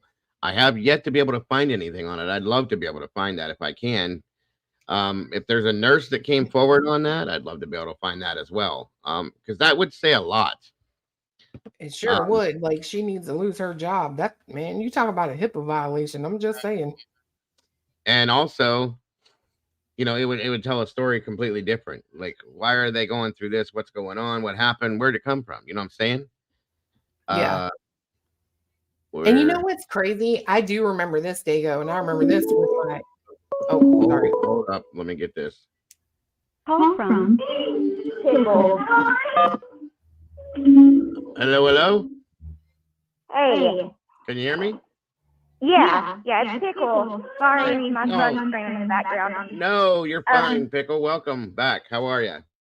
Good. I was just thinking, about, does anybody remember the camera, the audio that was supposedly on the neighbor's house that caught the whimpering and the dog barking? Before it was ever mentioned in the PCA, it was leaked. I'm not talking about the faked one that came out, but it was in the very, very beginning before we ever knew about it. It was leaked on, I think, Reddit. And then once the PCA came out, it was completely wiped, like scrubbed off the internet. Right. I know what you're talking about. I remember back then. Okay, I didn't know if I was the only one that remembered actually hearing that audio. No, I actually covered that. I covered a bunch of audio. Some of it was debunked from something else, and then the other audio just kind of disappeared. Yeah, the other one, the first one was scrubbed, but yeah, I remember the fake ones came out later, but yeah, I was just wondering if I was the only one that remembered that. Oh no, I remember for sure, absolutely. Wasn't one of those created by a YouTuber? Yeah. All right, hon. Thank you very much. Thank you, Dago. Bye, guys. Bye. Bye. Call from Sweet Hun. Hello, you're live. Hey, it's Sweet Hun, aka Helen Kirby. Welcome. Wait. How are you? Good. What can we do for you?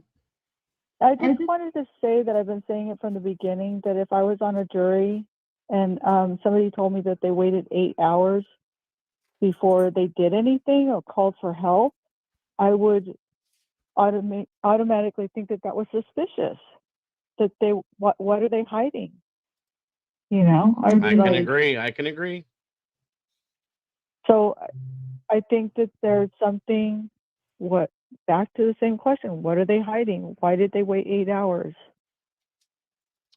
I've always questioned the 8-hour period of time. People are saying, well, she was in shock. She was tired. She was sleeping. I've been in shock. I had a gun pulled on me, and I was in shock. But then I snapped out of it. It didn't take 8 hours.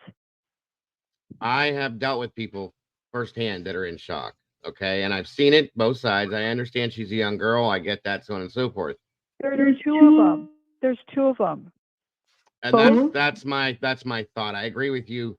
After hearing Steve say that they were communicating via text during the commission of the crime per se, who decided to not call the police when you're hearing all this noise that we know they had to have heard, right or wrong? And then they called other people. Like they knew something was wrong. Yeah. Why did they call other people? I agree. To the scene of the crime. So if I was on the jury, I would say 8 hours. I just don't believe that you're in shock for 8 hours, both of you, and you're texting each other. No, I can agree with you. I think that they were at the scene of the crime, and I think that there's more evidence that they are probably more guilty than Brian Kohlberger. They can't even place him at the scene of the crime with what we have. With what we have, could they place him there? Unless Bethany and Dylan frame him or set him up and point him out just to cover their own backs. That's true. That is true. That's true. I got what you're saying. All right, that's my 2 cents. Well, I appreciate it, and you're welcome to call anytime. Thank you so much for calling in today, and I hope you have a wonderful rest of your day, and thank you for watching the show today. I love you guys. Bye. Absolutely. Thank you again. Awesome calls. What do you guys think on that, Clue and Mama and Cleetish? I mean, it's crazy. On one hand, it's crazy, but then on the other hand, it's like, it's only crazy that she didn't call at night. Yeah. Right. Well, I think, I'm sorry, were you done? Well, it's just that I've never known anyone in my life who would see, and I've known a lot of people, okay, but I've never known anyone that would see a random person dressed like that she describes and not call the police. Mm-hmm. And it was also stated, wasn't it? Didn't we talk about this last week about she was scared of something? Remember that? Well, she had to be scared or she wouldn't have locked the door. That's it. And that's what I'm saying. So if you're afraid of something and you see somebody that makes you uncomfortable coming through your house, right? What are you gonna do, Clue? I'm calling the law. And that's the thing. Even if you take out the noises, just seeing someone strange in your house is enough to call the cops for. Yes. Mama Bear, what's the first thing you would do? Sorry, dog got into something. Ask it me again. If you open the door to your room and you see somebody walking through your house coming in your direction, and they're in black clothes, you don't obviously know that it's not one of your kids or your husband. What's the first thing you're gonna do? Shut the door and call 911. Okay, that was my question. That's what I would do. Well, I might do something else first, but that's probably a little different. Find something to protect myself just in case while I'm in the process of calling. That's always been my complaint with this, guys. Always. Well, and I think at the end of the day, right, that I think there's going to be a group of people in the population that sees that sees these statements and the 8-hour delay and think that makes sense. There's going to be a group of people that look at it and say that doesn't make sense. And I think in the courtroom, if she's the eyewitness the prosecution is bringing, they've got to consider the group of people that are going to think this doesn't make sense. And so now there is a huge piece or a huge factor that's going to weigh on the jury with the star witness. So if you've got a star witness that you have to bring in some type of psychological or medical expert to explain the behavior of, that's a problem for you. Mm-hmm. I can agree. Yes, sir. Makes sense. Absolutely. Any more callers? Come on, give us a call.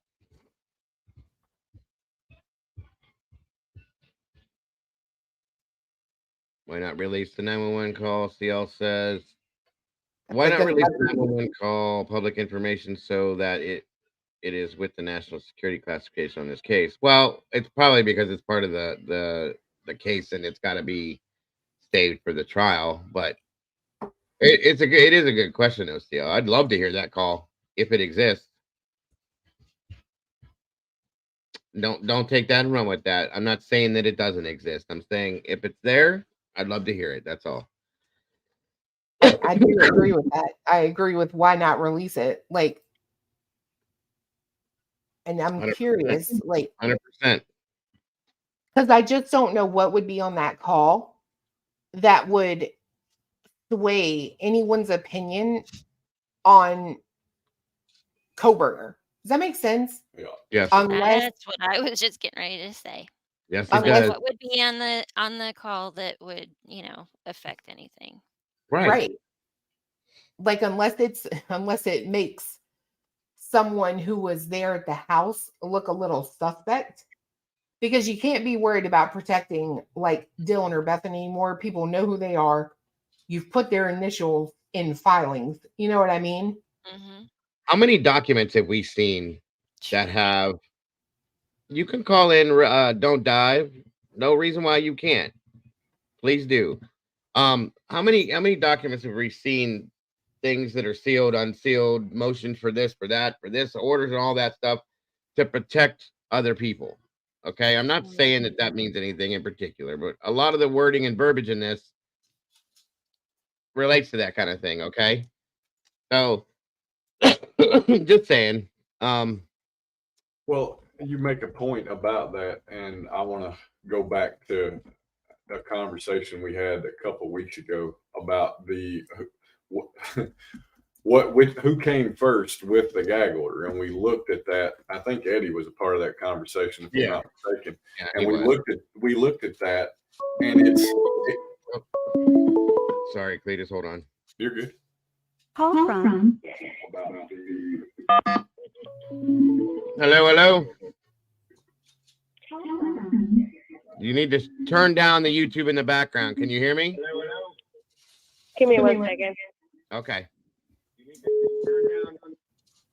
Whoever's calling Hi, in, Daniel. How are you? I'm good. How are you? Whoever's calling in the background, just hang up and call back in a few minutes. That's all.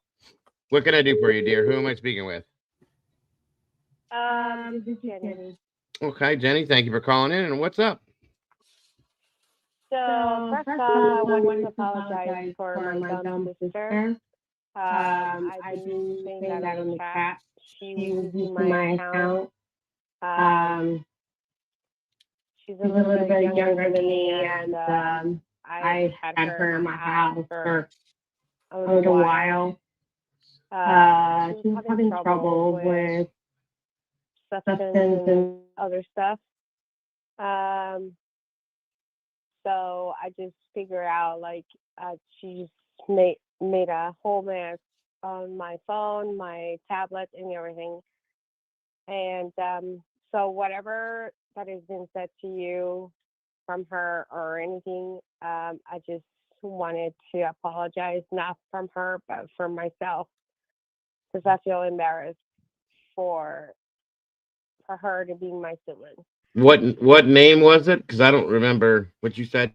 I don't know. I don't know what she was using, but in case, I believe I will have to go back again and search. But I'm going to tell you something. I have been watching your channel, and I did a little bit of the other channel I'm not going to mention that was in court. And then also I've been watching Brittany and Melissa and all those channels. And the overall that I can tell you is that you guys are very vulnerable people, just like I was when I had a channel. And a lot of people are gonna come and attack you and bring up all of your past criminal record or whatever, because that's what happened in my channel. I was attacked by hundreds of people. And I was attacked real life. I was threatened real life. I was to the point that they knew where I work. They knew my license plate. It is incredibly crazy what you go through when you do like true crime. And so my family was not too happy about me doing that. And they were telling me, you got to stop. So I finally just decided to shut down the channel because I was getting calls on my job. I literally lost my job because these women were just like, oh, I know your car is right there. I know where you live. I know where you are. I know you just went to Safeway. That's So crazy. they were taking it very personal and very real life. And so I freaked out and I said, I'm not going to put my family in danger. And I just canceled the channel. I said, I'm not going to do this anymore. So my sister is having problems with some stuff that she's struggling with. I myself just happened to, have a new life from my separation, but I still gave her the opportunity to stay with me, and I was sharing my food and everything with her. I felt pretty kind of bad because that's your sibling, but she did so much for me. She did a lot, and the fact of the matter is that she left laughing because she destroyed a lot of things. But so I had to pick up the pieces and just kind of get back together and put it all together. But anyways, Well, first off, I'm sorry. Let me say I'm sorry that happened to you, all of that. And Yeah. I don't know if anything has been said to me from your sister in general, but I'm sure you'll handle that. Everything will be okay. Did you have anything about what we were talking about today to add to this at all? yes, but I wanted to bring that up to you because I think you're an amazing human being. Thank you. Thank you very much. I'm not perfect. I've done my mistakes, over 10 years ago. But I did my 360-degree change in my life, and everything that I have, I work really hard for. And the fact that I don't like people, I hate bullies. I volunteer for, there's a anti-bullying that we volunteer for for high school, not only high school, but also adult bullying. Because regardless, if you don't understand, but there is adult bullying out there. Oh, there And is. Yes, I agree. yeah, and I don't have to be a psychic to tell you that the man that was bullying you and other people, I knew that he was hiding something. I just knew it. And I kept telling him, I said, you're hiding something. And you're so full of anger, full of rage. And you're just taking it out on all these people. And they don't deserve it. They don't freaking deserve it because it is you that's doing that. So whenever somebody tells you you're doing something, it's because they did it. And they don't realize it. Right. I understand. Yeah, so I just want to say that I love your channel.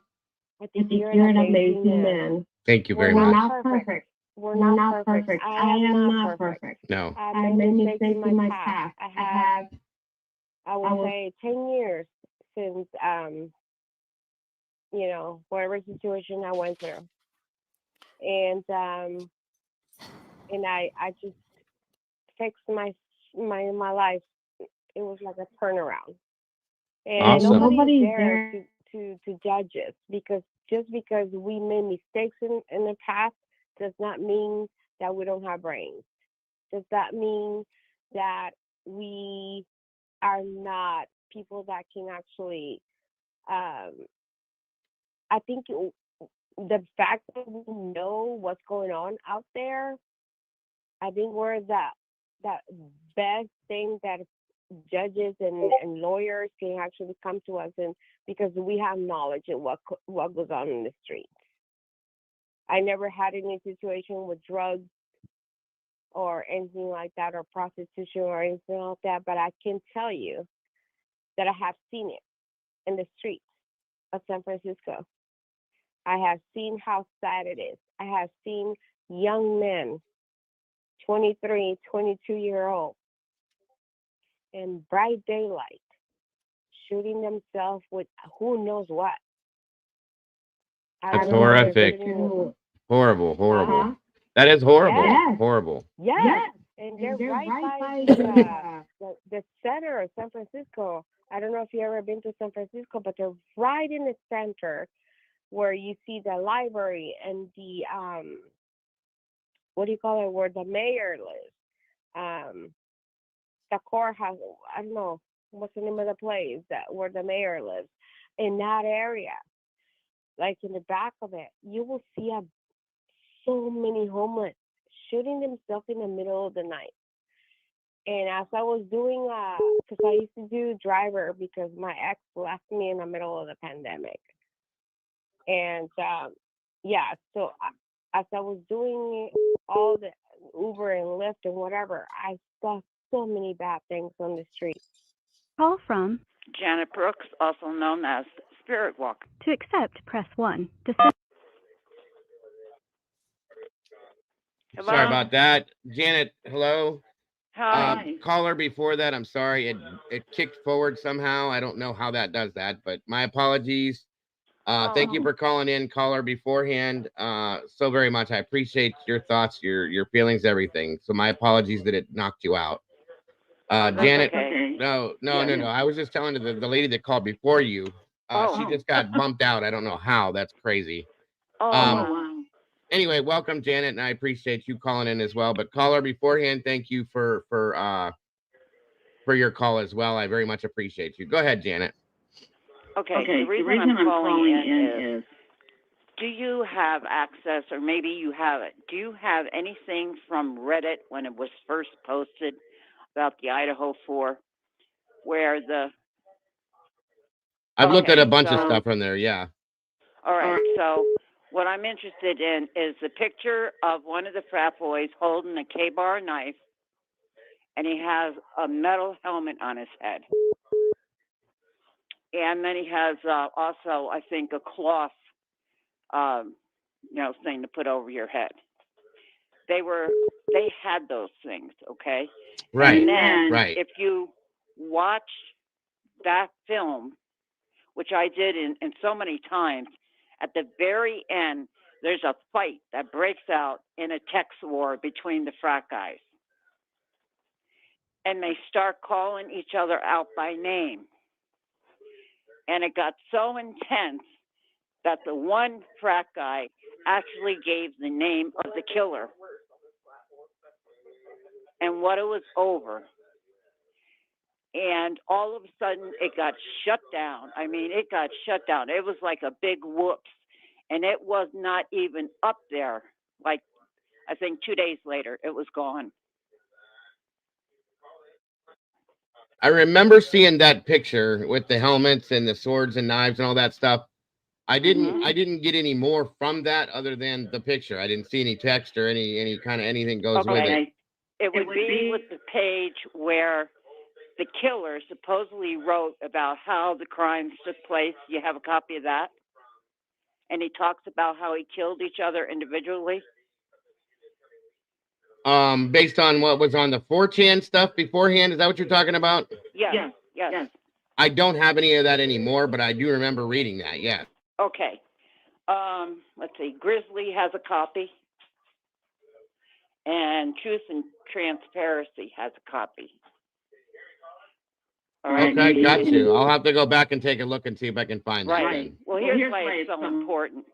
Because during the war and the text messages, they name the killer. And the one frat guy goes, basically, I'm going to paraphrase it, don't even point the finger over here because you know that son of a bitch is crazy and that he killed those girls. And his name is put out. That's great. And that's where it goes. But everybody poo-pooed it. In the beginning, all the channels that were featuring the Idaho 4 killings were taking that post and laying it aside because it was so transparent, and they were thinking about the families and how they were going to react if they even posted that. Do you remember the name? Really, do you remember the name of the person whose name was put out? Yes, I do. I have it all written down. As a matter of fact, I wrote the entire letter out. Oh. Okay, and I've kept it for over a year. And I screwed up. I sent it to the cops. My video. Gotcha. My dog. I sent it to the police officers. So I try to pull it up to find it, and I think it like dissolved in my email. I don't know how long videos last. Okay. Maybe they just only had it for a week or something, and then if you don't do anything with it, they tore it up. I don't know. Maybe I did something wrong. Are you But able? anyway, Are you able to maybe just say the initials to the person whose name was put out? I'll give you the name. I'll give you the name. Just hang on. I'm looking it up for you. Okay then. All right. I Just out of didn't curiosity. I didn't think I could get in contact with you this quickly. No, absolutely. When I open up the lines, anybody's willing to call. And whoever's trying to call in, even if you're trying to call back in, if you were the person that called before, just give me a few more minutes and keep trying to call in and we'll bring it back in. Okay. I'm sorry about that again. Go ahead, ma'am. Go ahead. Okay. So, and also I want you to know I'm the executive producer on another channel, which is the Reporter Room. And I have a history of law enforcement. Oh, Chris Madonna's channel. Okay. David, yes, Jessica Davies. Okay. Welcome. Well, it's good to talk to you, Jessica. Yes, I'm not a cuckoo. I just stay in the background most of the time. Okay, his name is David. B as in boy, E as in Robert, R as in Robert, R as in Robert. No. Let me start over. B as in boy, E as in Edward, R as in Robert, R as in Robert, I as in Idaho, O as in ocean, C as in Charles, H as in Henry, A as in apple, S as in Sam. This Okay. is the killer's name. Yes, I know the name. Also- I know that name well, actually. Go ahead. Okay. The other guy that was with him, because this was 3 guys. It was not one person. It was Loach and Rogaine was there. Did you say Rogaine? Yeah. Rogaine, that's Jack. That's Maddie's boyfriend. Okay, I know who you're talking about. Yes, ma'am. Okay. Now, Jake is Rogaine. So Exactly. I know who you from mean. what I got. Okay. So this is the letter. I think when I start reading it, you'll get it. Maybe not. Okay. So What it clearly says what does it include, ma'am, as far as like words? it's talking about the murder and how he committed it. Okay. One It's moment. a confession. Maybe it would be better to send that via email to me, or we can talk privately. I don't know if I want to put that out live right now. Yeah. Well, everybody's heard about it. I think It so. has gone. Yeah, I Yeah. think so, but I just want to be careful But- at this moment. Right, but I think it was posted on. I got the date in case you want to look it up. It'd be easier. It's Okay. November 22nd. Believe it or not, it was 3 days after the killing.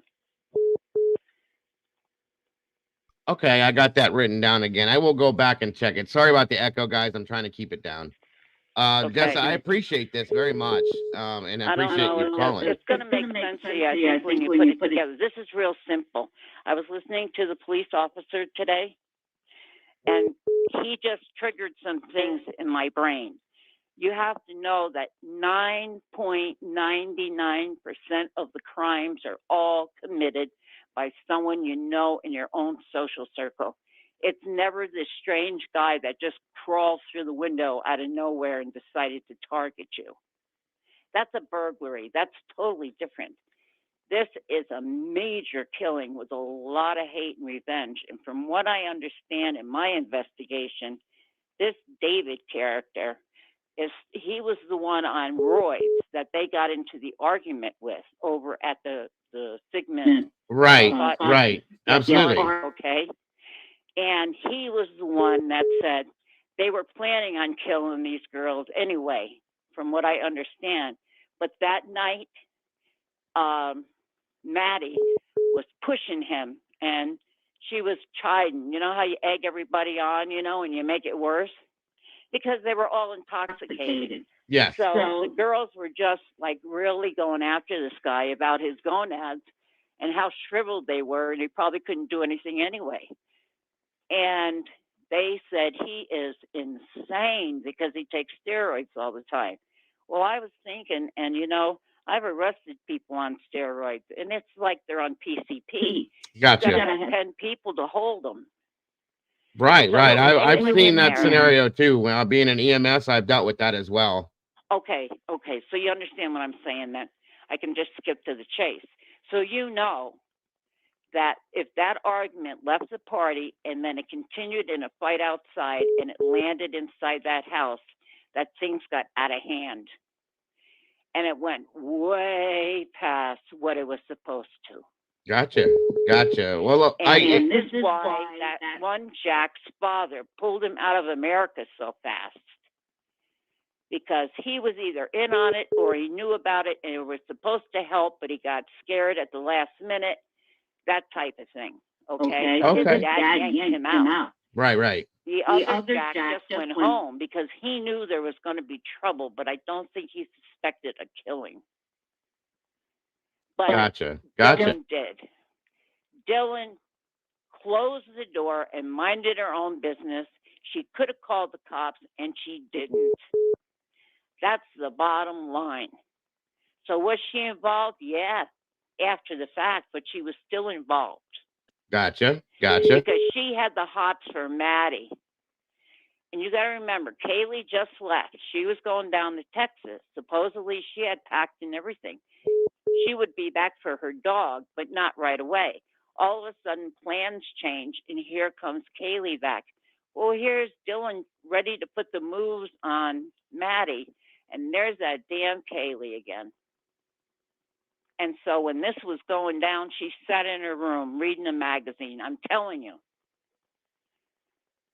Okay. All right. Well, I That's what she appreciate did for 8 hours. I appreciate I that. just know that as sure as I know it's me. You know, once you're a cop, you've just seen so much, you know, and you can almost call it. And Someone you're comes up a and say, you're a retired police officer as well? Yes. Okay. Yes. I respect that. Thank California. you. Thank you. And you're welcome. And I'm just saying that we just know. I mean, it's instinctive in us, you know. And so, yeah, I just listened to, I don't know who they call him, asshole. Is that his name? Oh, Sarge, the Sergeant Friday. Yes, he was up here. Yes, ma'am. Oh, yeah. And I said, thank you for being in your room today. How can I contact you later on? Because I was going to tell him what I knew. And then I thought, no, I'm going to go to Drago. So give Drago a heads up. So that's a freebie. Thank you so That's very all much. I I know. appreciate you. Again, I will pull that up and look at it. And if I can get a clean version of it, I'll read it to everybody in here that wants to hear it. So, you said Jessica, right? Jessica Della Davies. Yeah, That's I'm her right. executive. I'm Spirit Walker. I'm on her thing. My name is there. Okay. Well, Jessica, I really appreciate you calling, and feel free anytime I have the phone lines open to call in or hang out in the chat in either channel. We appreciate you very much. Save my phone number because I know you can see it. Yes, ma'am. I do have it here. Questions, call me. Absolutely. Have a wonderful day, and thank you for calling again. You're welcome. Bye. Bye-bye. Interesting call. Very interesting. Thank you again, Jessica Della Davies. She is the executive producer. She's for the interview room with Chris Madonna. Well, she said the reporter room. Or the reporter room. I'm sorry. Sorry about that. Not the interview. Sorry, guys. Not to throw that out there. Jessica Della Davies from the reporter room. Sorry, I had them mixed up. I've watched her channel before, actually. There we go. 1 second. Call from You are live with the Dago, Clue, and Mama Bear and Cletus. How are you? Hi, Dago. Hi. Did you call in and then get dumped off? Yeah. Okay, I'm so sorry about that. My apologies. That's okay. So getting into the focusing on to the topic. I don't know if you're able to go into the footage where you can see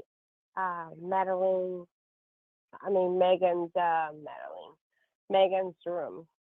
Are you able to do that right now? Because I have something that no one has thought. Say that again, what you just said. Say it again. If you can go to the video where they show Megan's room. Megan? Yes. Who is Megan? I can show you and tell you what I'm talking about. There's something that no one has even mentioned or like even questioned themselves. Who is Megan, though? Not Megan, I'm sorry. Madison. Maddie. Okay, I'm sorry. Okay, now what video was this? Whichever video you can find where they show her room. Okay, Clue, are you able to do that? Because I can't pull anything up with this thing running right now. What are we looking at? The video that shows Maddie's room. Yeah, or Mama Bear, anybody. Do we have a video showing Maddie? Yeah. I don't know if you've got Yeah, the video. there's a video. I was watching it on where was I watching it?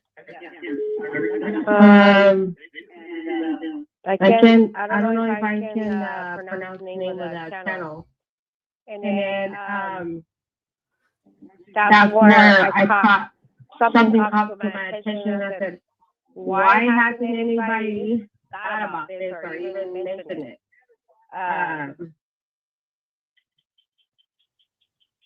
There's something there that you guys gotta see. Okay. Just give us a few minutes to see if we can pull. Yeah, let me see if I can find that channel myself. Okay, and then let me repeat. Sorry about the echo, guys. My apologies. Let me repeat something. That was from Jessica Della Davies from the reporter room, not the interview room. I want to clarify that. Didn't he just mix those up again? No. No, that was right that time. I thought the caller was from the reporter room. That's what he just said. Oh, my bad. I'm sorry. I'm trying to read chat and think about this video. And Can you guys describe me Maddie's room without seeing it? yes. Clue, can you describe me her room? Yep. You walk in, the door opens to the right. It swings to your right when you walk in. Immediately to your left is a bed. There's a nightstand, and then there's a closet that has no doors. There's a sheet on the closet. If you are standing at the door looking straight ahead, walking in, there's a great big window, and then there's a desk that sits under the window.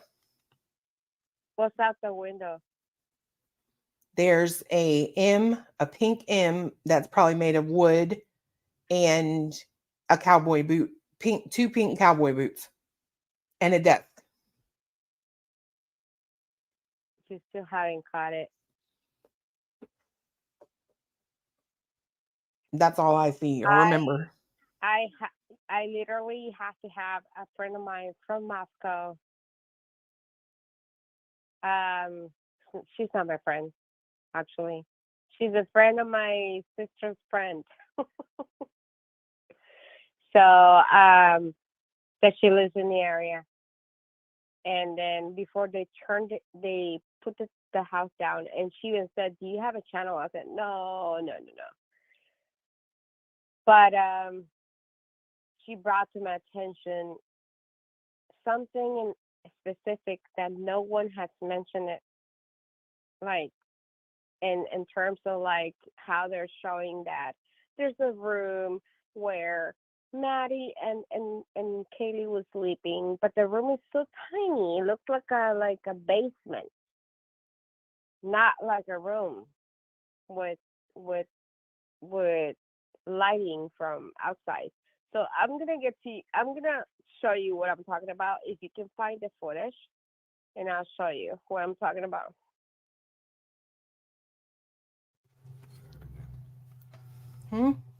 I don't need to go to. Oh, Dale, you want me to share my screen or? If you have it, yeah, go ahead and do that. Yes, clue, please. Hang on 1 second.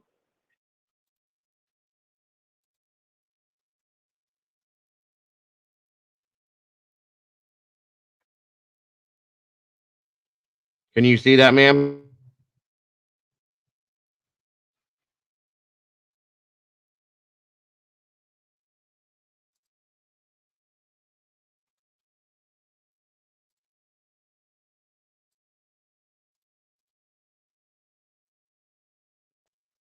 Or Cluminati, yeah, either one. What? I can see it. I can't hear the caller anymore. Is she gone? No, she's here. Hold on. Wait 1 second.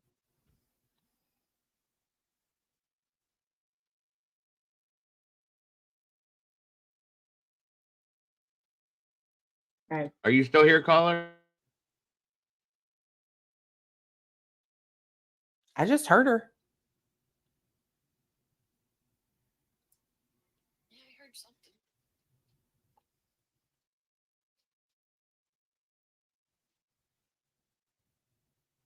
She's here, guys. She's looking for something.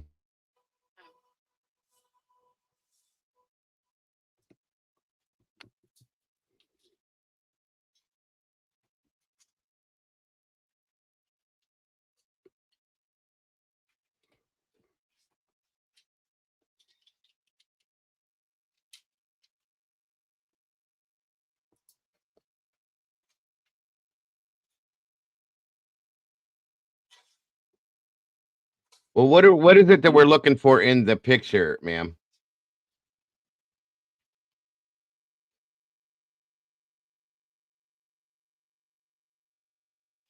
It's on both of our channels right now.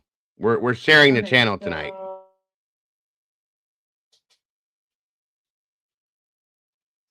I left out a laundry basket. What? I didn't see the laundry basket the first time. Right. Okay.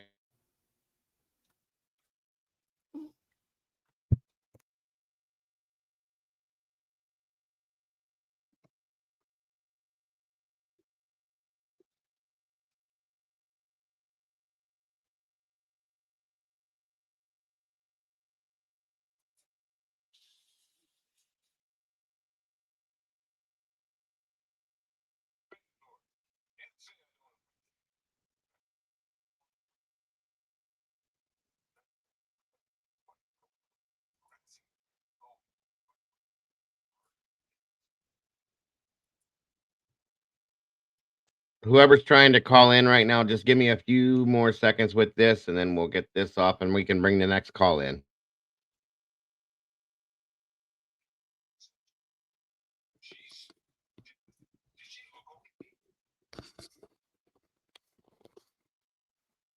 Well, no, I understand, but I just if you can just give us a heads up as to what to look for, maybe we can look for it ourselves real quick.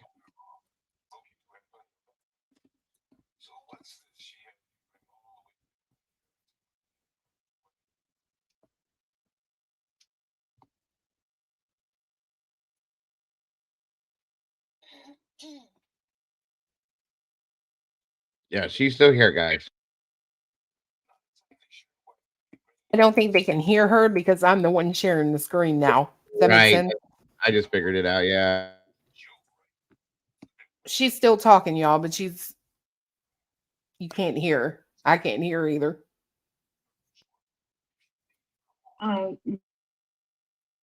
Okay.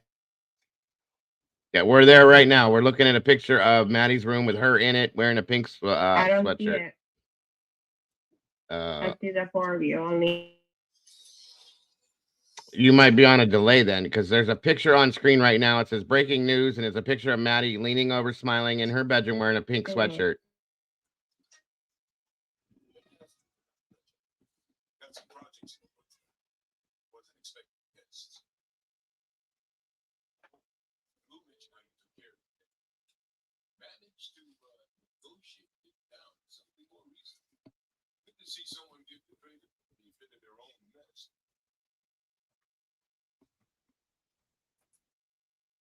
Say again?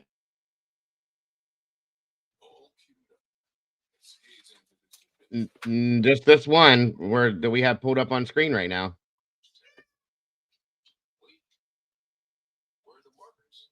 Yeah, the pink boots with the pink M next to them in the windowsill.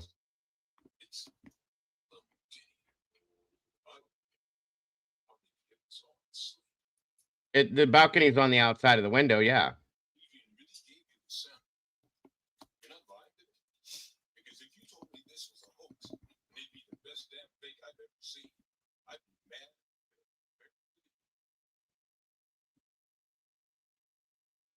There's both. There's a window to the very right side of the balcony, and then there's sliding glass door down just a little bit further.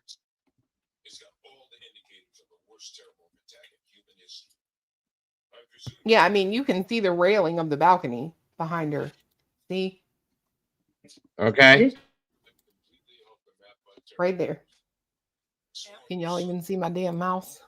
Yeah, I see it. And you remember? Yes.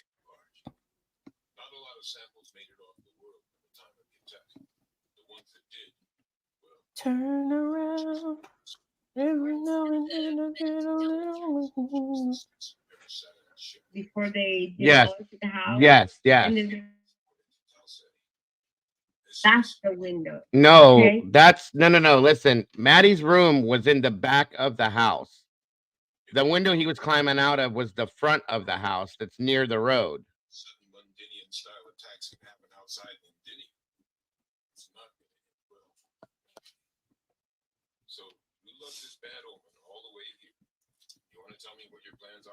They both had a window facing the.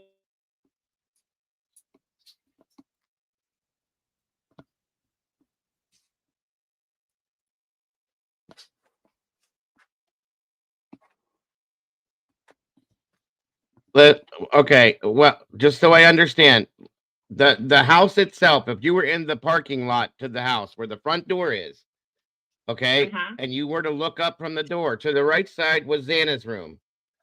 To the left side, I'm not sure what that was. Show me the house before it got demolished, and I'll show you what I'm talking about. Okay, can we maybe let me allow some other callers to call in, and then we can come back to this, okay? Okay, so I just want to give you. Okay.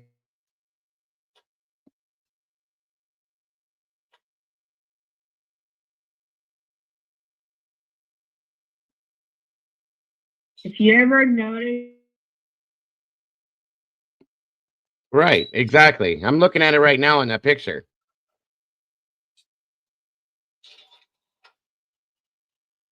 It's through the I see the railing to the balcony through the window.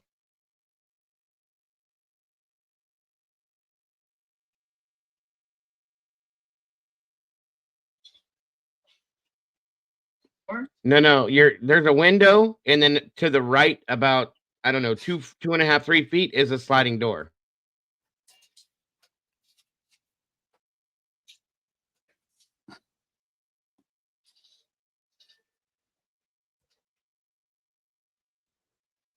I'll show you what I'm talking about here. Once we hang up the call, I'll pull up a picture of the house and show you the different sides of it, and you can see it. If you're still watching, you'll be able to see what I mean, okay? I just believe that or whatever.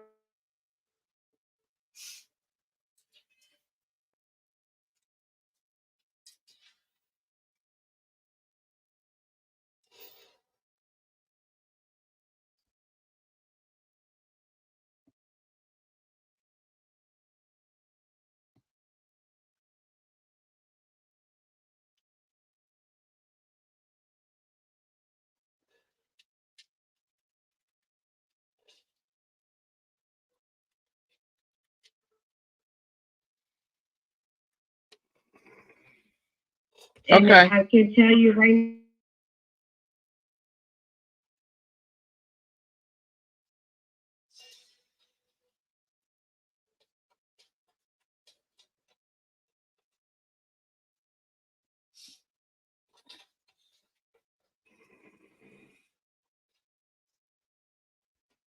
Maddie's room is in the back of the house, ma'am, not the front. It's in the back over where the balcony is. But do you remember?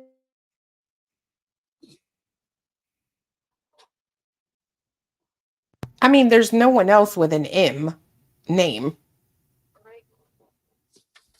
Why would anyone else have a M on their windowsill? Exactly.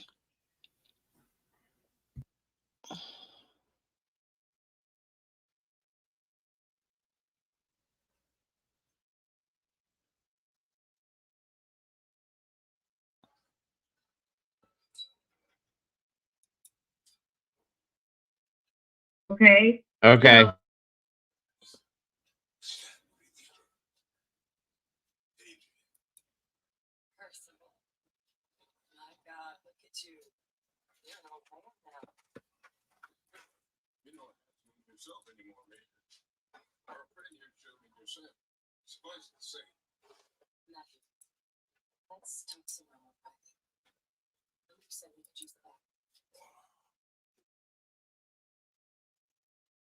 I'm wonderful. Thank you for calling in. Who am I speaking with?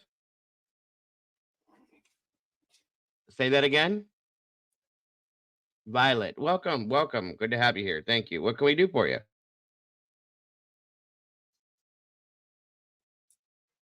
We still can't hear them.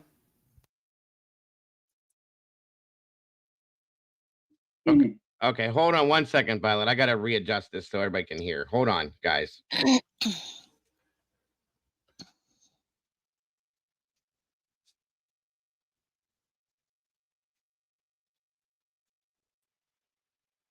Okay, Violet, so go ahead and say something and let me know if you guys can hear it. Oh, okay. I had a question about the 911 call and not mentioned in the PCA. What your thoughts are on that? A good point. Okay, can everybody hear her? Good. Oh, you can hear me now? Okay. Because reading it, Payne describes when he arrived. He doesn't say when he was notified, how long it took him to get there. It's like he came in out of the blue.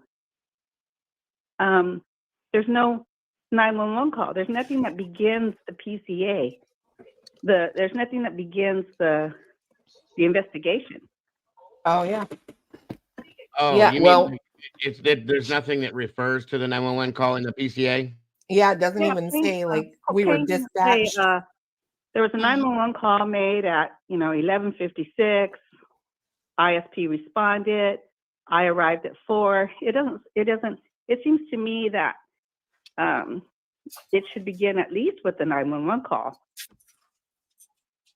Okay, So I'm wondering, since we've never heard it, and Chief Fry at one time mentioned they thought about possibly releasing it, but that was just days before Kohlberger's arrest. So I feel that Fry knew the arrest was coming, and he just mentioned about possibly releasing it just to appease the people.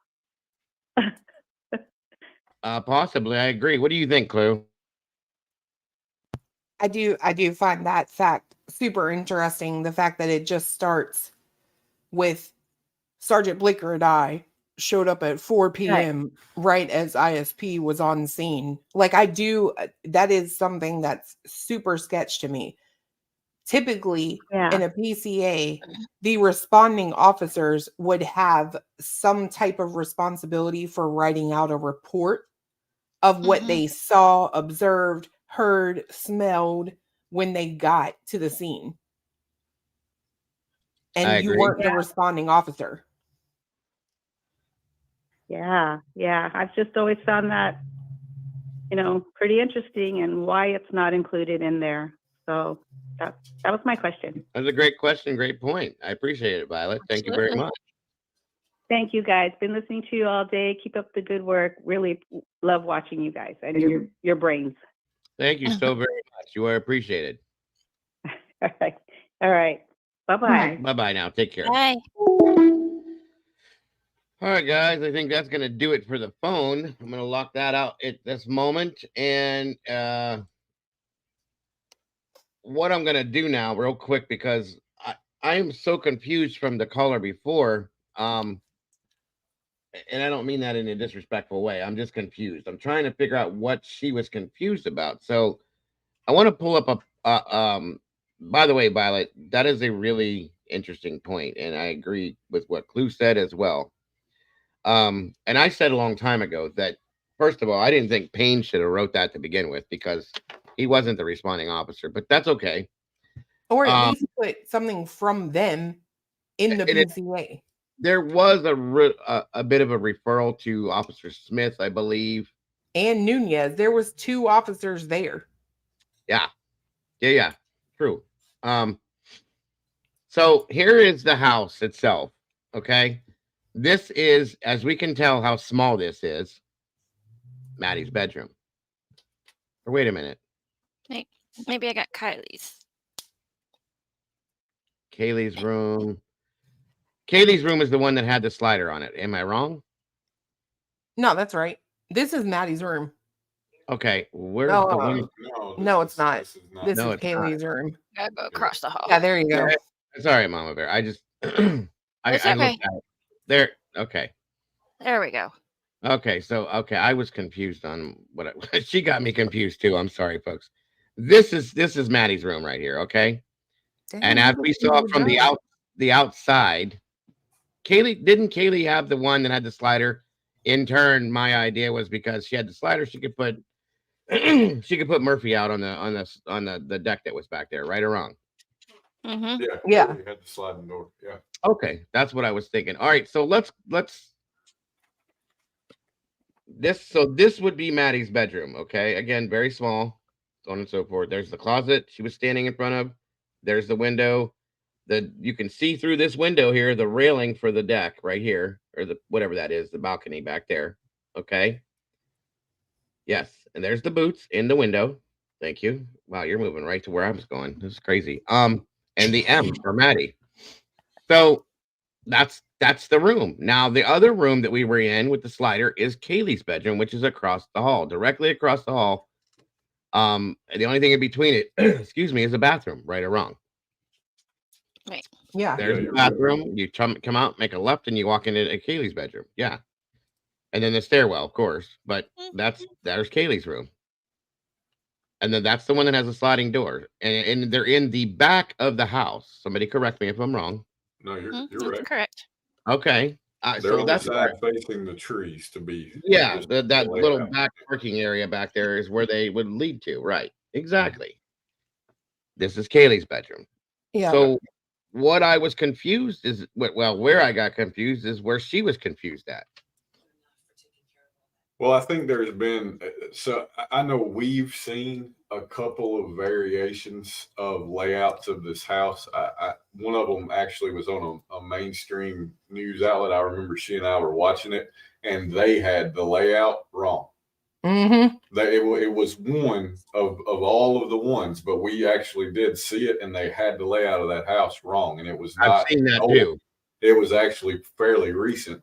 So, I think it's one of those things where it, depending on, when you saw whatever you saw or reported on, the confusion is going to be created because there are people reporting it in different ways.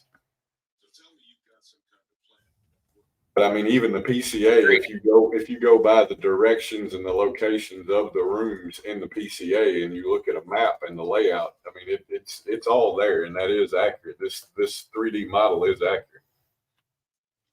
I thought so too. And since we're here, just so there's no confusion, let's go down the stairs to Dylan's door. Since we're here. Yeah, we can see you, Betty Boop. Go ahead and with your messages there. All right, so here we go down the stairs. All right, there's Dylan's door right there. You said going to Dylan's? Yeah, that's her door there. I just wanted that to be seen as you come down the stairs. And then you see this is her room. Am I wrong? No, you're right. No, you're right. And that window is in the back of the house. Yeah. Right. Okay. This thing's hard to drive. Mm-hmm. It sure is. Okay. And then we turn around, come back out into the living room area. Here we are. Okay, this is the living area. And if you turn all the way around, Mama Bear, like a 360, down that hall is Xana's room. Now, if we were to go right, this is Xana's room. These are all small, like really small rooms, by the way. Mm-hmm. How do I get out of here? That way. I'm stuck. There you go. Go out that door if you can. Or no, that's the is that a bathroom? It's a closet. That's a closet. Sorry. Yeah, Yeah. a closet of, yeah. Oh, my Right. word. No, I got you. We're stuck. I'm stuck. Turn to the right, and then stand in front of that door. Go to the right. Yeah, go to the right, and there's another door that'll be right there. Right there. There you go. Okay, there's there. All right, we're free. All right, now we're back in the living area. Let's make a small right if you can, Bear. If you go to this spot right in front of Dylan's door, and there's that 4-inch step down that they're talking about. Turn right again, and now we're in the kitchen. Okay. There's the back slider door where supposedly the person clad in black was walking towards to go out. I'm guessing. Excuse me. And there's the backyard. And if you can you go? Does it let you go outside, Bear? I don't think so. All right, because I was gonna have you guys see what I was trying to explain to the caller. As you go out in the back and turn and look up, you'll be able to see that balcony and the bedrooms. Nope, not gonna let me. That's okay. But if you go out this door right here, make a left and walk out a ways, make a left and look up. You'll see Maddie's room, Kaylee's room, the balcony. Welcome, JC. Good to see you. So Maddie's room is directly above. Where is that? What did Jeff just say? Maddie's room is directly above Dylan's room, but Kaylee's room is above the kitchen unless you're off. I think that's right. No, that's right. Which is another reason, Jeff, that I'm glad you said that I brought that up a long time ago, because when we're here, I didn't hear this, I didn't hear that. All I heard was a whisper, and I heard a whimper. And I'm sorry, but if you're in then those rooms, and you see how small these rooms are, okay? If you're standing and you have that room directly above or below, you're gonna hear everything. I'm sorry. Well, and I will say this.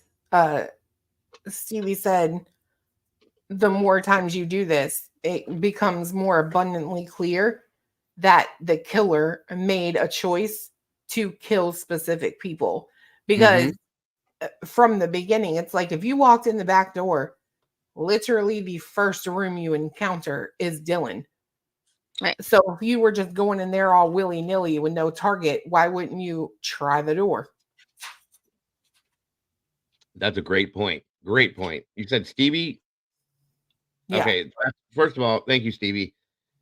He's right about that. At the beginning, everyone had the layout wrong. That's one fact that's true.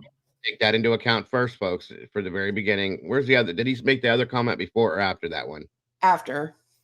Okay. Let me get. It's like recent. But I mean, that's, for me personally, that's always been a huge issue in my mind, because you obviously had a idea of who you wanted to find in that house. Amen. I agree. Or you would have stopped there. You would have tried the door. And here's the thing. It is specifically stated in that PCA that Dylan locked her door and hid, right? Yep. Almost kind of giving you the impression that her door hadn't been locked the entire time. Thank you. Otherwise, why would that be stressed? Right. Agreed. Give me a sec. I'm gonna pull something up for you guys as well. By the way, Mama Bear, thank you for this. This is working out. This is working out great, guys. It's been a great show, in my opinion. We're talking about a lot of things that we should be talking about, and keeping it real. So, 1 second. Let me pull this up. Maybe. Do you need me to take mine down? No. That's not a problem. Not yet. Well, I mean, you can. We don't need it now, but I'm just trying to find another. I'm going to pull up a document real quick, just to refer to again. Where's it at? Damn it. Come on. Are you kidding me? Never cooperates with me, ever.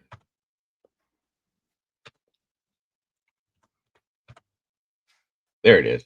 Good Lord have mercy. That is not supposed to be that hard.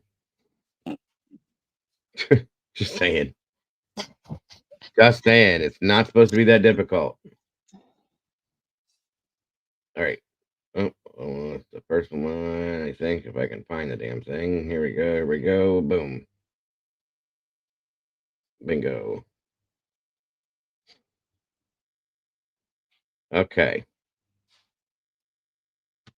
All right. Now.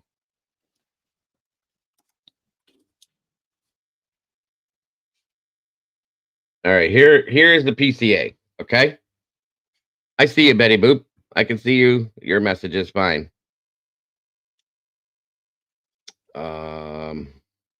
Janice Chambers. I'm looking right now, dear. Hold on a minute. Let me back up. Please read my comment.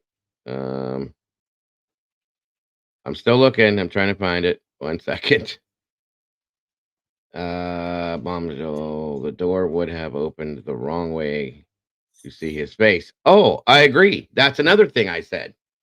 Dylan's door opens at an angle that, okay, if he was coming down the stairs, it doesn't make sense. Okay, but it just states in the PCA, I'm gonna pull it up right now. Hold on. Where is it here?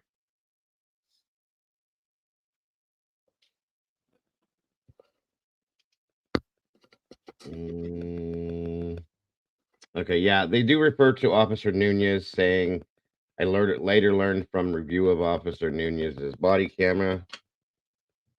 Okay, and then Officer Smith then pointed out a small bathroom, right? But again, why didn't they write this? Okay, is that? I mean, I may be wrong. I probably am wrong. I just figured that whoever the responding officers are on scene. Well, maybe if they have to be like a senior. Wouldn't they write the report for the scene that day, and this would be written by the lead investigator? That's what I don't know. That's where my inexperience comes in with this. So I do get the question about that, but I personally don't see that being that odd.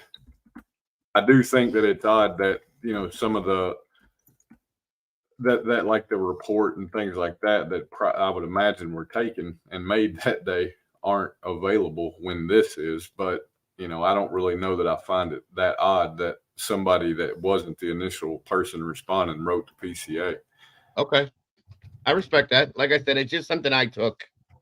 I will say this though. I think it's odd that anybody from Moscow wrote this PCA when obviously the majority of the work was done by other agencies. Mm-hmm. Oh, yeah, I agree with that.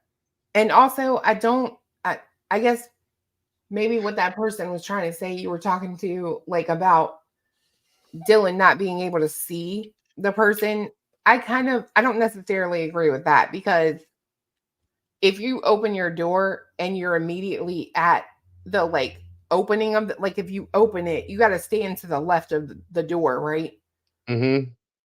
Then that door swings towards her and to her right. So if you're standing at the opening of the door and something to the right catches your attention, I do think she could have seen his face, but that's just me. It's set up right. Not if he was coming down the stairs, but if he was coming through the living room, 100%, I think she could have seen him, because in this 3D rendering, it makes that hallway look like long as crap, but that's actually not the case. It's really a short hallway. I do agree with you on that. It does make it look like it goes a lot further than it does. Which will be a factor at trial now. Yeah. So DM stated she originally went to sleep in her bedroom. And see, this is the verbiage in this document has always killed me. Okay. Oh yeah, it's BS. Yeah. DM stated she originally went to sleep in her bedroom on the southeast side of the second floor. DM stated she was awoken at approximately 4 a.m. by what she stated sounded like Goncalves playing with her dog in one of the upstairs bedrooms. So that doesn't clarify that she was in her own bedroom with Murphy, because it says one of. So she could have been in Maddie's room playing with Murphy, or this is what Dylan is saying, or her room, but she didn't know. And we know that Maddie's room is directly above Dylan's room, right? So okay. Right. That's for me. How can you not decipher which room? It's either going to be super loud or it's going to be muffled if it's in King. You know what I mean? Yep, you got my point right there. There's my point. Thank you, Clue. Okay, so then she was woken at 4 a.m. by that, which sounds like somebody playing with a dog. Okay, whatever. Let's stop right there, though. Let's stop right there, because go ahead. Go ahead. I'm sorry, but this is where, if we're going to look at facts and facts only, this all falls apart for me. Because y'all also say that everyone was either in their rooms or asleep by 4, right? How can Dylan be awake? And how I cannot get my head around how both of those statements are true. I can't do it. And who is claiming that? I think it's probably Bethany. It's got to be Bethany. That's the only option. That is the only option, but I don't know. Maybe. Anyway, go ahead. Sorry. No, don't apologize. It's bugging me. I get it. It really bugs me with that part right there. So That's here, why let's we're doing pretend Dylan had either gone out and got home at 1 a.m. or she didn't go out at all that night, right? Right. All they say is all the roommates were home by 2 and asleep or at least in their rooms by 4. So if Dylan was home all night and she never came outside. That's true. Bethany could be the person that made Exactly. that. And they allude to Bethany was out at Sigma Chi. So she would be the only person who could say that. And it makes sense. Like if Dylan was home, went to bed, they got home and she's already in bed. Yeah. Okay. I just needed to clarify that in my head again. Okay, no problem. Like I said, we're poking holes in this obviously because we feel like there's a reason to, in some sense. I do. Oh, okay, Mama Bear, no problem. Thank you for everything. It's been wonderful having you here with us as well. Yep. I will talk to you probably tomorrow. Everybody else have a good night. Bye. We're gonna be wrapping Bye. up here soon in a second, guys. Anyway, have a good night, Mama Bear. Okay. So, no. Where were which? Okay. Sounded like Guncal was playing with her dog in one of the upstairs bedrooms, which were located on the 3rd floor. Okay. A short time later, DM said she heard who she thought was Gonsalves say something to the effect of, "There's someone here." Okay. A review of records obtained from a forensic download of Kernoodle's phone showed this could have also been Kernoodle, as her cellular phone indicated she was likely awake and using the TikTok app, at approximately 4:12 a.m. So we go from 4 a.m. to 4:12 a.m. DM stated she looked out of her bedroom, but did not see anything when she heard the comment about someone being in the house. Did she look out her door or out her bedroom window? Just to clarify. Okay, so I think this next statement clarifies it. Okay, DM stated she opened her door a second time. So that tells you the first time was her door. When she heard what she thought was crying coming from Xana's room, which was directly next door to her room, like right there. Well, it's around the corner, but Oh yeah, I'm sorry, guys. Based on it's around and down that little tiny hallway. I'm sorry about that. but that's a loud noise. Have y'all ever thought about that? Like for it to carry from her room, which is insulated, you know what I mean? And there's a bathroom beside of her room. Then it comes through the living room and into the hallway. And you don't even go check and make sure they're okay. Right. Thank you. So she opened her door second time when she heard the crying, which she thought coming from Xana's room. DM then said she heard a male voice say something to the effect of, "It's okay, I'm going to help you." She don't recognize the voice, obviously, y'all catch that. A male voice. No, she didn't claim it to be Ethan or somebody she recognized. That's a great point. Okay. All right. Now, at approximately 4:17 a.m., the security camera located at 1112 King Road, a residence immediately to the northwest of 1122, picked up a distorted audio of what sounded like voices or a whimper, followed by a loud thud. A dog can also be heard barking numerous times starting at 4:17 a.m. The security camera is less than 50 feet from the west wall of Kernoodle's bedroom. So we go from 4:12. 4 minutes later is when the audio is picked up from the neighbor's house. Okay. DM stated that she opened her door for the third time after she heard crying and saw a figure clad in black clothing and a mask that covered the person's mouth and nose walking towards her. DM describes the figure as 5'10" or taller, male, not very muscular, but athletically built with bushy eyebrows. This statement here is one of the ones that has always bothered me. 5'10" or taller, male, if this person is completely clothed in black clothing, mask, whatever the hell, how do you know that's a male? Bullshit. Okay, I just don't get it. How do you know that's a male? That's one of the things that's always bothered me. I mean, you Zillow can. feature- I think it's a safe assumption. Like, Thank you, Janice. to be fair, like if I mean, you, I understand if a female, you're gonna see like bumps on their chest for maybe breasts or whatever, and I get that. Okay, I'm not trying to be gross, guys. I'm just saying. But if a person comes in and they're all clad in black clothing per se, baggy clothing or whatever, I can imagine that might be a little more difficult. But whatever, we'll go with it. That's fine. that's a good Male, point. How did she know how muscular he was? Like, how tight were the clothes? Like, that's what I mean. That's what I mean.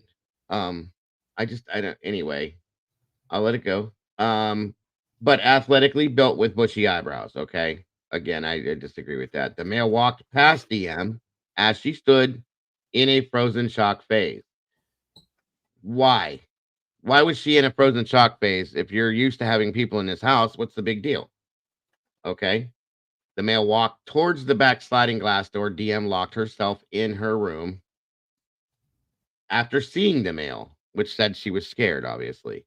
DM did not state that she recognized the male. This leads investigators to believe the murderer left the scene. So the male walked past DM as she stood frozen in the frozen shock phase. So did the male come from upstairs? Did the male come from the other direction? no, I think because, like somebody said, if he was coming down the stairs, it would have been stated walking downstairs, Okay. right? Just clarifying that. So this person's coming from Xana's room, basically from that direction. That's what I think she's meaning. If not, she couldn't have seen him. Yeah. In my opinion, Comes not towards very her. well. I know exactly. I agree. But comes walking towards her and makes that right turn through the kitchen out the back slider door. Okay. I just don't. I've never liked this statement. I'm sorry. The I combination. don't Go like ahead. the whole walking, because one would think if you just did this and it was loud at all, like you would be hightailing it the crap out of there. You wouldn't be walking or sauntering, you know what I mean? You'd be like with swiftness, right? Yeah. Here's the thing. Dylan basically stated and made it all seem that she had no idea any of this happened, right? Right. Okay. Give me 30 seconds. I'm gonna hit a point real quick.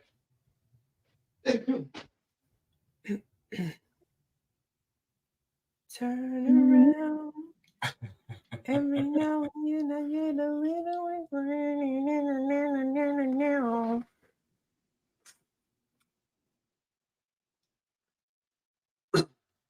I'm just sitting here thinking about all these statements, right? And it's like one of those situations to where if you went back in time to when this happened and say 3 days later, instead of her being cleared, because I'm using 3 days because that's what was talked about earlier, instead of her being cleared, they announced they arrested her and then they release that this was her statement. Would anybody doubt that they got the right person? You know what I mean? Because typically when they arrest somebody that's made a statement that makes no sense, it's because they were lying, right? I wouldn't doubt it, just simply because you're nosy and you prove in your statement that you're nosy, because you say you opened your door for a third time after you heard the crying, but you don't give a reason as to why you're opening your door a third time. That implies you are a nosy heifer. So why do you not ever take your narrow self out of that bedroom to see what your quote unquote friends were crying over? Why didn't you say, "Hey, who are you? What are you doing in my house? Can I help you?" Especially after you hear a random dude voice, right? A male voice that you don't recognize, and then you hear crying, then you see somebody you don't recognize. Why don't you walk out of the room? if you're nosy enough to open the door 3 times, be about it. Walk outside, see You what's up. can't have your cake and eat it too. It's the point I'm trying to make, and I'm going with you. Yeah, you're right. If you're scared of the person that you see walking towards you enough to shut your door, lock your door, you pick up the phone, which is in your hand, I'm probably going to say, and dial 911. Or if you got to call other people first, why didn't you call them then? Hey, there's a dude in my house. I don't know who it is. What the hell's going on? You didn't call nobody until 8 hours later. Okay. And on top of that, as soon as you see this guy walk towards the kitchen, walk your narrow self to the opposite side of the room and look outside to see if he left. Uh-huh. Bingo, bingo, bingo. So, like I said, you didn't want to call 911? Okay, gotcha. But why are you scared? They don't fit together. It does not fit together. Wait a minute. What does this say, Chelly? Dago. They caught Brian because he was connected to the. I've heard that about the Bluetooth thing before. I will read that, Chelly. Thank you very much. I've had issues with that too, but if you're gonna lock the door because somebody is in your house and you're scared to death, you are gonna call 911 or somebody. Yes. Period. Now somebody did say earlier they could have been scared of the cops, and you know what? This is the only excuse me. This is the onlyest break I will give Dylan. Watching those cops in a way almost harass them girls in that house, walking into the back without even knocking on the front door, but talking about no one's coming to the door, you're lying. Then they come out there at nighttime and they're shining flashlights and windows. They're peeping in blind or curtains that have half an inch of space to see what they see inside. I could, in a way, maybe understand having a little fear of the police, but I don't think that fear of the police would stop me from checking on the well-being of my quote unquote friends. Bingo. Bingo. If you see this person walking towards you, they're heading towards the slider. You're going to imagine you shut and lock your door. You listen at the door if you hear the door open or close. Okay, I don't hear nothing. Crack the door, look again. Hello? Anybody here? Who's here? Nothing. Okay, you step out, look around, don't see nobody.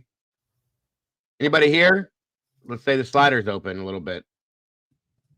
Run over, shut, and lock the slider. You go through the whole house, right? What's going on? You wouldn't have to go far because you could probably step out of her room and into the living room area, take a look to the left, and you see Xana's room. Okay. I mean, the girl didn't do anything. I don't understand not running through the house looking to see what the hell, why that person was there. If there's nobody else in that house, nobody else making any sounds whatsoever, other than maybe the dog barking. Why is the dog barking? Why is Kaylee not controlling the dog? Well, I think at some point you have to go, okay, so there was a lot of noise up here. Then all of a sudden there was a lot of noise down here.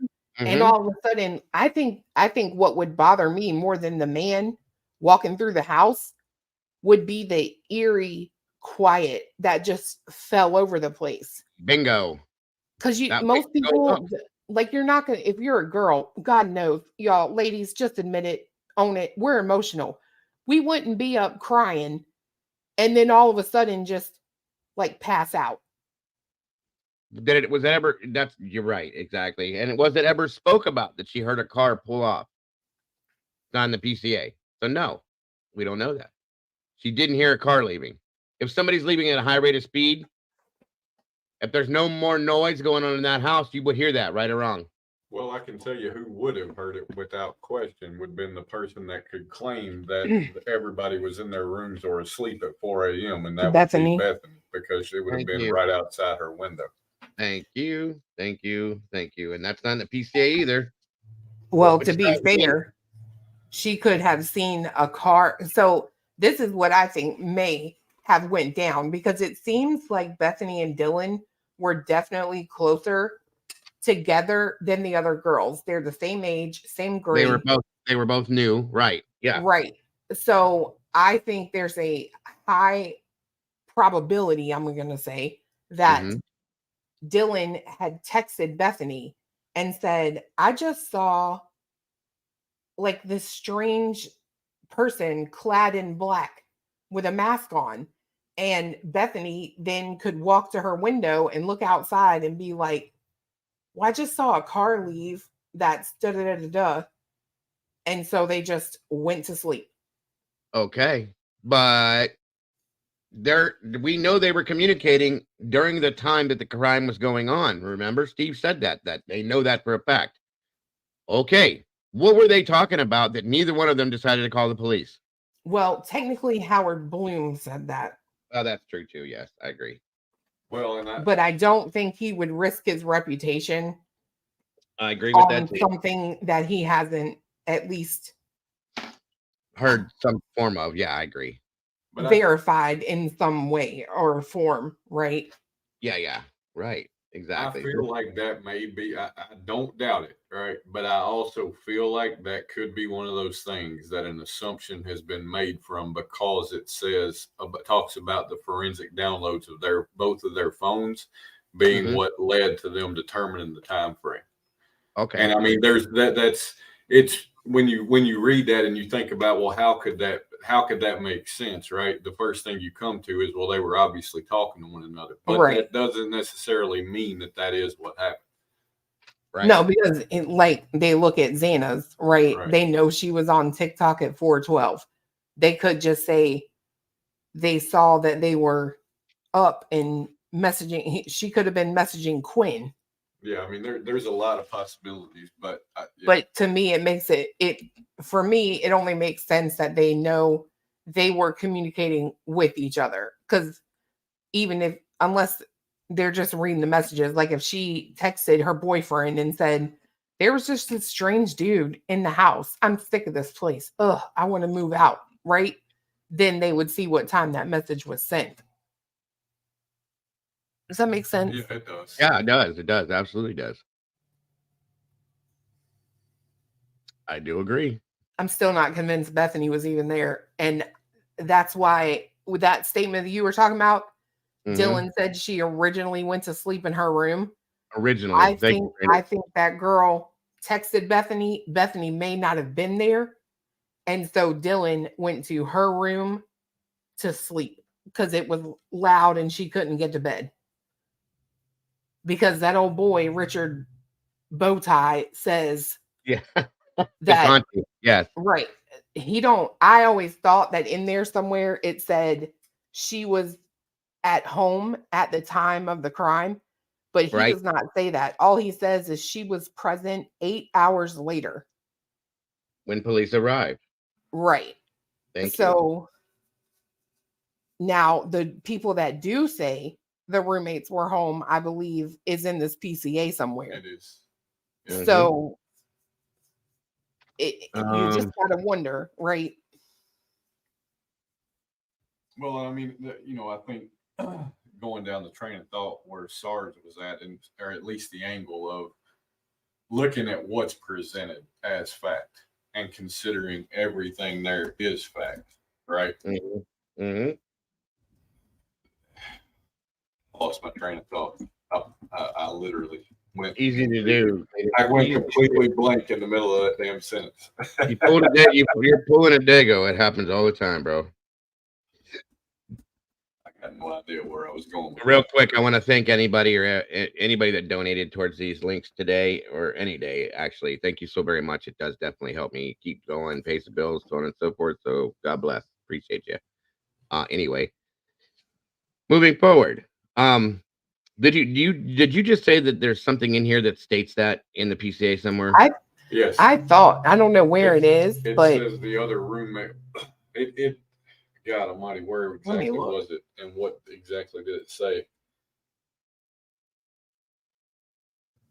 I want to say it's where they're talking about all of the roommates being asleep or in their rooms is one part, but there's right here. DM stated that she originally went to sleep in a room, or no, it's up here further. I'm sorry. DM and BF both. Okay. DM and BF both made statements during interviews that indicated that the occupants of the King Road residence were home by 2 a.m. and asleep or at least in their rooms by approximately 4 a.m. This is with the exception of Kernoodle, who received her DoorDash at approximately 4 a.m. Law enforcement identified the DoorDash delivery driver who reported this information. Okay. Oh, you know what? You know where I think that might be actually? It might be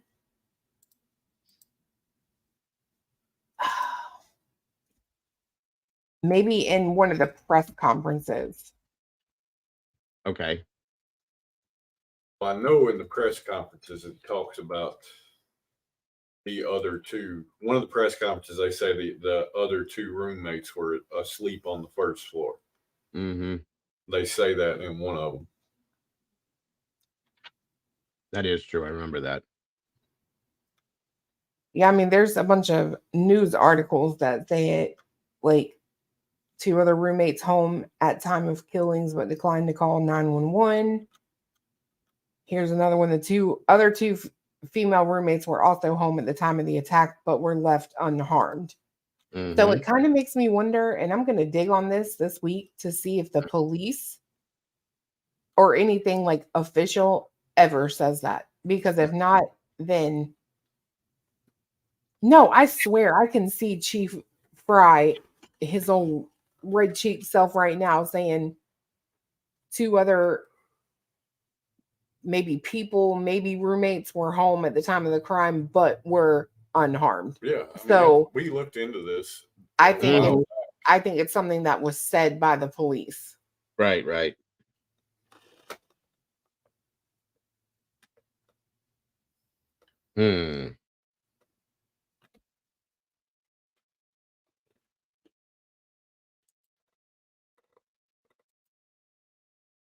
Hold on.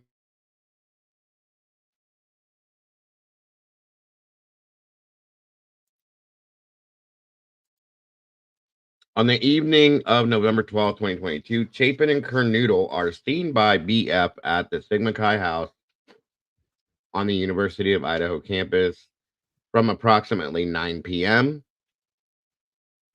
November 12th to 1:45 a.m. on November 13th. BF also estimated that at approximately 1:45, Chapin and Kernoodle returned to the King Road residence. So you could take that 2 ways, right? Yep. She was still at Sigma Chi and they left to go home, or she,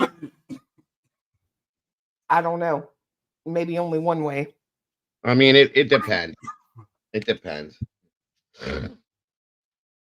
That still conflicts with another story, though, that I've always had issue with as well.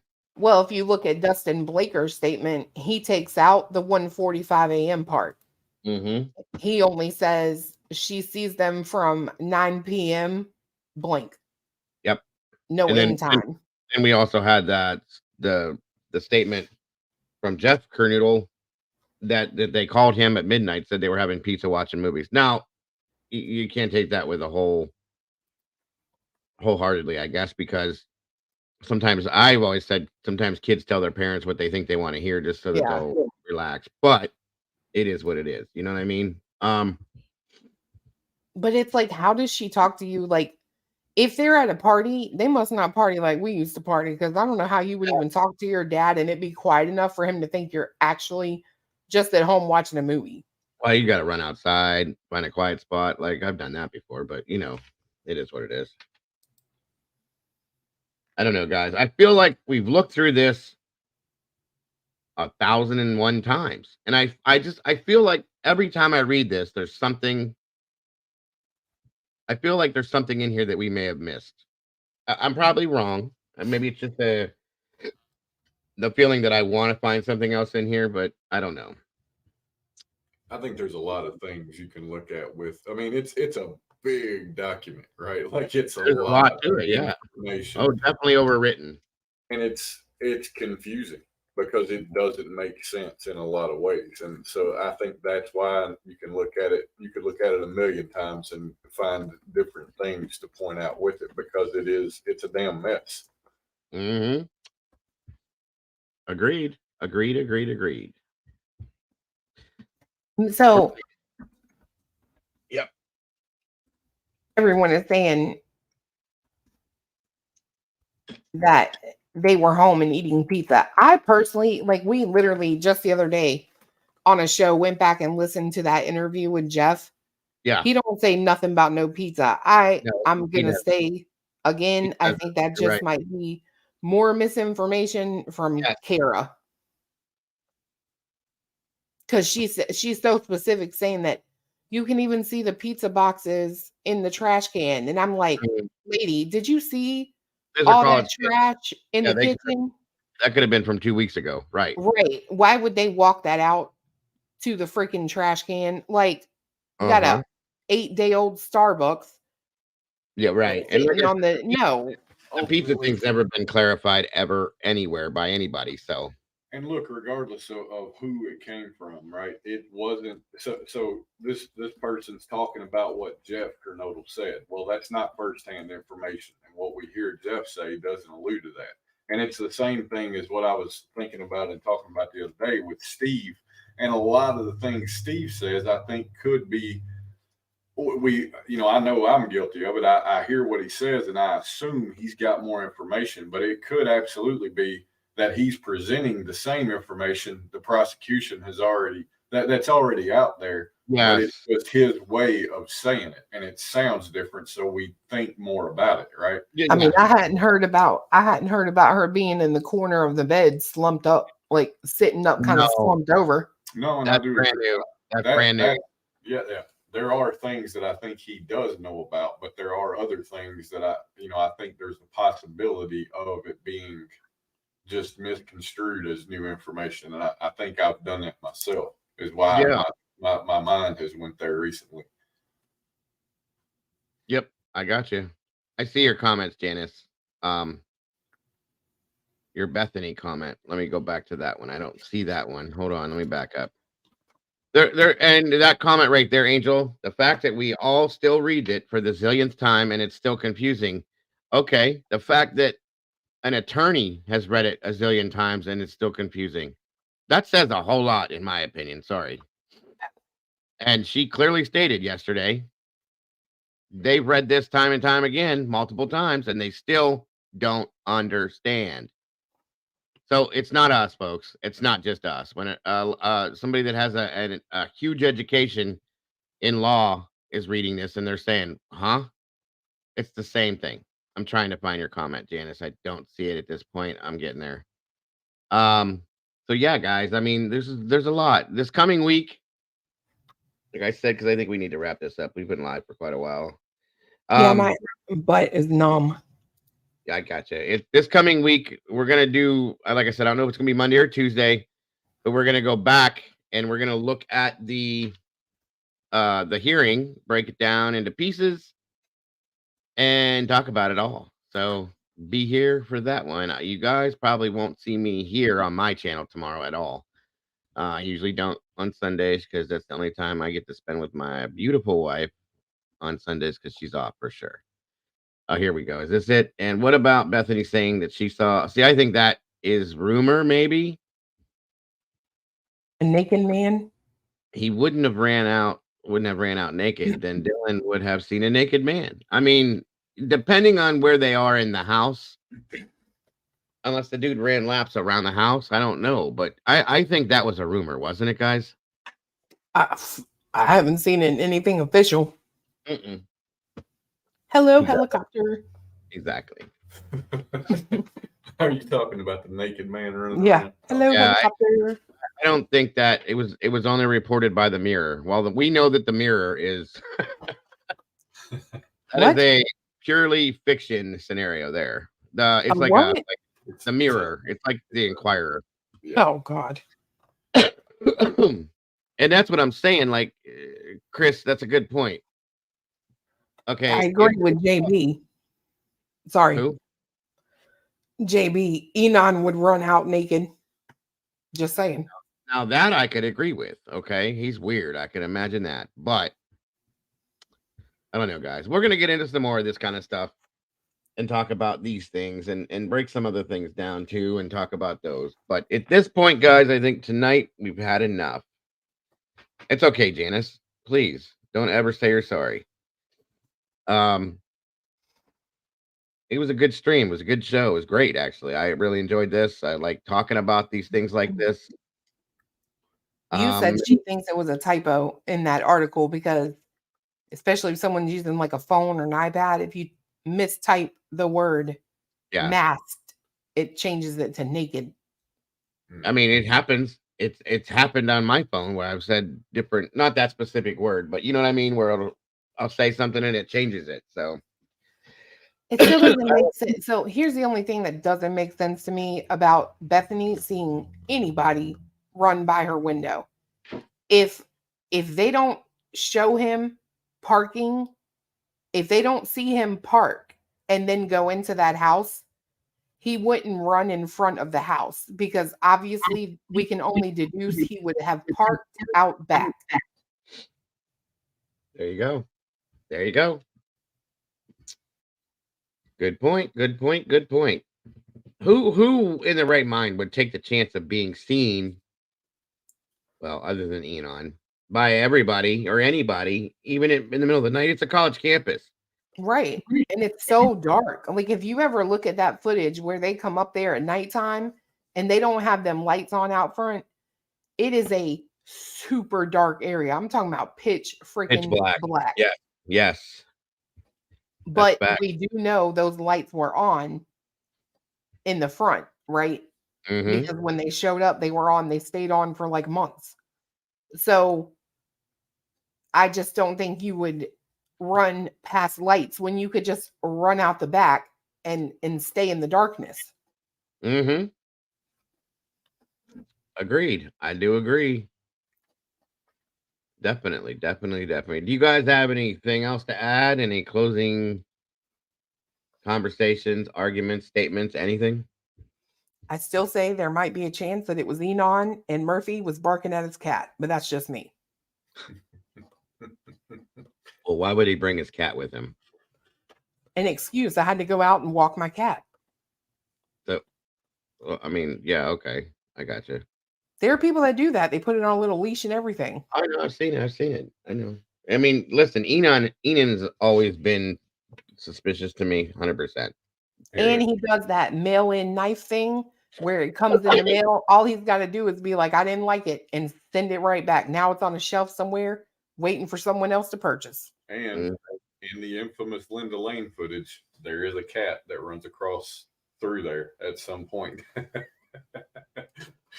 I'm just kidding, but that no, you're not. There is a cat. There is a cat, but I'm just yeah. Agreed. Again, Enon Harsh, JC. He was early in the investigation. I'll bring him up sometime next week and show you. Oh, please do. Please let's watch an Enon video. We can do a whole show based on Enon and look at Enon because he hasn't been looked at and talk about. Yes, you can, because let me tell you what that man told me in a text message. He uses Google to trick his location. Why do you even need to know how to do that? That's interesting. That's very interesting. Very, very interesting. I love cats. Yeah, we'll get into this stuff next week, guys. A couple things to talk about, break down, pull apart, put back together, do what we're going to do with it. But it'll be a good time. And today was a great show. Sarge, thank you if you can hear us, even if you can't, for coming up and expressing your theory today. It's brought up a lot of questions and a lot of rehashing a lot of situations. Clue and Cletus, always appreciate you up here. I like your input on these things as well, especially in that scenario with Sarge. It was great to have Mama Bear in here involved in this today. I loved it. Great to have her here 3 days in a row, guys. It's been great.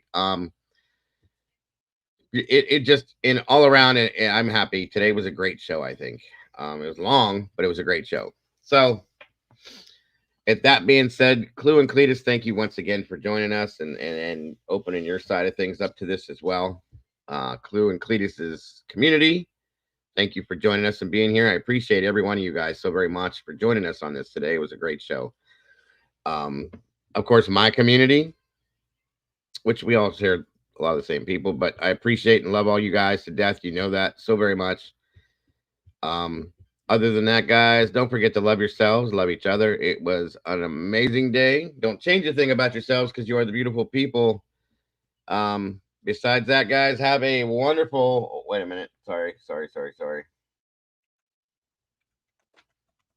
Have a wonderful, wonderful rest of your night. If I don't see you tomorrow, have a wonderful, wonderful rest of your weekend, and I will see you so very soon. Bye-bye. Clue, check the back chat, please. Okay. Bye-bye, everybody.